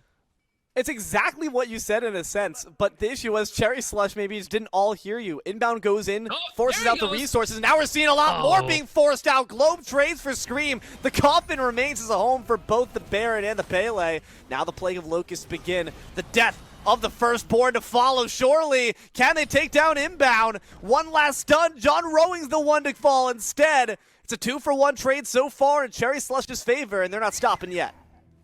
The Phoenix is still up. Here comes the sun. Where are we going? Uh-oh. We're going for Artemis, sucker. They knew they TP'd. This is a brilliant prediction, but can they cut them off? Hakate appears on the other side of the TP. It's going to be caught between Benny Q, Cyclone, and Cherry, but they decided not to force the issue. Instead, they back off, but that could have been an amazing call-out. I mean, if we had a Transcendence on this Apollo, we made it there, but good luck building Transcendence on Apollo. Mana Chalice for Smite 2 when? Oh, tragic. Never, that please, devs. It was such a good play, though. It was such a good prediction. They were literally funneling them like lambs to the slaughter, but they stay alive for now to fight another day. And worth noting, Sunprod's got that dagger. Uh-oh. Scary thing for Sunprod to be able to go in, pop the shell, not the shell, but their shield, and then also have dagger online. Cherry Slush is going to want to wait that out more than likely, but Cherry Slush has been holding the line, finding their ins into these fights. Honestly, when Kaveka doesn't have Caldonian board, these fights become so much more winnable. Like, so much more winnable. It's crazy how winnable the fights are. Yep. I mean, we talked about this with the P's and B's music, how great of a counter-engaged character Artemis is. It just shuts down all of your options. Guan Yu, bore. Pele Volcanic Lightning, bore. Open the gates, bore. It's a bore to watch in that sense, because what can you really do about it until that diamond is empty? Well, we have to find out the answer, because Kaiveka's got it right back up. Tempo's got that no escape up as well. I'm just curious in terms of Cherry Slush if they can find the answer to this puzzle that's been posed to them for the entirety of the game. We're waiting in a bush? No way somebody falls for this. Is this the answer? I kind of want to... Are they also waiting in a bush? What's going on here? Who's going to walk up here? Might be Tempo to step up first, but not the target you would certainly want, since they can just respond with that no escape. Joined with them is Sunprod. Has that dagger in pocket. They're considering. You can hear the tense music. Sunprod might be in a bit of trouble, but Cherry Slush lose focus just the wrong moment. Thor's pushing up that right lane in the meantime. Apollo rushes out to meet them. But great positioning from Bible Study ensures they're never stepping too close to danger. Tempo, by themselves, not the target they want. Cherry Slush have a certain someone in mind. Might just be Kaiveka. Cherry's going to show themselves on the minion wave. So it's like, okay, there's one. And then also hides in the bush. I mean... I need to keep my voice down. Okay. Yeah, I was about to say, like, I kind of want to play this like a... Keep it nice and low. We're waiting in that bush. But now we're no longer waiting in the bush. We're out of the bush. Yeah, they backed out. All right. Bush. Well, back to the base, I suppose. Yeah, that was a good time. Anyways, Cherry Slush, just cool. A little camping retreat, bonding exercise, make sure that Inbound's really over that time where Cyclone Spin left them in the dust. They talked it out, now they're back to business. That's good. I mean, yeah, what are you going to fight over? Ancient Goldfairy wasn't up, Fire Giant wasn't up, now it is. So now we have a reason to fight. Going in? They're going to start it in earnest. Sunprod double dashes the way back to safety. Pops the shield as well. It's being burned to crisp, though, very quickly. Open the gates. Not going to find any mark. Doesn't even force out that boar. Cyclone's spilling the gold in the meantime. Thor's up in the sky. Who will they descend on down top of? No one's there to back them up until the Nem joins the battle. Benny Q's been shut down. Globe has been turned around. Scream's been flattened by Tempo as well. It's not quite worth that Ancient Fury, is it, Cyclone? They don't want to play with the team, and they're going to watch the rest of them as they end up eating that gray screen instead. John Rowing tries to find the stun on top of Inbound. Not quite the easiest target, though, to take out. Cyclone Spin in the meantime. They're just healing up to full on all these camps. And the Thor ult right on top of Benny Q is exactly how Bible Study wins that fight. Cyclone has to try to solo Sunprod again. But Bible Study hasn't been able to look at the Fire Giant because Cyclone Spin is threatening the Phoenixes. So not a terrible trade. For now, at least. Cherry and Inbound are going to go and defend it. And Cyclone Spin's getting jumped on by Prod. We've seen this match before. Cyclone Spin took it in earnest. The Nagas are here to back you up as well, but the shield will give them a bit more health. The Nagas don't know any better than to try to eat right through it. FG fight continues as Left Phoenix will go down, but who's going to actually take the objective? On that side, it's down to about a quarter. In the back line, you see the Anubis is trying to bring down John Rowing. A good stun, but now you only have autos to your name. I don't know how Tempo and Kaiveka even got out, but as Cherry tries to walk down towards him, Cyclone Spin joins the party inbound, receives them with conviction, but it's going to be no one taking claim to that FG. Dude, Cyclone almost caught Kaiveka on the back there. Cherry does catch John Rowing on their back. Doesn't hammer in, but the stun is out. Wise. Good restraint. Chasing it. Oh, the spin to win, and the lightning autos as well. They drop the bomb just to try to flee like a salamander who cuts off their tail in order to turn and run. Now around the back, they have backup. Cherry Slush. Don't lose a single member in that fight. Neither do Bible Study. Again, the respect as we reach 41 minutes. The longest game we've seen so far today, and it couldn't be between better competitors. Pyromancer will be taken up, and now Bible Study got the bomb advantage. Ultimately, Cherry Slush comes ahead on that engagement because Cyclone Spin was able to take the Ancient Gold Fury and immediately moves over to that left side Phoenix. And that's the game plan when you have this Apollo. When you have your global ultimate that lets you go anywhere on the map, it's exactly what you're supposed to do. I wouldn't be surprised if Cyclone at this point just keeps pushing minions onto that left side, keeps trying to move up those fire minions to threaten the Titan, and then just do it again. Alt over to the FG. Like, that's just what he does. That's what it do, Yugi. If it ain't broke, don't fix it. Fire Giant's getting collapsed on by Cherry Slush at this point.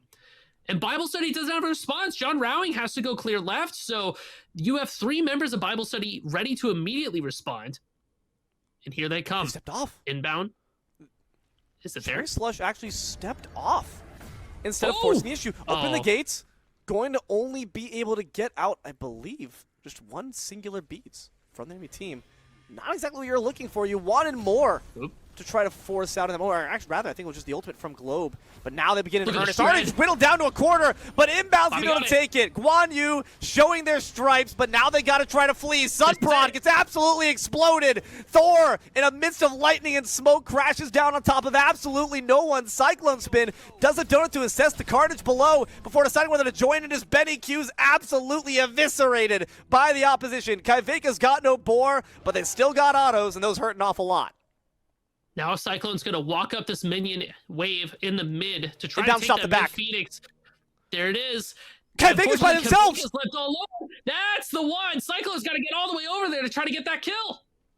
They have the dagger in pocket, though, and that could be an awfully scary thing. We can see a massive reversal as Apollo joins the battle in earnest. We're going to put this son of a gun down no matter what, be it costing one of our lives or everyone. The Mez is on top. The dagger is down. It will fall unused from their cold Kaiveka hands, and they will fall as well. Cherry Slush now advance down that right lane. And Scream was occupying everybody else from Bible Study, so there's nobody to contest this bird. You got the Nagas to soak and inbound there too. Who's gonna stop him? Round the back, might be Tempo, eats a lot of that damage from the Death Gaze. The right bird still up alive and a great stun. Keeps it in high spirits. Some decent body blocks coming in and a 3-man no escape. But where's the follow-up? They get pulled back in, but to what avail? Thor's in the sky, but their health bars are looking pristine. Instead, we go down for the Pele, but that Scream difference is a far cry from minute 0, my friend John Rowing. Try again later. Left side Phoenix is going to be respawning soon. That's going to be the target for Cherry Slush, or it's a feint. They just start walking up towards the mid. Scream's going to have to deal with that left one. The fight isn't great here for Cherry Slush, just because Kaiveka's going to be up in like 20 seconds. And I like this call to back up. You have the Ancient Gold Fury available, so you can take that, spend your gold back, and then run it back again. I don't know how Cherry Slush have managed to turn this around. It felt like Bible Study had control of every single fight, but hey, it's not about kills, it's about objectives. Cyclone Spin embodies that by putting so much pressure on these birds that Bible Study gets a little confuzzled, a little mixed up, and that opens the door for the Fire Giant, and now Cherry Slush has control of the game. 44 minutes in, 120K at least on each side. Open up your Roth IRAs, we're starting to think about the future. And it's awfully bright if you're a Cherry Slush fan. Left and mid birds are up worth noting for Bible Study, but they're both weakened by that Ancient Fury. What does the ideal defense look like on their side of the field? For Bible Study, it's more of the same that they've been able to accomplish. Whenever Scream tries to go in, you pop that Caledonian Boar, use John Rowing to jump on top of Benny Q. That formula isn't broken. That formula is still good. It's just that Cherry Slush has been kind of ducking them, man. They're not really looking for the engage. They're just trying to skirt around them to find split push objectives. It's the fullback from Bible Study. They see the call. They know they got to defend their birds. As Scream walks up to the left side, the rest of Cherry Slush is ready to move on to the center. Everybody has ultimate. Benny Q starts with theirs, and that's an early door from Bible. That's massive, and Thor's in the sky as well, but doesn't have the backup available. John Rowing takes quite a bit of damage and does not opt to TP in. In the meantime, Nem tries to cause some chaos. Scream takes down that left bird, winds around the back, and Apollo's in the sky, ready to descend down and cause a bit more chaos. Opts to move in. Sunprod's already dead. Scream trades out their life. Kaiveka's done. Tempo and Globe are out. John Rowing now in their small rowboat right back to the fountain. The sole survivor has to put on the defense of the lifetime, but they're swip swapped around. They got no way to survive. Cyclone with a double kill brings the deicide, brings Cherry Slush the victory. That's disgusting. They finally were able, dude, as long as you don't have to deal with Boar, Scream is able to jump in there. You said it. That's exactly what we saw. That's exactly what happened, dude. Take away that layer of defense. That onion wasn't very thick, but God, was it potent. Made you cry every time. Boom. Dear God. Mommy and wonderful sauce, because Scream was in there slicing, dicing, and cooking people up. And it is all off the back of that initial push from Cyclone on the left side. Phoenix just finding picks, forcing Bible Study to reconfigure their minds, and Cherry Slush pounces on the chance, pounces on the opportunity. One good fight, that's all it takes. You take those onions you sliced up, you put it next to that succulent boar roast that you cook up after Kaiveka goes down, makes an awfully nice meal. So does a Smite Prime Week 2 June Circuit victory, don't it? We're going to be right back in a bit to talk about all that madness, talk about the scales, the stakes that are beneath us, but only in a bit. Don't go anywhere. More to talk about after the break. Hello everyone and welcome on back to Smite Prime, where the plays are always prime. We just saw peak performance out there. A finals victory goes back to our overdogs. Cherry Slush barking at the heels of Bible Study and chasing them out of the doghouse. It's D'Lo and Musi that just recapped the action. And let's recap the recap. Musi, what the hell just happened? Well, I mean, that was a journey of a game, and I can't even... So, basically, Cherry Slush had played the long game, essentially. They Bible Study had an answer to Scream right at the start. John Rowing was focusing down this Pele, like constantly at level 1, chasing them all the way. Sunprod hit 5 first, while Scream was still like level 2 or 3. It was a ridiculous start. But even despite that, Scream finds an early kill in solo. Boom, that one right there. And then takes that energy over to mid. It felt like as you were trying to put down Scream, it just wasn't something that could happen. So Scream still got to play their game. Eventually, though, Bible Study really started leaning on Kaiveka's ability to stop the engage from this Pele. Just felt like at a certain point as well, Cyclone became a threat of its own right, in the sense that that Apollo ultimate caused them so many problems in terms of being able to be everywhere at once. You'd see them pushing down that entire left lane, cracked open like an egg, and forces backs, forces FG mismatches in terms of the numbers.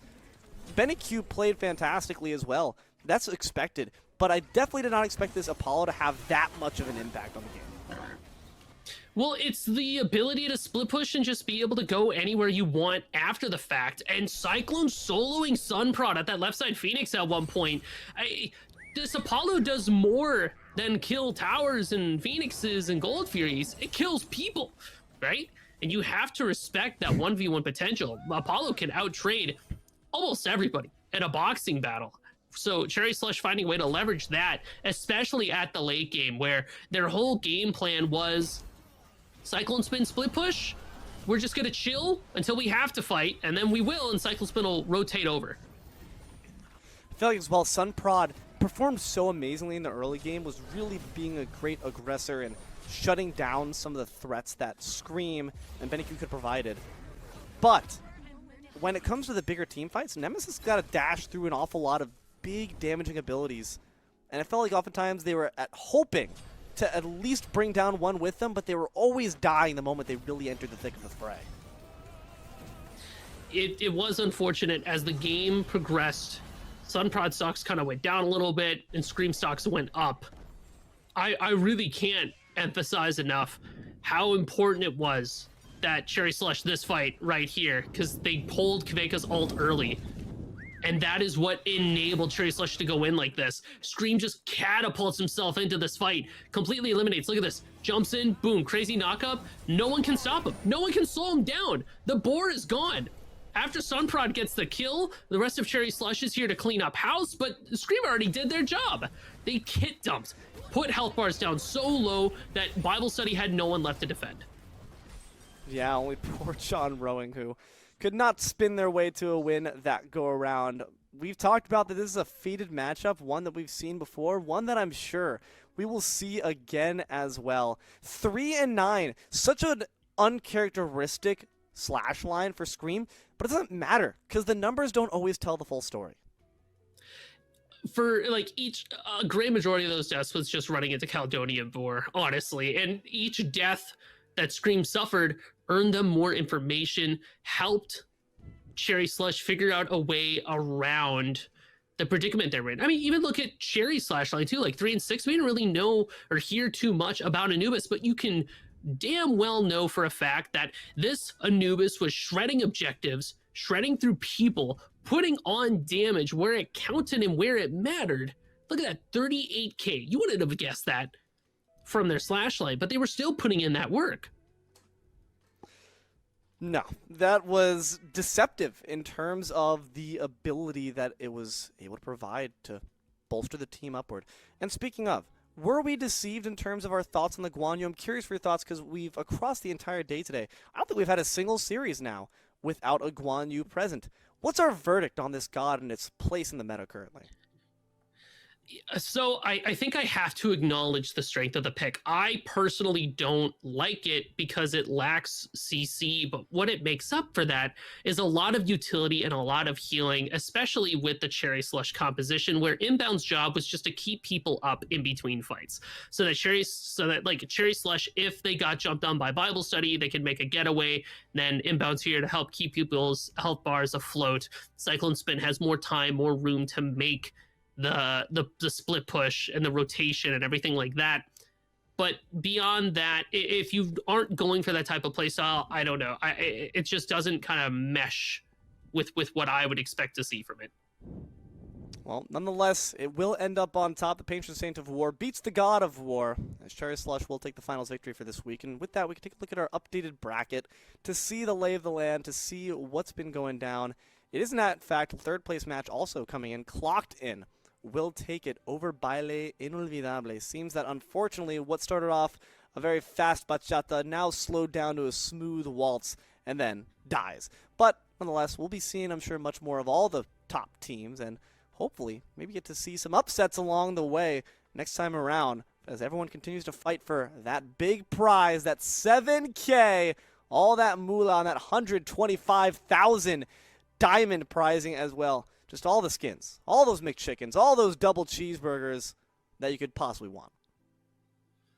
I mean, the players are playing their heart out for it too. And with more prizing, because this is more than we had for the last Prime circuit. With the stakes are higher, the players are going to play harder, and that's good for them because they're going to improve, and it's great for us because we get to watch it. Yeah. Shoutouts. Happy for that. Good smite on the hero. So, yeah, I say, love seeing it. Love the fact that we're able to play for numbers like this. And it just means that hopefully everyone's going to be doing their homework as well. VOD review, make sure to study up. If you're not happy with the results, we saw some unfortunate early stomps going in. I think the tale, if you follow Sunprod individually, right, is a great model to look at where it's a player who, at such a young age, grinded their way up, step by step, claw by claw, up through AGL, through all those amateur leagues, into Garth's Goblins, now into Bible study, and almost damn near taking down the premier players that took it all at Founders Series. You are never out of a game. You are never out of a lane. You can always find a way to adapt and overcome. But unfortunately, no sense in overcoming this one. It's all in the past. It's going to be Cherry Slush taking week 2, and that is all we're going to have for you. I've been D'Lo, joined here by my friend Musi right beside me. We've had Tess, Mort, and Billy, our almighty eyes in the sky, and Jithens, the man behind the scene, behind the curtain, making sure everything runs a dream. Please thank our production for all they do. We could not yell at games without them. Thank you very much for our friend Overin for running down all that social media business. You laugh at a tweet, you see a funny caption, you hee hee ha ha at that. That's Overin working on the keyboard. Please make sure to thank her as well. And last, but certainly not least, thank you, loyal, obedient viewer, for your time. We hope you've enjoyed these series just as much as we have. Keep an eye in the sky for more Smite Prime content coming at you. Stick around for whoever's next on the Smite Games stream. Until then, good games and good night.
Go to sleep, and doesn't matter how far we may be. I always keep in mind that someday you'll be here with me.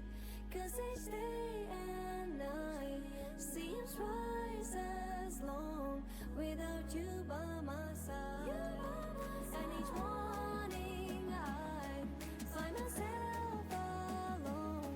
think of us and feel that I want to spend these moments